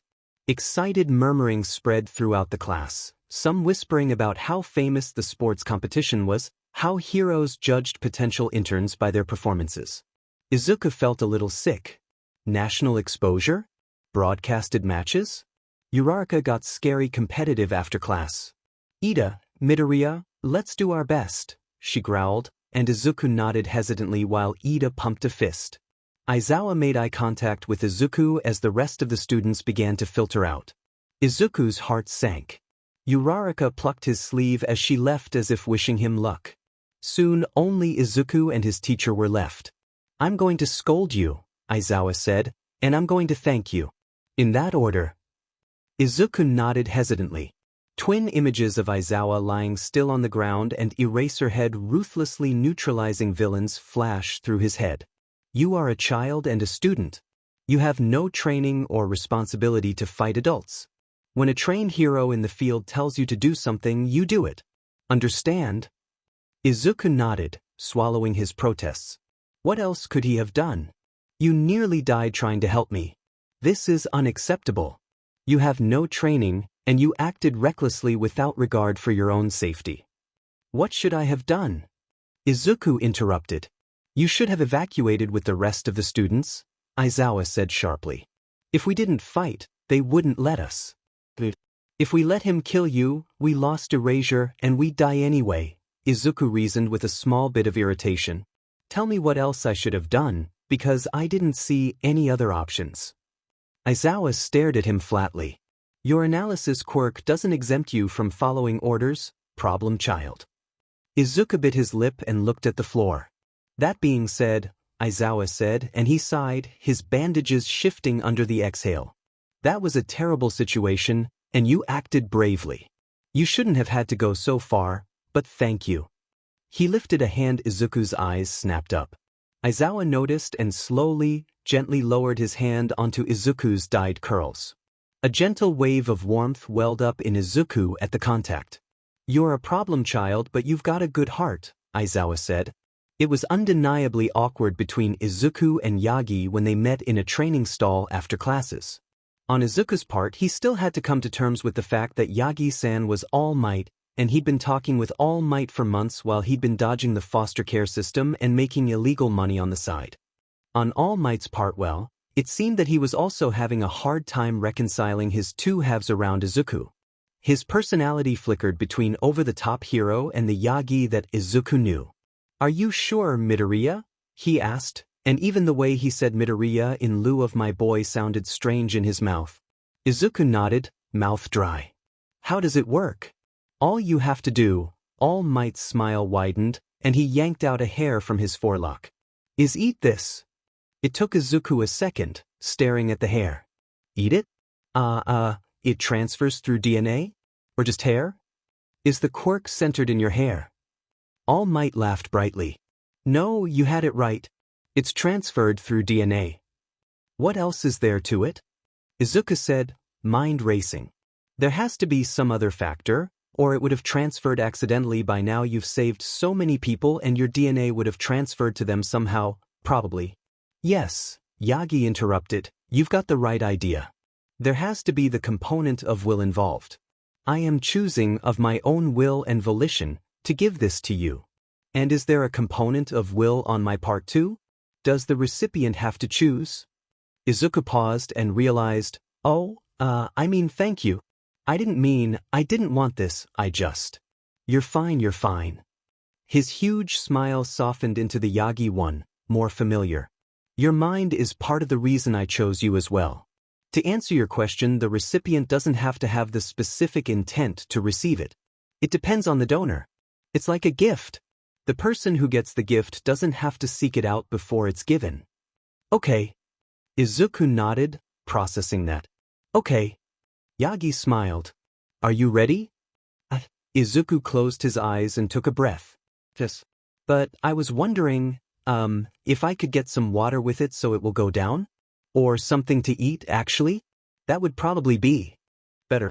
I'll go grab my bag. I've got a few onigiri. Actually, if you'd like one too." He jumped up to run as fast as he could to retrieve his bag and not waste more of Yagi's time. Yagi held out a hand, and Izuku immediately paused. "I was thinking," Yagi said, voice deliberately calm and slow, in a voice he no doubt used on anxious civilians, "that we go get ice cream at the place we usually go. And then we can do it. His smile flickered for a moment. "There's no rush, my boy." "At the beach?" Izuku clarified. "At our beach." It felt almost normal, chatting with Yagi about classes, double-checking his texts from Eri and Eiko to make sure she was safe, walking the same path to the beach. It was enough to calm Izuku, because every time he thought of what he was about to do, his heart started thumping wildly. Izuku wasn't good. He didn't have a heroic personality or even pure motives in attending UA. He'd wanted training to protect Eri and fulfill his personal dream, and he'd lied and falsified documents to do it. He didn't have a legal guardian. He didn't have a quirk. The only thing he was particularly good at was deception. Was he going to accept one for all for good reasons? He wanted to help people. All Might had chosen him. That had to count for something. And Izuku was just selfish enough to use that justification to get a quirk that could counter any Yakuza. The sky was just beginning to tinge red when they arrived at the pristine beach, ice creams in hand. Izuku tried not to make a face as he pushed the hair into the ice cream center, so he wouldn't feel it going down, but he felt Yagi's amused gaze on him anyway. "I want to do this to help people," Izuku said to Yagi, suddenly feeling the need to justify this choice. "And I know you've decided this, but I'm just worried that there are so many better people out there who would be better for this." Yagi settled a large hand on Izuku's curls. "Maybe there are, but I haven't found them.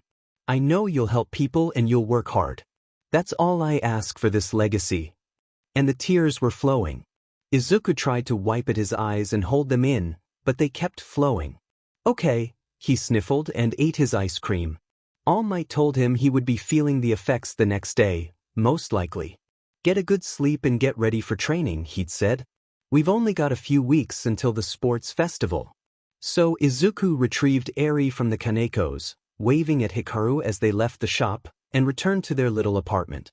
It was a good day for Eri, and she chattered about all of the plants she'd learned about in class that day, and how she'd helped tie off the string in one of Eiko's projects, and how she'd tried some new dish that Isao had made and she mostly liked it. She talked all the way home until Izuku unlocked the apartment and opened the door. "And how was your day?" Eri asked, tugging gently at his hand. Izuku shut the door and its many locks, then turned to answer. Eri waited for his answer with bright eyes that smiled even when her mouth didn't. He might be a tainted successor to One for All, but it would be worth it to protect Eri.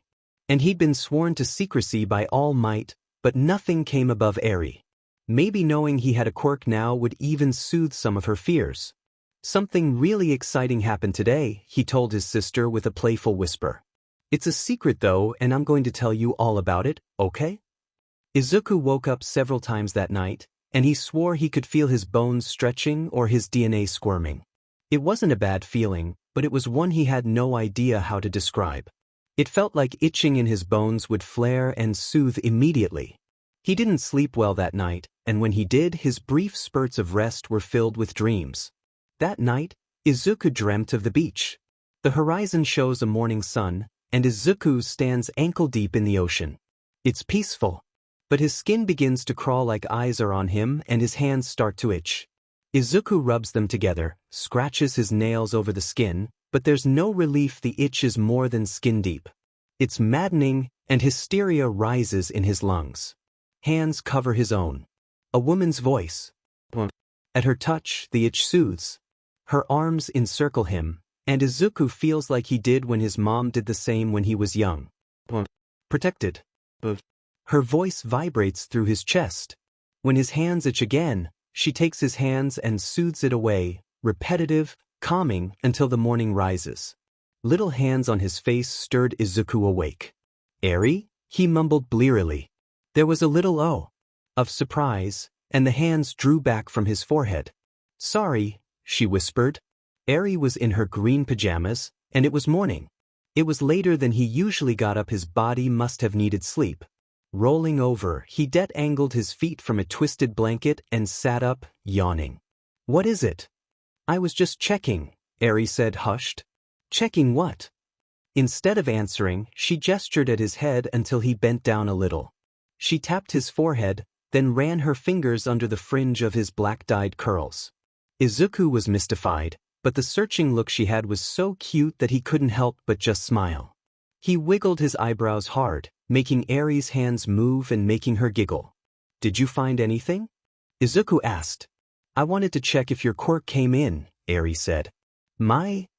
Izuku had told her a watered-down version of One for All, of course, but why was she checking his face? You're my brother, Eri explained in that way that children did when the logic was obvious. The dots were still too far apart to connect in Izuku's mind, though. I don't think it came in last night, Izuku said.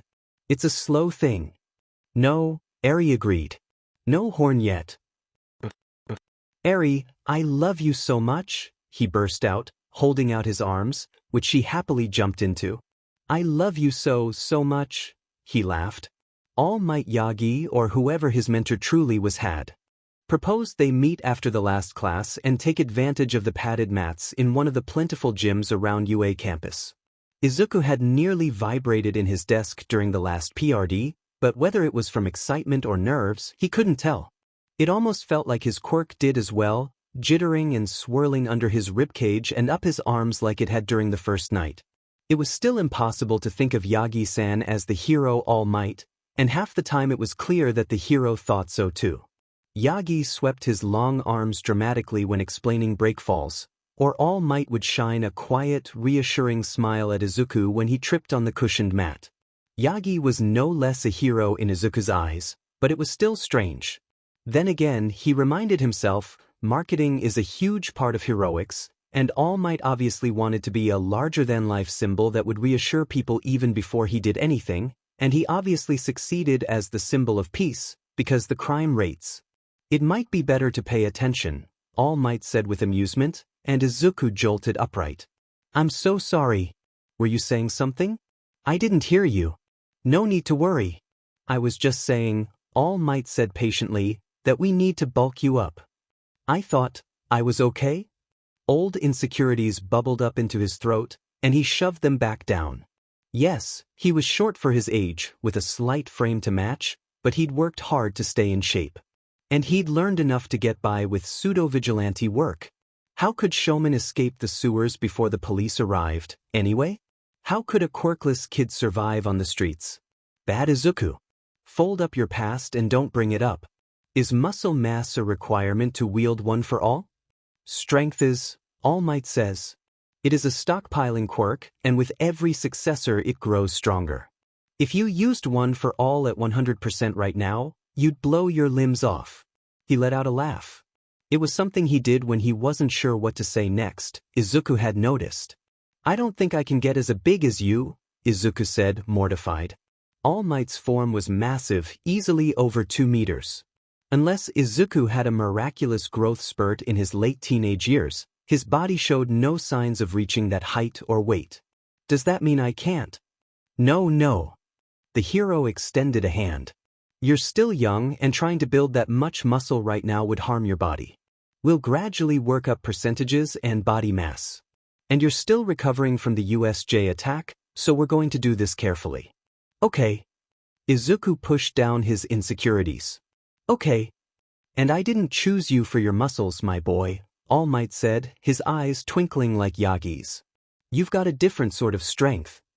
You didn't choose me for my quirk either, right? Izuku asked. Sweat stuck uncomfortably to his back. No. Izuku exhaled. Oh good. Hopefully though, All Might added, your familiarity with stockpiling quirks will help you master. One for all more quickly. You might even say more quirkly. A little giggle escaped Izuku's mouth, and All Might grinned proudly at that. Is your quirk reacting at all?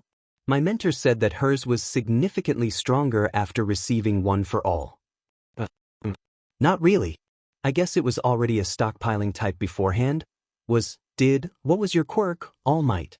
I didn't have a quirk, he said. Izuku's heart jumped. I have a question. Can a person without any quirk, or any noticeable quirk, become a hero? They were the same. All Might's mentor must have given him one for all just as he had given it to Izuku. Except All Might didn't know that. He didn't know Izuku was quirkless. The familiar guilt filled his chest cavity. Tell him, his heart screamed. Tell him now. That's amazing, his lips said. I'm glad you think so. Yagi's deep-set eyes focused on Izuku. You reminded me of that, power isn't everything. Where you start doesn't matter, it's how you work for it. His voice grew more passionate before he coughed, deflating. My mentor said she chose me for my ideals. I was the biggest sort of hypocrite when I told you that you need real power to be a hero. I can't apologize enough for that. You just didn't want me to get hurt, Izuku murmured. Just accept the apology, my boy, Yagi said, smiling. Your strength is in your ideals, your kindness, your forgiveness, and your determination to protect those around you. Coughing overtook him once more, wet sounds in his lungs. Izuku darted over to grab the man's water bottle, though it wouldn't clear Yagi's lungs. At least he'd be able to wash the blood from his mouth. They sat on the bench as Yagi took a moment to recover.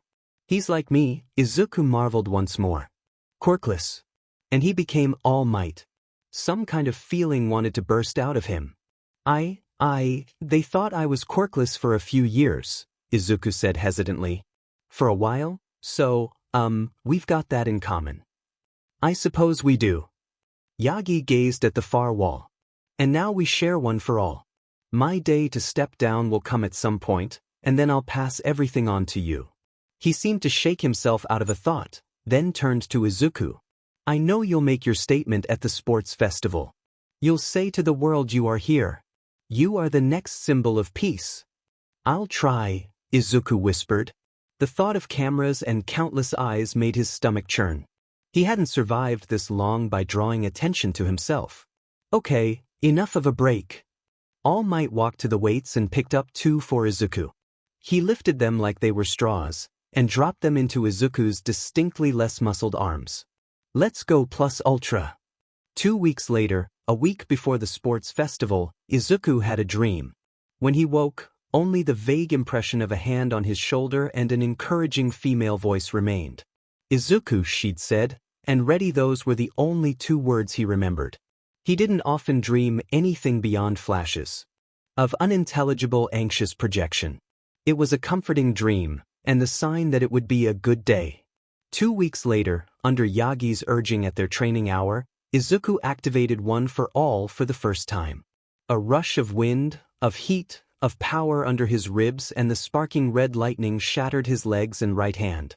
Yagi activated his quirk to have the muscle to lift Izuku carefully onto the gym's medical gurney, a standard piece of equipment for UA's heroic training stalls. All Might, Izuku decided as he looked up at his hero's face, wasn't supposed to look guilty and worried. His face was made for smiling. The first visit was to Recovery Girl's office was terrifying. Sure, he was in pain from 2 broken legs and a broken hand, but he had to sit through Recovery Girl going through his medical records right beside him. It's fine, he reassured himself as soft clacking echoed from his left. You're really good with technology and you covered your traces really well. There's just normal scrapes and bruises from the past few years. An occasional checkup, it's fine. It will only be a second, dearie, while I look this up. She'd immediately given him painkillers when All Might brought Izuku in, but his broken legs still lay carefully arranged on a bed in the ward. I need to check if you have any signs you might react badly to my quirk. Why now? Izuku wondered aloud. She'd healed him during the UA exam without checking, after all. He didn't really expect an answer, but she replied. This is a more serious break than last time. Last time you only broke your hand, not half your body due to an idiot's training. The idiot in question sat just outside the hall, Recovery Girl refusing to let him in until she'd finished patching up Izuku. Patient confidentiality and all. All Might wasn't his guardian. No one really was. Occasionally people have adverse reactions to a quirk directly interacting with their body's functions. Somewhat like an allergy or something more severe, like an autoimmune disease. You don't have any signs of the normal triggers, though, she said, clicking a button with finality, so it should be safe. Her quirk, wasn't that fascinating? Did she have prior experience with bad reactions? What might cause that? If her quirk worked, in theory, by taking strength from the patient to speed up the healing process, then was there a limit to how much strength the body could siphon off? Did the body automatically cut off the flow if energy levels got too low? Could Recovery Girl sense that limit? Could she consciously heal one more serious wound while leaving the other for later? I can tell you're going to be a little terror, Recovery Girl said in response to his half-audible mumbling, but her smile was a bit fond. Ready? You're going to sleep for a bit after this. Izuku nodded determinedly, and papery soft lips touched his forehead. He woke an hour later, healed but tired, heart pounding as his subconscious reminded him he was late to see Eri. And this was their routine for the weeks leading to the sports festival. Izuku trained after classes with Yagi, and Izuku arrived sore and tired to the Kaneko's store to pick up Eri each mid-afternoon. He'd spend time with Eri, help her with her homework, and give her as much love and attention as he could within the few hours they had together before they'd sleep and begin the day again. In nearly all of the dozen parenting books he devoured while trying not to hurt Eri any more than she had been, the books had mentioned that routine was important for a growing kid, so Izuku and Eri had a few nightly rituals before bed.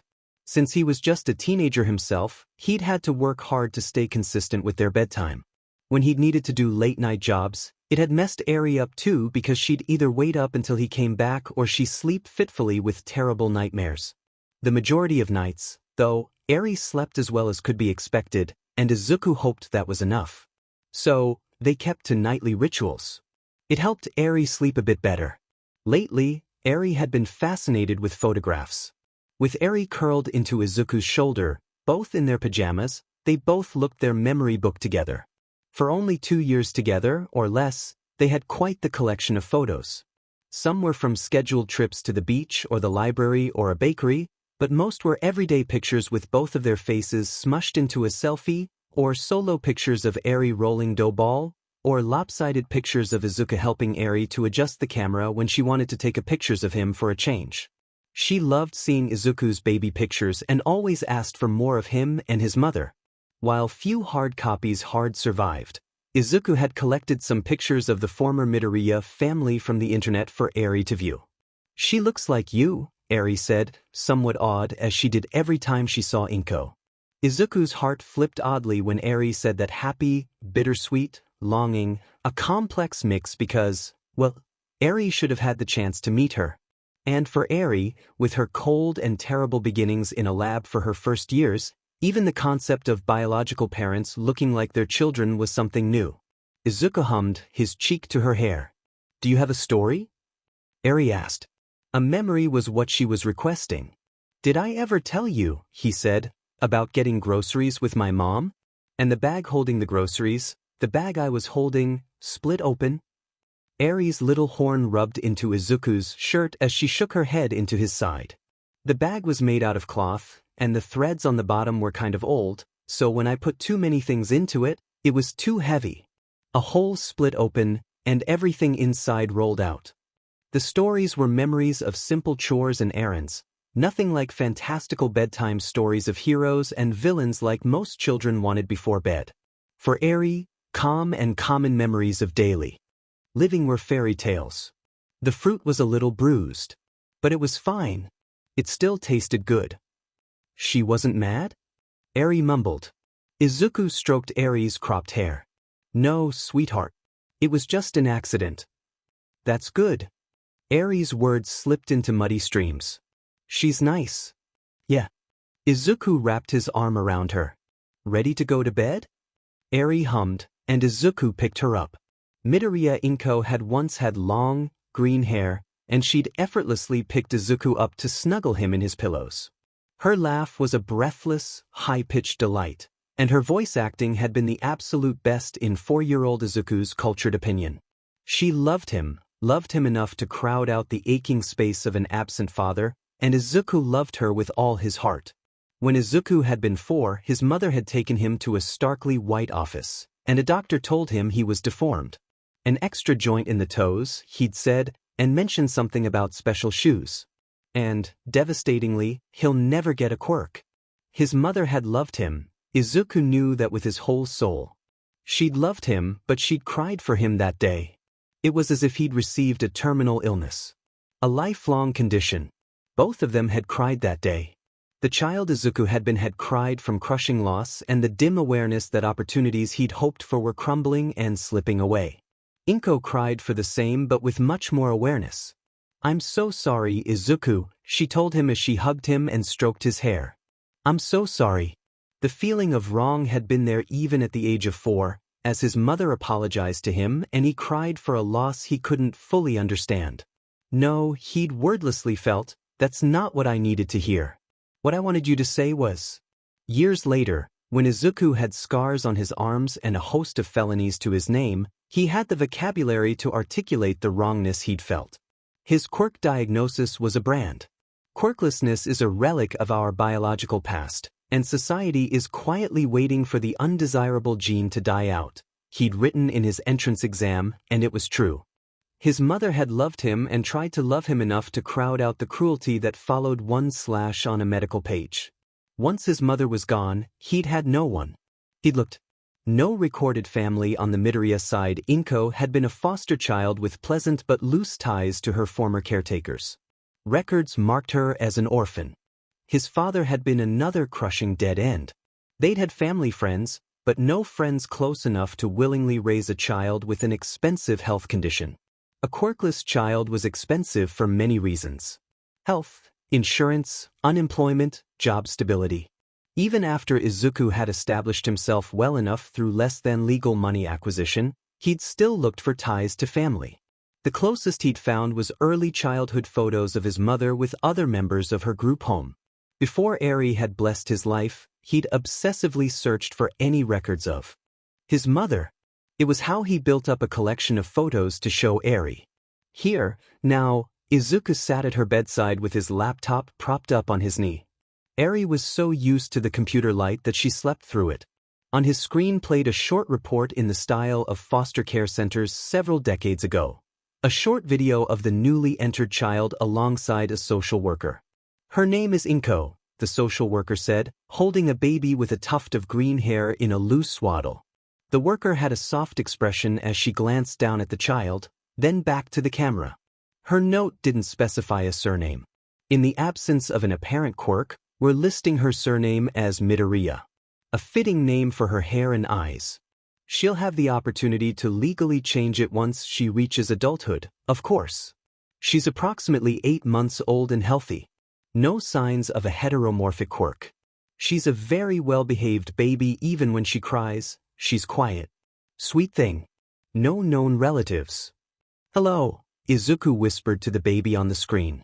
The paper trail ended here, for Inko.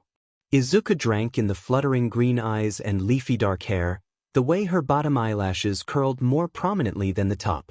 Even at 8 months old, the baby had traces of the face of Izuku's mother. It made him ache even while making him smile. Eri would love to see this. He'd show her tomorrow before bed. 5 villains arrested in downtown riot.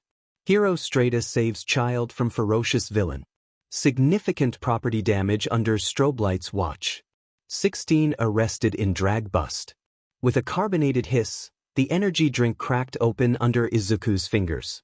Eri, asleep next to him, hardly twitched. She often slept best with the computer light shining, the keys pattering, and Izuku mumbling next to her. Though he was busy training with Yagi and very determinedly not thinking about the sports festival and a million eyes on him, he didn't neglect his most important job. Information gathering. Ghost hunting. Finding who the Yakuza of Eri's nightmares were, what their goal was, and how to destroy them. There were signs of a drag that unwillingly activated a user's, or victim's, quirk to violent levels. The string of outbreaks had happened before a few years ago, and every so often there was a police report that mentioned lone cases. The sporadic cases weren't usually labeled as trigger, as the police termed the drag, and were usually attributed to other substances that lowered inhibitions. However, the difference between a rowdy drunk with a flashy quirk and a trigger victim was in how trigger bypassed the body's pain responses to explode the quirk past a healthy level. Victims were injured on a far more thorough level down to the bones than injuries from an ugly alleyway fight. What are they after? Izuku murmured to himself. Why distribute the drags? Did the trigger victims' rampages serve as a distraction from another con? Per showman style? No crimes had been consistently reported during the rampages from what Izuku could see. Are these drag trials? The trigger effects varied per victim, but overall the effect seemed to be getting stronger. Are they testing batches? Why would Yakuza care about something that doesn't yield profit? The trigger was definitely connected to the Yakuza. There was nearly always an outbreak after a drag trade, like the drag trade that had been busted by Eraserhead and Ms. Joke at the docks weeks ago. I'm fairly certain the Yakuza have ties to Trigger, Izuku thought, but I can't figure out why. And that bothered him. If he couldn't figure out their motives, how could he plan to counter? How would he know for certain if they still wanted Eri's powerful quirk? He was so stupid. Why couldn't he figure it out? For all he knew, he'd been chasing after the wrong group all this time. Breathe, he told himself sternly, and did. Even if I'm wrong, I've uncovered plenty of other crimes. If Izuku saw an injustice, he couldn't help but get involved. Even if involvement just meant sending a ghost tip. Some of the information Izuku passed along had been used by certain hero agencies, so he had an idea of which heroes were working on the trigger case. It seemed the Night Eye agency was making some headway, but that was one database Izuku was not going to attempt to hack. Any psychic of all mights had to have crazy organization, skill, and funds. He didn't want to go to jail for trying to read Sir Night Eye's emails. That would be a sad reason to go. Maybe we'll get lucky, Izuku sighed to himself.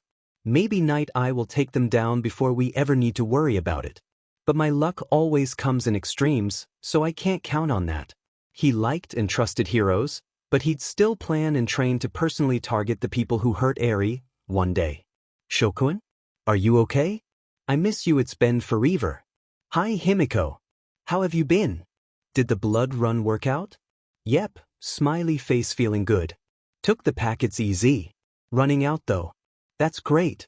Do you have a place to stay? Or store them? Yep, smiley face, any jobs? Ragdoll man asking too. I don't have jobs right now. I can connect you with the though. They always need runners. That's how I started. I'll let you know, smiley face. Stay safe. Take care. Izuku shut off his work phone and stashed it behind food cans in the pantry. He turned to the door to walk with Eri to the Kaneko's. Even with machinery whirring in the background, the Kaneko's store had a tranquility to it. If you followed the faint radio playing rock ballads and slipped past the tables of standard tools and materials, back behind the desk into the back room, you would see a shelf for snacks and stacks of children's books. Tiny mechanical puzzles, some half-finished, were set across a table Isao had built for Aries' height. A jar of colored pencils stood ever ready next to a beginner reader's tablet. When Izuku and Eri arrived at this haven, Isao took Aries' hand and asked her sword inventory with him. Pleased to help, she set down her gang orca backpack, removed her out-in-public gloves, and let Isao place her on the counter to peer into the box. Izuku took the opportunity to ask for news. The Yakuza up north are getting pushy, Eiko murmured to Izuku. Her serpentine eyes flicked over the project under her hands, a type of brace meant to be strapped over the waist. Trying to push for weapons again through supply brokers, so every supportware business is getting harassed. She hissed some words under her breath, words Izuku was sure Isao would have protested in the company of miners. And you're one of the best, so offers come more often? Izuku said. We are, she said matter of fact. What's this? Izuku ventured a hand to float above a strap. Client has a poor spinal curvature, partially caused by the uneven distribution of their spine's weight. They've got spines that need to be adequately supported so they can sense surroundings accurately and walk normally. Can't afford the Quirk support license to get it approved, of course. Eiko withdrew her elongated fingers out of the winches and sat back. Izuku watched, fascinated as always by the way her scales slipped together in a perfect overlapping pattern to cover the stretchy skin underneath. His fingers curled to his palm to stop him from reaching out to touch.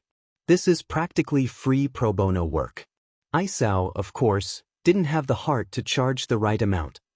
It seems like all you do is pro bono work, Izuku said, smiling. You're amazing. Eiko brushed her bangs from her eyes, simply looking at him with softer, darker eyes as her double eyelids opened. Your sister's been helping with easier projects, she said, changing the subject. You've seen? Yes, Hikaru takes a lot of pictures. He sent me a few. He'd sent Izuku so many. She enjoys her time here. She's getting more comfortable with people, though there are some rough days. Rough days? Eiko brushed away the comment and Izuku's worry. Not nearly like she used to be. Just quieter days. She's doing well, though of course she misses you. She's adjusting to time without you. Something of Izuku's thoughts must have shown on his face, because she blew out hair from her face. It's healthy, she stressed. She can't be totally dependent on you. You've raised her from hell, now let her take her own steps. I can't be selfish, Izuku reminded himself, pushing down a sudden surge of protectiveness. Thanks, Kankiko-san. Those Yakuza? Have you hit a dead end? Eiko said, gracefully accepting the subject change. After a while, you can't find info online, she said. Well, you can find everything online, nowadays, but you can't identify if it's important. You have to talk directly with people at some point. I can ask around. Maybe give you a few names. Really? His eyes went wide. He'd never expected someone, even a Kaneko, to actively help him with his side research. Weren't adults supposed to discourage doing proactive research gathering? Vigilantism? Shenanigans? Yeah, really. Eiko gave him a look. Don't be so surprised that we want to help you. I don't have to tell you to be careful, you know all that, but if I get you in touch with some of these people, you'll have to be subtle. Just in case. This isn't the violent side of the underworld, but it's edging closer to those who are. These are the brokers for the brokers. I know you'll have a DMN good cover story while you're asking those questions. She brushed her bangs away from her eyes and wrinkled her nose when oil swiped her cheek. You're good at cover stories, after all.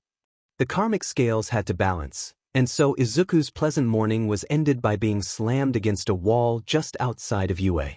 How are you here, Deku? Bakugu, red eyes slit and fingers smoking, snarled.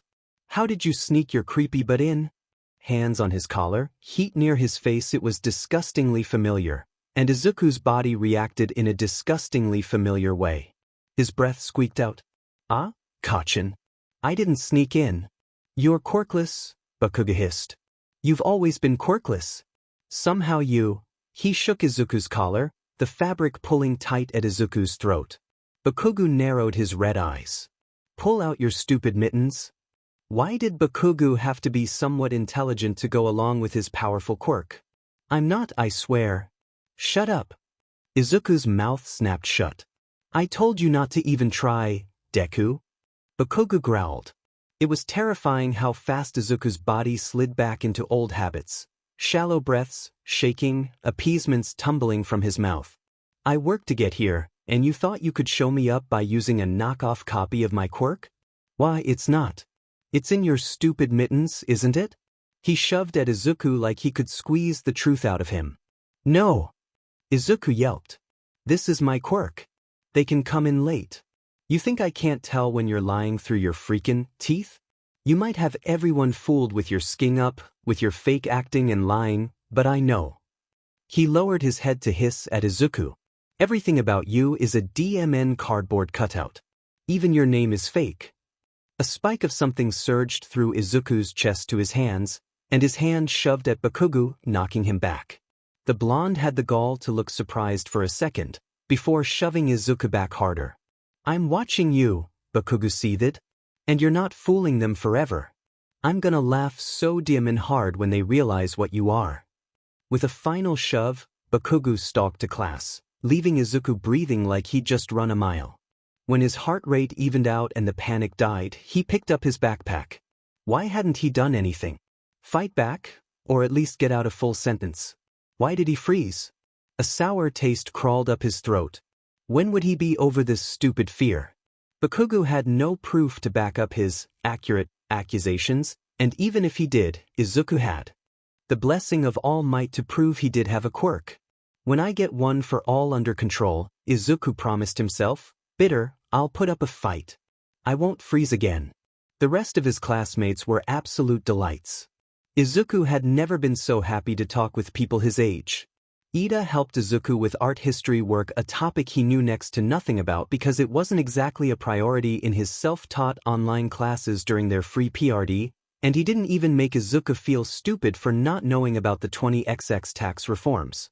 The friendly French student, Aoyama, even offered some cheese. Festival in 5 days. Uraraka chanted, pumping her fists. Everyone feeling good?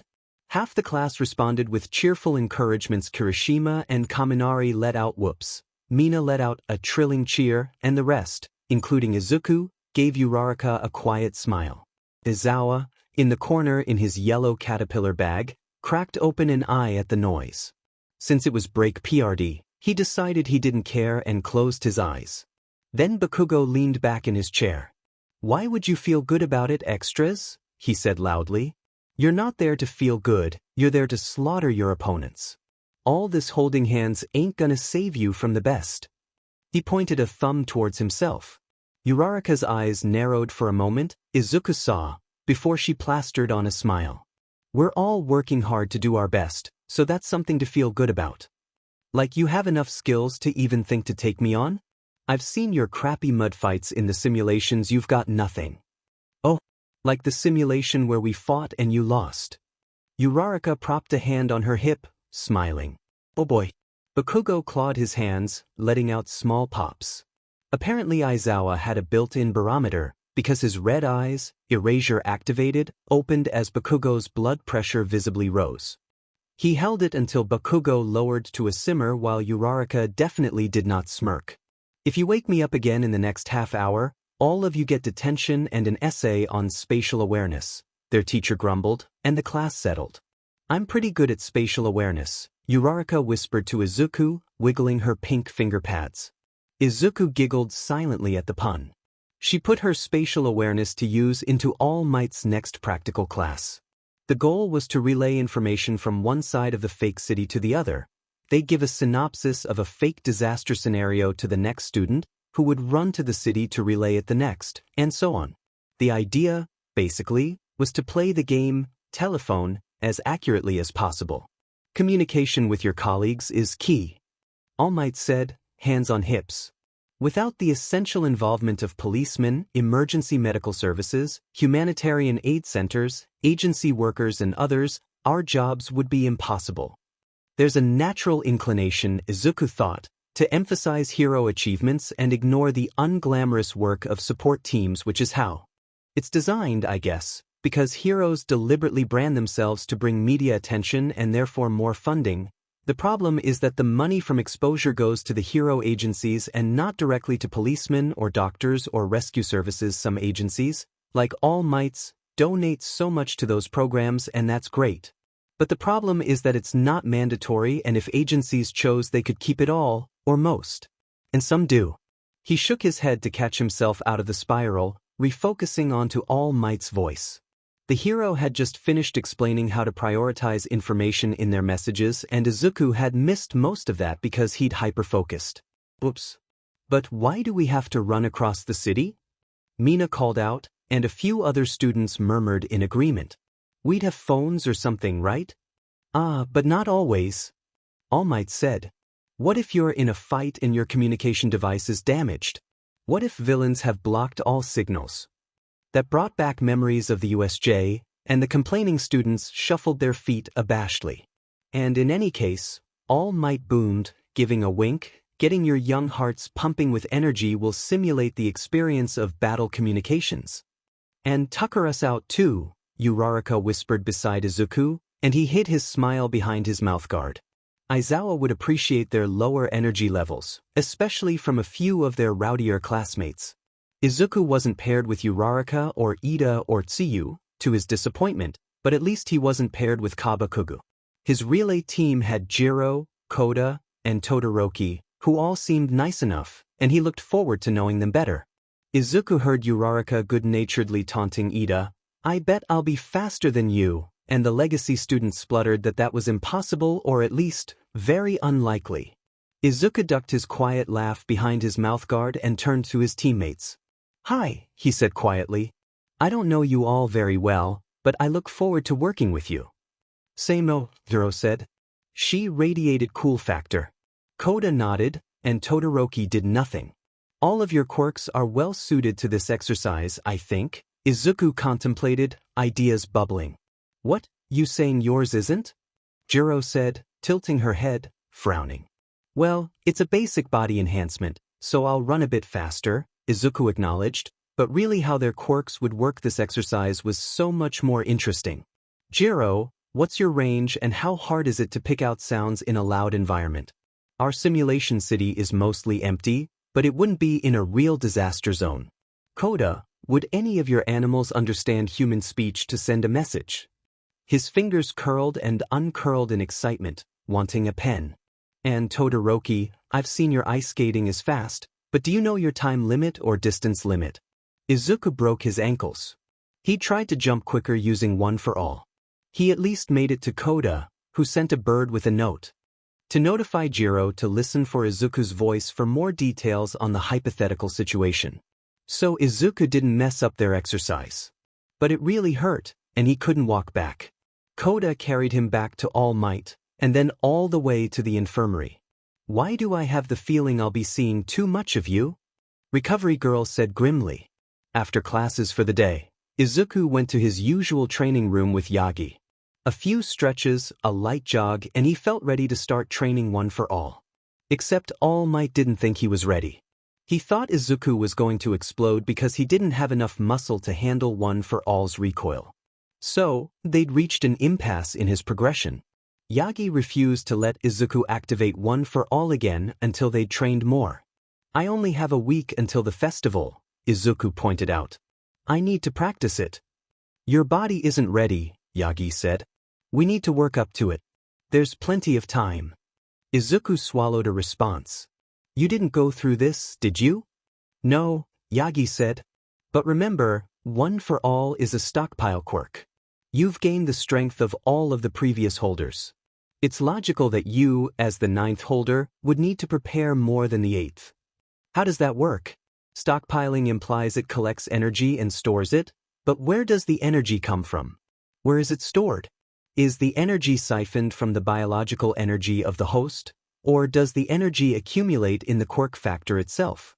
If the power boost is related to the biological energy of the One for All wielders, it makes sense that the output levels would skyrocket after being hosted in All Might's body for nearly 40 years, with his amount of physical strength.